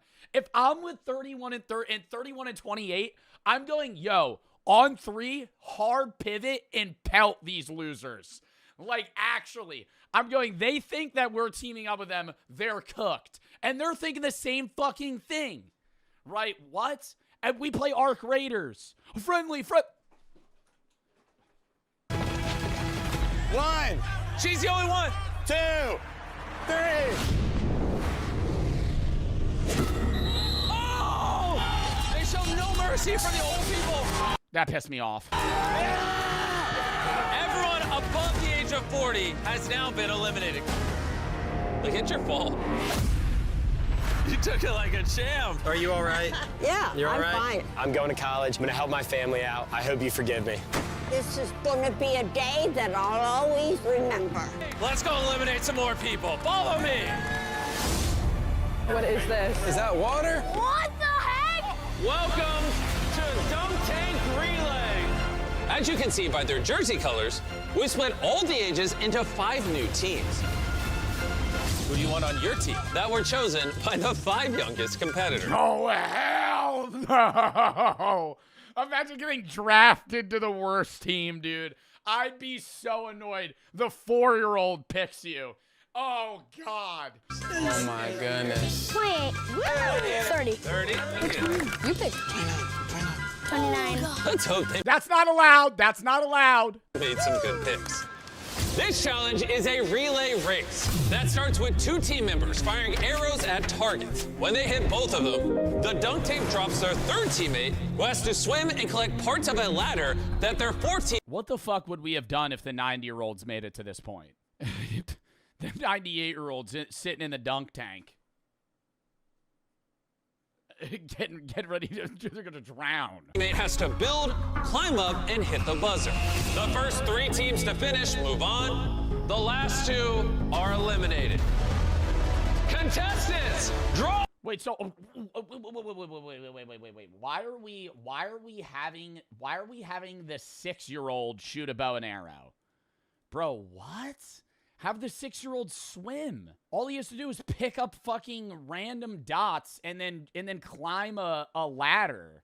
Why are we making the 6-year-old shoot a 40-yard target? Like, that's way harder. Relay. Swimming in the cold? Yeah, bro. Contestants, draw your bows. 3, 2. Cooked. Yo, Big Dog. I don't care if you never shot an arrow before you're like 35. On the side. To the eye. What? Yo, he went to the chest? 1. Go! Everybody missed their first shot, except wait, purple hasn't fired yet. Oh, he hit it! But purple team got a hit! Oh my God. Take your time. Come on, Tuna.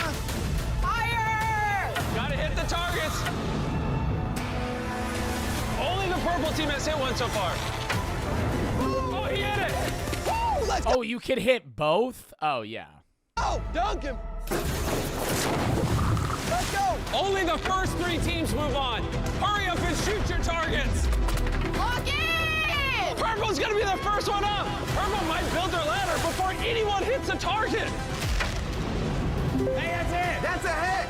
On top! Do we really need On top! Come on! What the fuck are we doing? Oh no! Are you kidding me? Come on, 30! That's it! Let's go! 22!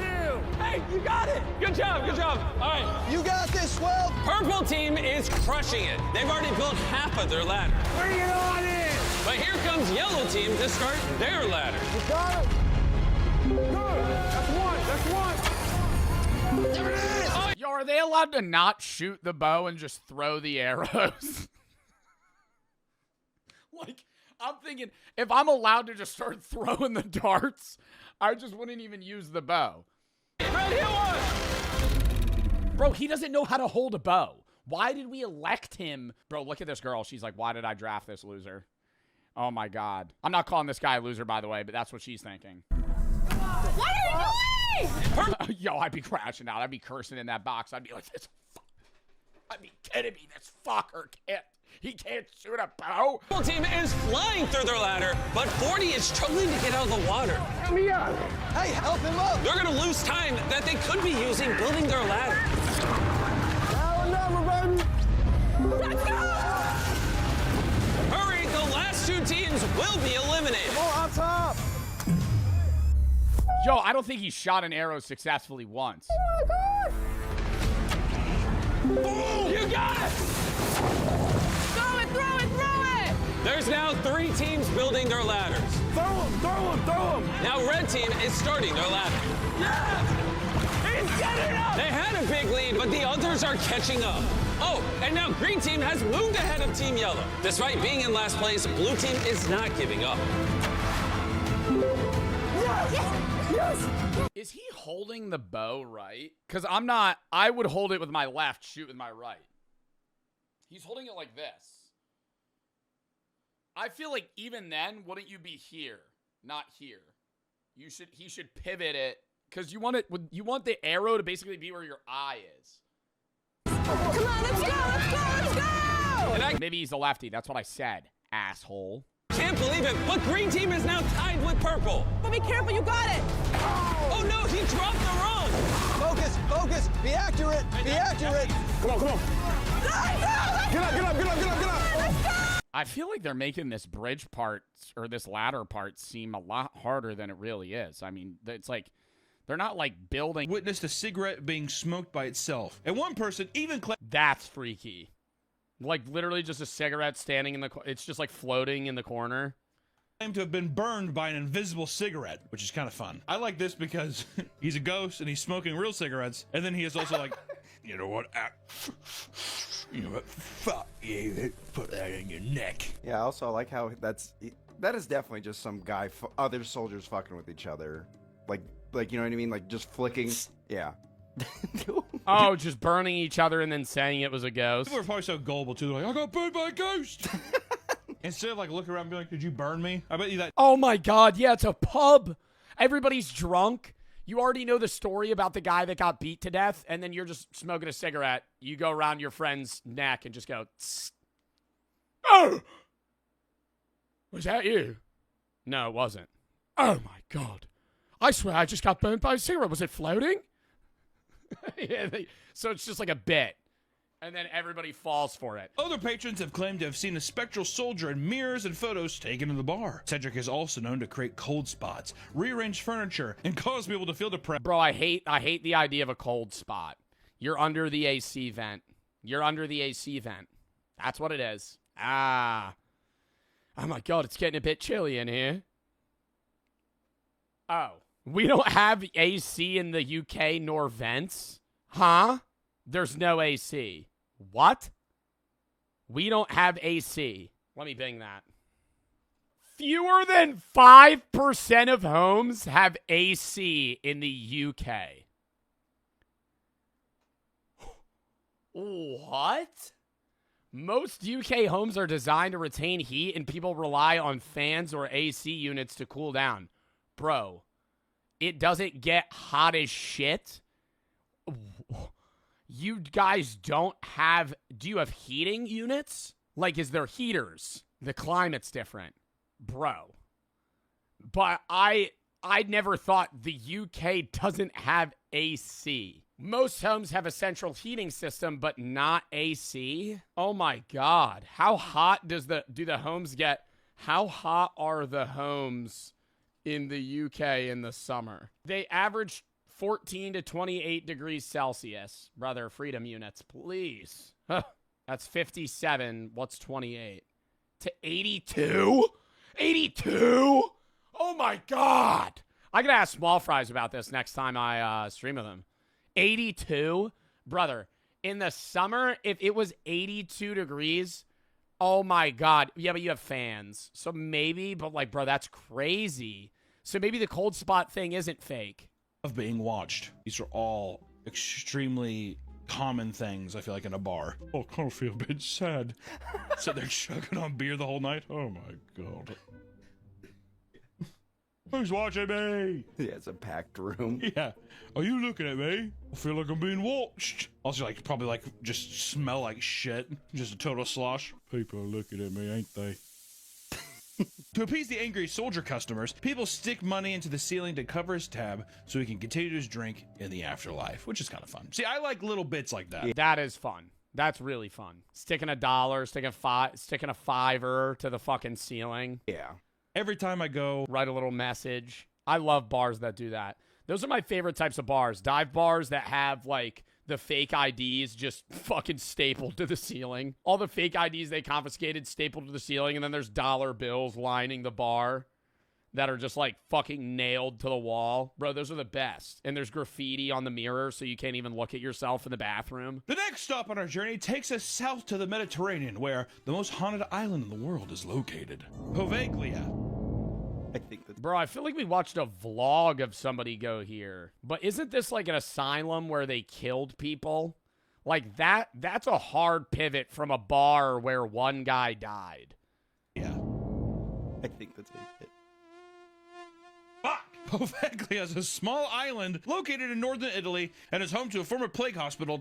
Oh, yeah, no. Like, how much would somebody have to pay you for you to be alone here at night? You get a sleeping bag. That's it. You got to sleep in this room. Like right in the middle of the floor. People have been living on the island since the 400s, but it wasn't until the 1500s that it became a quarantine zone for the plague. After the plague ended, the area was abandoned until 1922 when it was repurposed as a psychiatric ward. Today, it sits abandoned and barred from the public for 60 years after the ward closed in 1968. Now, it is a hotspot for ghost hunters who get special permission to investigate there. And what makes this place so haunted is the mass graves that house thousands of plague victims all across the island. Many who have set foot on the property claim that it is 50% dirt and 50% human ash. That's a lot of ash. That's a lot of ash. Locals call it the Island of Ghosts because of how many spirits have been spotted. The most well-known specter is that of a mad doctor who jumped to his death. Bro, you know the most fucked thing I saw the other day was in... I would love to go... Like, I love going to museums. I love going to, like, historical sites. I was watching this TikTok of somebody that went to Auschwitz, and they took a picture in, like, the gas chamber, and you could literally see the nail scratchings of people trying to, like, claw their way out. Like, and it's still exactly the same. Like, it's unchanged from that time. Like, that's fucking horrifying. Because of how many spirits have been spotted. Like, that shit being haunted, I would understand if somebody tried to claim that, too. Like, stuff like this where it's like, yeah, hundreds of people died and then they burned their bodies. The most well-known specter is that of a mad doctor who jumped to his death in the bell tower. During his tenure at the psych ward, he performed hundreds of lobotomies that left people debilitated and in severe pain. Shortly after his death, ghost hunters claim to have contacted the doctor and sometimes see him roaming the halls. And in 2000, well, like, he's the evil spirit mainly that's there. And he's, like, stuck because he was killing people. Dude, do you think the doctors in that time actually thought lobotomies were good? Because I understand medicine was at a different rate or, like, different point. But, bro, that was, like, 100 years ago. people were given lobotomies. And I understand the medical, experience was less. But you're a doctor, and you're shoving an ice pick in the top of somebody's eyeball, and you're cutting a part of their brain to make them more happy, and then you pull it out, and you instantly see, like, the fucking part of their consciousness just leave because you effectively just gave them brain damage, like irreversible brain damage. That, or, like, what if you fuck up the lobotomy? Because that's had to have happened, too. Where it's not even a successful lobotomy where they're, now just like emotionless and a husk of their former selves. Like, you fucking stab the wrong part of their brain and then you fucking pull it out and they can't move. Like, you've paralyzed them. Zach Bagans and the Ghost Adventure crew. Bro, I love this guy. I used to watch Ghost Adventurers when I was a kid. Were granted access to the island to investigate. What is the intro? Oh my God. That's like the most nostalgic thing, and it's so fucking stupid. He's like, my name is Alex, and I've been hunting ghosts for however many years. They still make episodes of that show, by the way. My name is Zach Bagans. I never believed in... My name is Zach Bagans.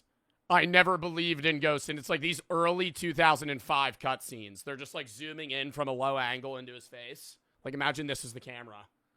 My name is Zach Bagans. Where there, they claim to speak with multiple victims of the Doctor. Go ahead and show one.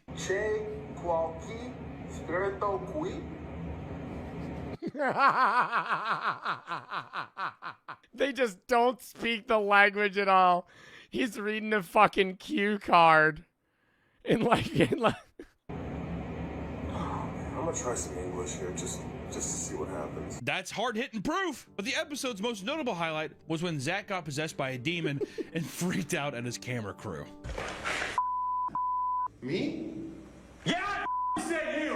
Whoa. Stop, dude. Get out of here! This is gold. I love it. You know how many times this has happened? A lot.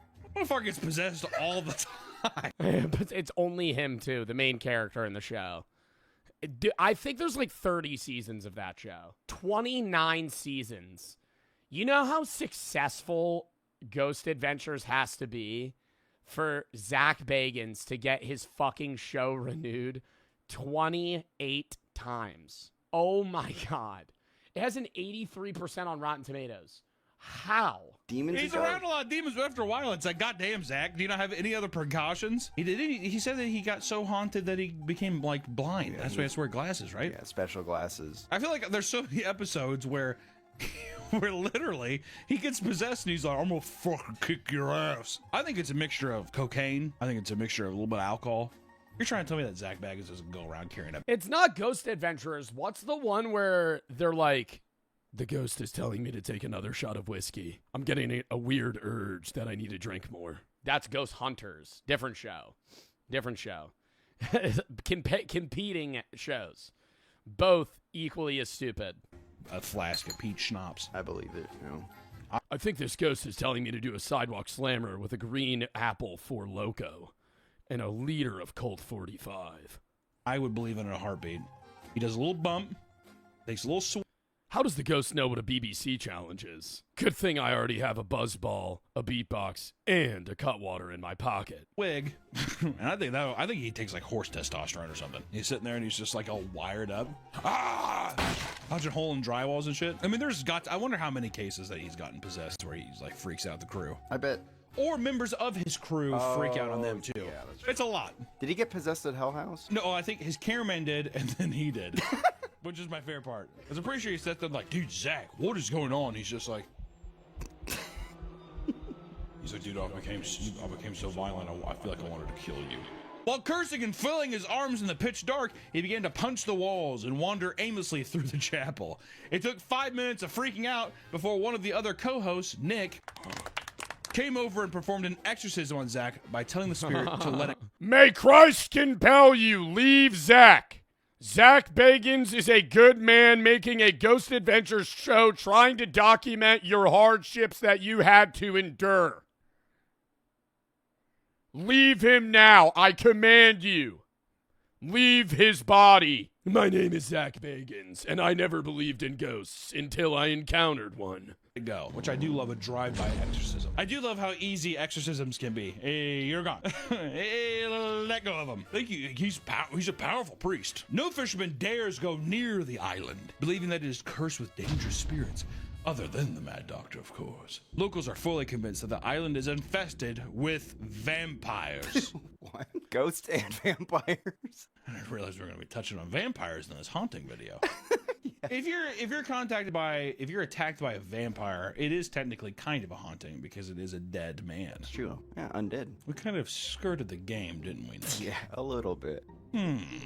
This is because multiple bodies were unearthed with stones and even blood in their mouth, leaving many to believe that they were recently up and walking around feasting on human blood.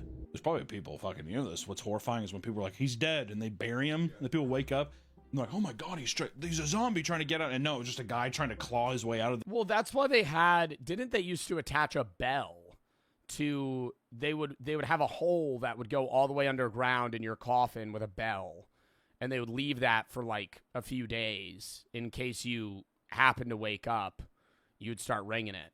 But then I feel like they changed that too, because it used to be customary that you would let the body sit in your house for like 3 days.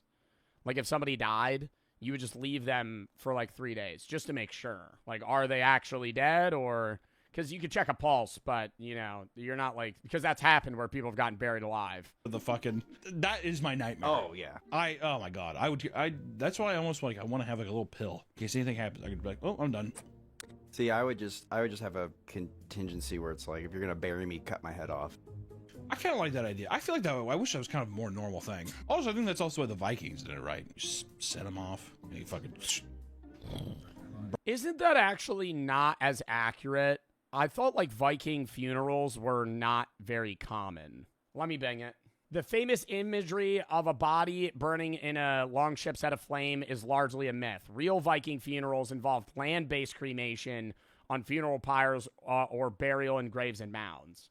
So it was like... Viking funerals existed in the sense of maybe burning a body, but not where they would row you out into the ocean and then fucking shoot a flaming arrow at your body. Why do you keep saying bang it? I'm trying to start a new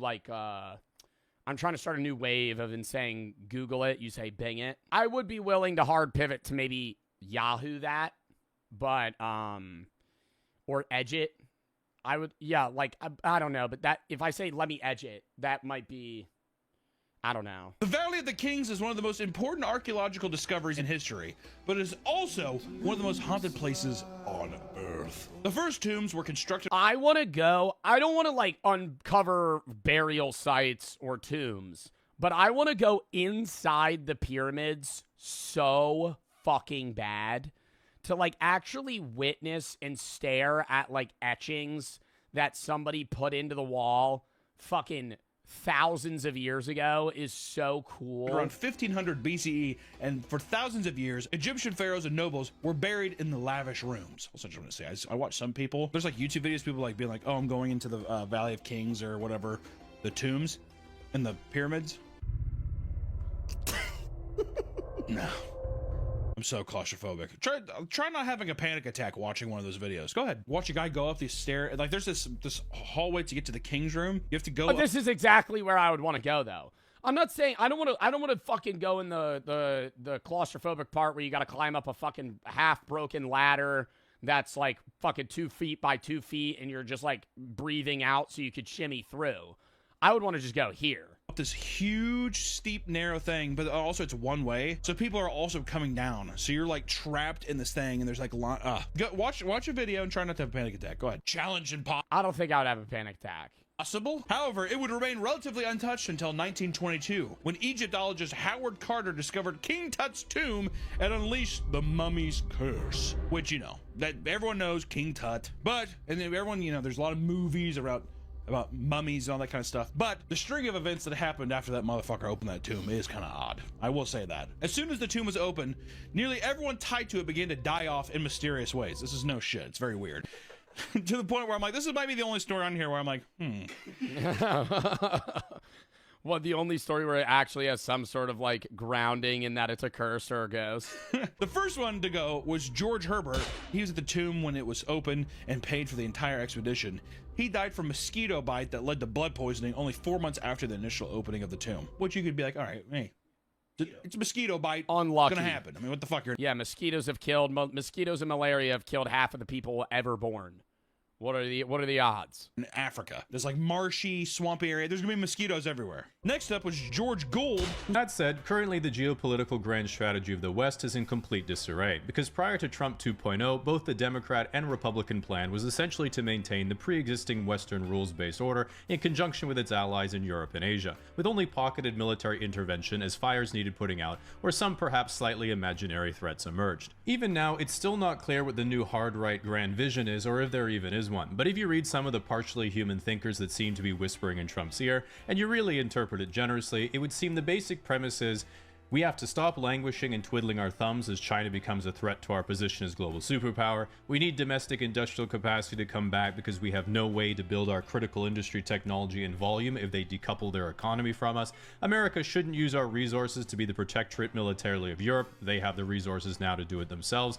And America will establish political security over Central America, locking down a soft border for the entire northern continent, while using bases on Greenland to secure the Arctic shipping lanes, which are now open nearly year-round since polar ice has retreated in the last 50 years. Oh my god. Fuck this. Fuck this. Not because of climate change, though, that doesn't exist. On paper, it's not like there's... So we're hard pivoting from the protection of NATO. I know a lot of this with like how we're trying to de-escalate spending for them, and we're trying to get them to cut some part of their own GDP for their own spending in Europe. And a lot of countries within Europe want to do that themselves just so they don't have to be reliant on the U.S. So now we're trying to move that chokehold to South America.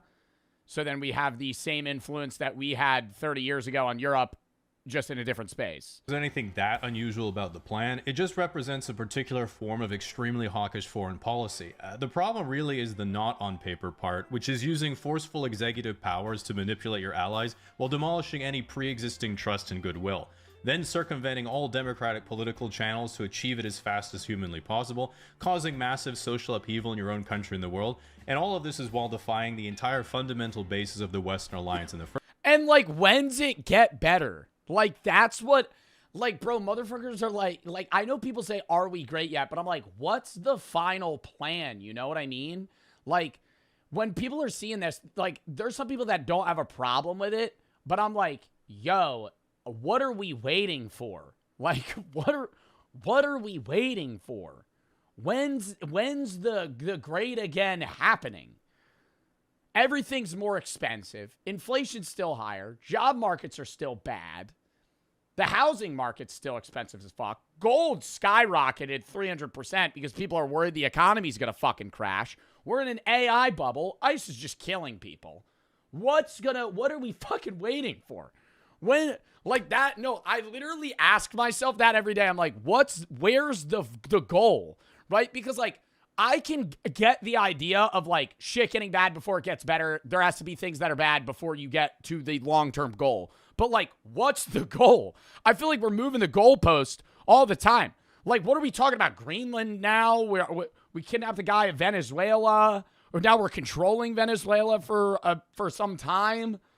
I was just like, what's happening? First place, which is ironically destroying the social cohesion and resulting trade and finance empire that made America great post-World War II. From everything I've looked at, pretty much everyone seems to either think that America is trying to intentionally disconnect and isolate itself from Europe and its allies in an act of ultranationalist self-suicide combined with an economic Cold War with China, or that they're finally using strong-arm tactics to concentrate executive power and accelerate decision-making, allowing them to bring back real military strength, security, national identity, and industrial power to a stagnating Western empire. Frankly, I don't think anyone has any idea because everyone I read on the topic just keeps getting every prediction wrong, and if I were playing your boy Donald in a grand strategy game, I'd be very confused, and all I do is keep a very wide berth to protect. Yeah, like, it's like his moveset changes. Like, if Trump was like a Magic the Gathering card, his description would change every fucking turn. It's like, oh no, he doesn't do that anymore, now he's gonna do this. Like, it's unpredictable. Like, it's just a guy that's like, he wakes up and he's like, yeah, this is what we're gonna do now. My light bulbs. But the good news is that at the very least, if you can get past the lying, the corruption, and Rape Island, the characters this season... Nah, Trump coin's still gonna be up sometime, though. That definitely wasn't like a rug pull, like, you know, started by a small group of people and investors that may have also been involved in the government. And have been the best written I've ever seen. Unlike politics of back in my day, which was mostly about either having elite level charisma or just being born into the ruling class, winning on being relatable or hot, and then having absolutely no idea what you're doing. Some people are like, yeah, but Jamie, this isn't Game of Thrones. This is the real world. It could end with you dying in a nuclear war. Which always makes me think, nah, I'm down. Now, unlike NATO, what shouldn't be collapsing is your access to an allied network. This is an ad. Well, that was a fun video. The app at the link below, or W casually explained, bruh. Full-blown recession. The gold cash got, bro. Or the gold crash got, bro. We have no nuclear weapons. We'll use it if we have to. What is gold at now? Oh my god! Wait, it's down 8% today. Holy shit.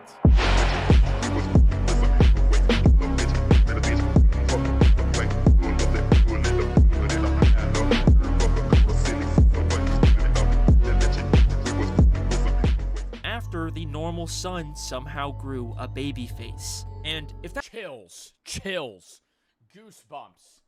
Goosebumps going over my fucking arms right now. This is insane. that sounds far-fetched, then take a closer look at these human videos. Now, in most kids' educational shows— To remind them what humanity is because humans are extinct. These types of segments are like Blue's Clues, where Steve gets sent mail from children who are fans of the show and say, "Hi Steve, I love Blue's Clues." Look, it's a letter from our friends. Hi, Steve. Let's go see my classroom. But in all 485 episodes of both the original and— Do you think the kids that were like previewed on Blue's Clues kind of like have that as a fun fact, a part of their life? I feel like that becomes a part of your personality. Like you mentioned that. You mentioned that early in. You don't hide like if you were a kid on Blue's Clues, yeah, that's an icebreaker. You're at a bar. You know, I was actually on Blue's Clues when I was a kid. I feel like everybody would be like, "Really? Tell me more." 2015 revival of Teletubbies. Not once do the children ever acknowledge the fact that these videos are being sent to Teletubbies. Hello, my name's Daniel. Hello, I'm Stephanie. They never even say the word Teletubby, which feels like a very weird, deliberate choice. For all intents and purposes, these are just random videos of humanity that could have been made long before Teletubbies ever even existed. And this all gets a lot more interesting when we take a look at the most recent Netflix Teletubbies reboot from 2022. Over the hills and... There was a reboot. Netflix bought out Teletubbies to keep making the show. Far away, Teletubbies come to play.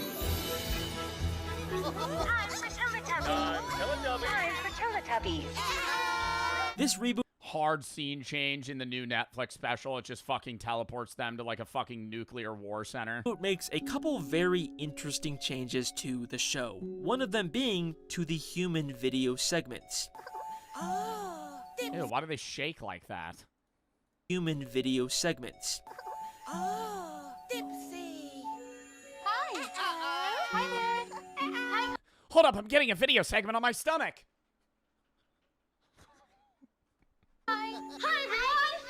What the fuck? Instead of just a couple random kids out in the world, these videos now take place inside of a single reoccurring location with a woman named Julia, a clone bunker! Because humanity's extinct and Julia's a fucking AI robot! Who sings a song with a group of different children every episode. You are a rocket, a super fast rocket, then run and touch a star. And what's Yo, fire whoever wrote that dumbass song. Are you fucking kidding me? No flow. What? Go and touch a star. What are you, a third grader? You can't come up with a better bar than that? This is a fucking Netflix show, dude. What type of budget? I feel like ChatGPT could come up with some better shit than that. Then run and touch a star. I go run and touch a star. And what's immediately different about these videos is that for the first time ever in the 27 years of this show airing, there actually is a direct acknowledgement of Teletubbies from a human being. Julia's shirt clearly shows the 4 Teletubby heads, meaning these videos in particular are not from the past. They are being made explicitly for Teletubbies to watch, and the humans in these videos exist at the same time as the show, which obviously begs the question, what does the sun look like for these humans? Well, here's the strange thing about— They never go outside. Dun, dun. Because the radiation turned the humans into Teletubbies, and they're not aliens. They're just deformed humans over years and years of nuclear warfare that ended the fucking human civilization, but other people started morphing and evolving into other non-human creatures. And now they're trying to remind themselves what their past was like. And so the real humans actually live underground because they weren't affected by the radiation. And then the sun, I still can't explain the sun. The baby has the conscious sun. Videos. We never get to see the sun. In fact, the kids in these videos never actually go outside, which is very strange when you compare that to the years worth of previous human videos that are almost always outside. There does seem to be windows, but unlike the windows we see in previous videos or even in Teletubby Land, these are weirdly opaque, never actually showing us the outside world. The best we get is this obviously fake depiction of the sky on the ceiling. For some reason, these videos feel completely cut off from the outside world. Where are these people? Hang on a second. What if over the hills doesn't mean Teletubby Land is behind hills? What if Teletubby Land is literally over the hills, as in on top of them, and this room is somewhere deep underground? Am I a genius? I mean, you know, I'm really putting 2 and 2 together here, Alex. I think me and you are on the same wavelength. I think I'm picking up what you're putting down, you know. And I think I'm really locked in on this theory. Completely cut off from the outside world. And if that seems too far-fetched, remember where the speakers come from. Underground! Underground! And it's not like a Bluetooth speaker, it's like they're speaking through a metal pipe. Time for Tubby Bye-Bye. Time for Tubby Bye-Bye. They come from underground. The speakers with a human adult voice telling the And what if the Teletubbies are actually just gods? And they have to please them to keep them alive? Teletubbies what to do. There's a lot of options still on the board here. Come from the same place where an adult woman wearing a Teletubby uniform makes videos. In the future world of Teletubbies, humanity lives underground. But why? Well, once again, I think this all has to do with the sun. With the sun, baby.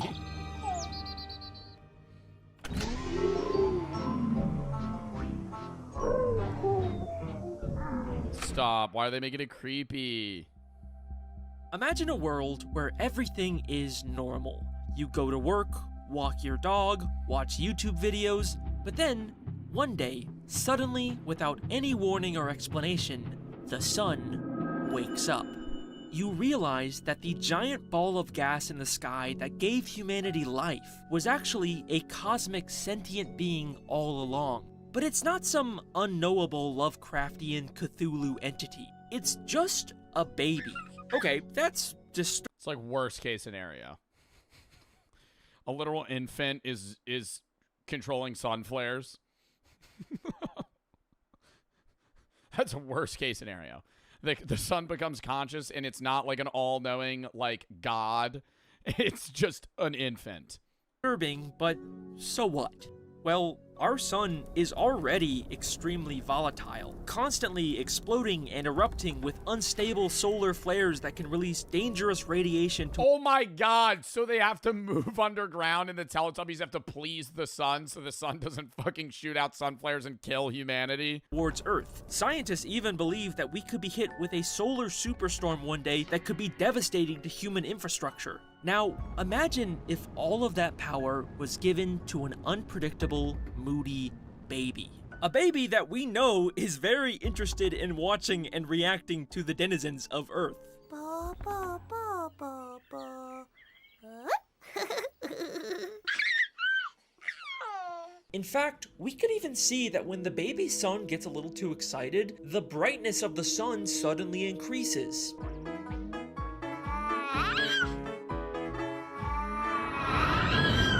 In the Teletubby show, sun flare shoots out, just singes one of the fucking Teletubbies. Finally breaks character. The guy pulls off the mask. Just fucking running around.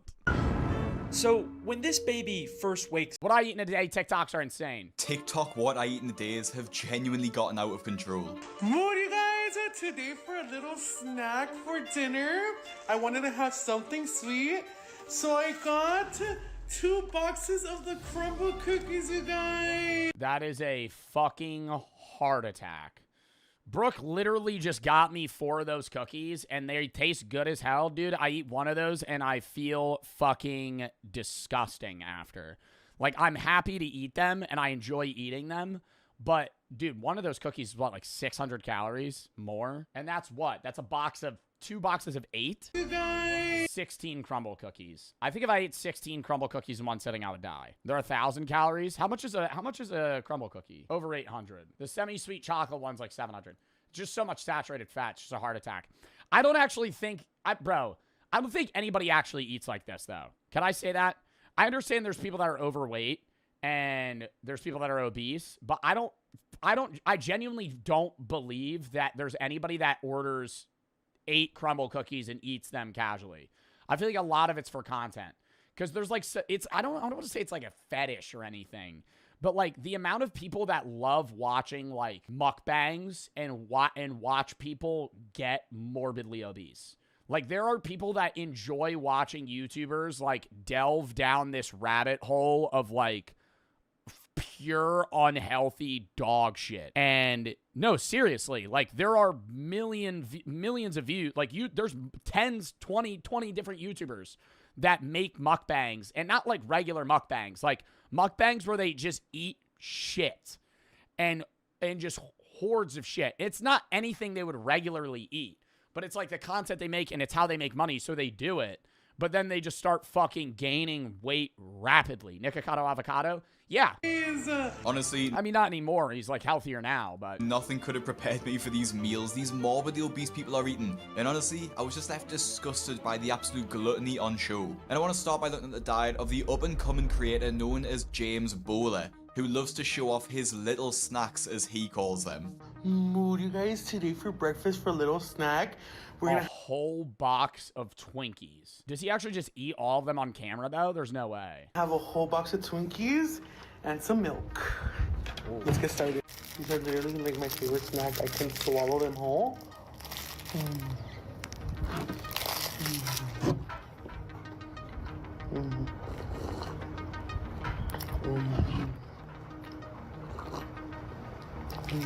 The second one. Bro, why do people want to watch this, though? Is there... No, seriously. Because it's not ASMR, you know? That's why I was saying it has to be, like, some weird... Like, the moaning. I'm telling you, bro, it has to be, like, some fetish content. Like, there's no way... Because I get the appeal of ASMR, where, like, somebody eats something that makes, like, a weird crunchy noise. Bro, what's that? You know that ASMR where they be drinking, like, slurp juices? Like this.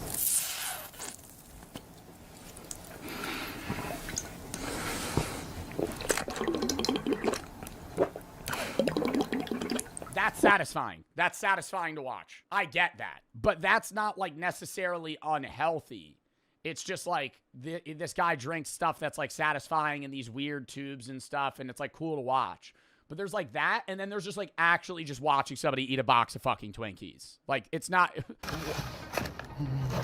And I mean, before we get into what he eats, it's pretty impressive that James doesn't actually fit into the frame of his camera. Like, he's literally so wide, we can't see how wide he is. But back to what he eats, in what world is this a light snack? 2 boxes of Twinkies with a glass of milk has around 3,800 calories, and James is just literally... And just straight fat and sugar, man. Inhaling them. And honestly, just making the most disgusting... Dude, he's panning into it, though. There's no way he just makes that noise when he's eating it. You know what I mean? Like, nobody's moaning. This is just fat shaming. He's being rude, yeah.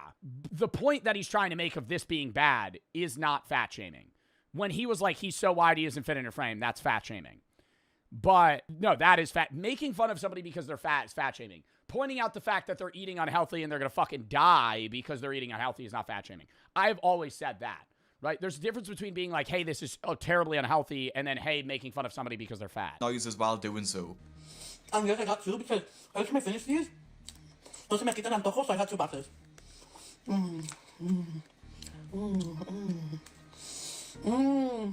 Remember Balance's King, we're gonna be having a meal like this? Balance's King, so we have some water. I wasn't gonna do Diet Coke, but I was feeling a little spontaneous today, so it's rage bait content. I really do believe it's rage bait content. I don't think he actually thinks this. There's no way he thinks a bottle of water is balancing out the crumble cookies that he's eating. You know, like it's to annoy people to bait engagement, which gains views and money. Like that's what it is. have some water. Make sure you have some water. That one looks pretty fucking good. No, that one looks pretty fucking good. Yeah, the moaning is really upsetting, right? And this is a genuine question. Like, is this just some sort of fetish content? I just don't. That's what I'm saying. What's with the moaning? What's with the moaning? Why we're eating a box of crumble cookies? It's like there's not a second of like silence. I don't understand who this content is aimed at, and honestly, it's just sad to watch. I actually originally thought it was all rage bait, and there was no way that. Oh no, I think it is. I think it's a mixture. I think it's like 80% rage bait and then 20% fetish content. Like that's because there's no. This isn't ASMR, right? There's no mic. He's recording on his phone. It's not like he's like eating it next to the camera or something. Would actually eat this stuff day in and day out. But then you look at the size of him, and he clearly is. And he uploads one of these videos pretty much every single day. Well, I think that's probably the cause, right? Like you could eat healthy outside of this and you would still gain weight. Like if you're eating 3 caramel cookies on camera, that alone's 1,800 calories. That's like a day's worth of calories. Today for a little snack. Like even just that. Like, dude, outside of this, he could just be eating straight salads and he'd still gain weight. Snack for dinner. I wanted to have something sweet, so I got 2 boxes of the crumble cookies, you guys. I'm so excited. Let's get to this is the first box, you guys. Oh, look at that. Oh my god, I'm so excited. You know? The first one we have is the s'more brownies cookie. Look at that, you guys. Oh my god. Oh, that looks so good.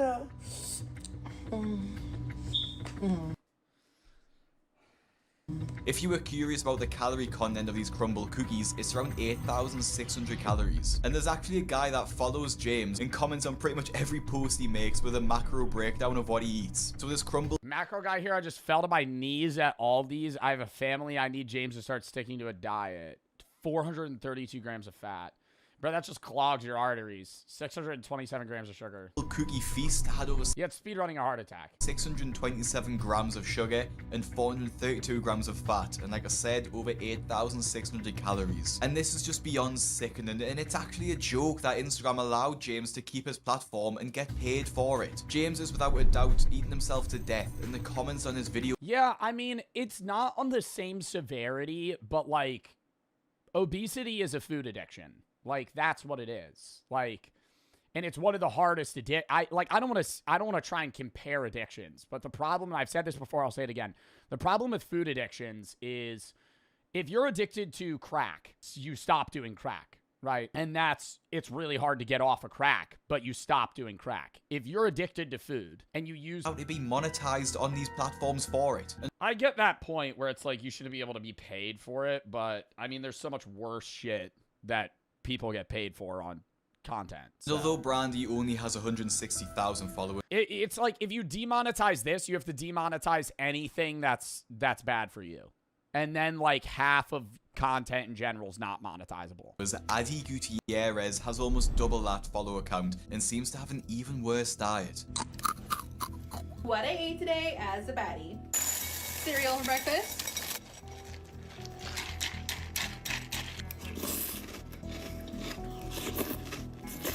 I mean, again, she is just another influencer starting the day off with a massive bowl of sugar. I get cereal's convenient, and a lot of people watching this video will probably eat it, but just take Yeah, I used to eat cereal every day before school. some time to look at Something you got to grow out of, though. I think, like once you're out of high school and you're eating, you can't be eating, like, just straight, like, Cocoa Pebbles for breakfast. That's, like, a dessert thing. I eat cereal for dessert now. Starting of the day, bro, you got to be eating, like, egg whites, bagel, you know, some shit like that. Fruit, if you want sugar. Not, like, or cereal, yeah, like Weetabix. Or even, like, mini wheats, bro. Like, that's, like, better. At least. You're getting, like, good calories. how much sugar is in your breakfast Starting the day with a bowl of Trix. cereal, and I can guarantee you will be surprised. Like I said before, eating this sugary cereal is an awful start to your day, and it'll just leave you feeling hungry later. And then to make things worse, she has about 4 portions of it in just that one bowl. Good morning, baddies. Double Red Bull. Sugar free, of course. Yeah, I gotta say, the original Red Bull flavor is fucking ass. It is so bad. And Red Bull did a great job marketing-wise with, like, relating Red Bull to, like, sports and, like, energy and, you know, even, like, most alcoholic drinks at bars, like, mixed drinks, like, shots and shit, use Red Bull. So, but that's also one of the reasons I hate it. Like, if I'm drinking and I smell Red Bull, it's not that bad. But if I'm, like, sober and I smell just a regular Red Bull, I'm thinking of Jaeger bombs. And that shit, fucking gross. Gross. Sugar-free Red Bull, no. And the original flavor is just bad. What is that? I made a quesadilla with hot Cheetos and hot mac and cheese. Hot. Bruh. Olipop. Now, before she's even got changed out Oh, that balances it out. That has prebiotics. of her pajamas, she's probably honestly had about 2,000 calories in just an absolute mess of food. And I don't know if this is an American thing, but who puts Cheetos into a quesadilla? Now, it's a good thing she has those 2 Red Bulls because her Dude, I've done that before. There was this, I went back when I used to do TikTok more. Dude, there was this one time I got home from a bar drunk and I felt unhealthy, so I just ate like 2 raw green bell peppers, and I was like, yeah, that'll probably balance it out. That'll probably balance it out. I had 2,000 calories worth of fucking alcohol. energy levels will Yeah, that'll probably do my stomach right. be absolutely through the floor by the time it gets to dinner time. Red. For dinner, I have some steak and some taters. Yeah, can we eat it? Can we eat it with a fucking fork and a knife, bro? What are we doing? What are we doing? What are we doing? Oh my god.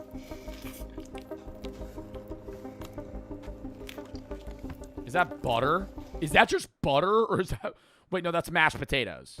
SpongeBob.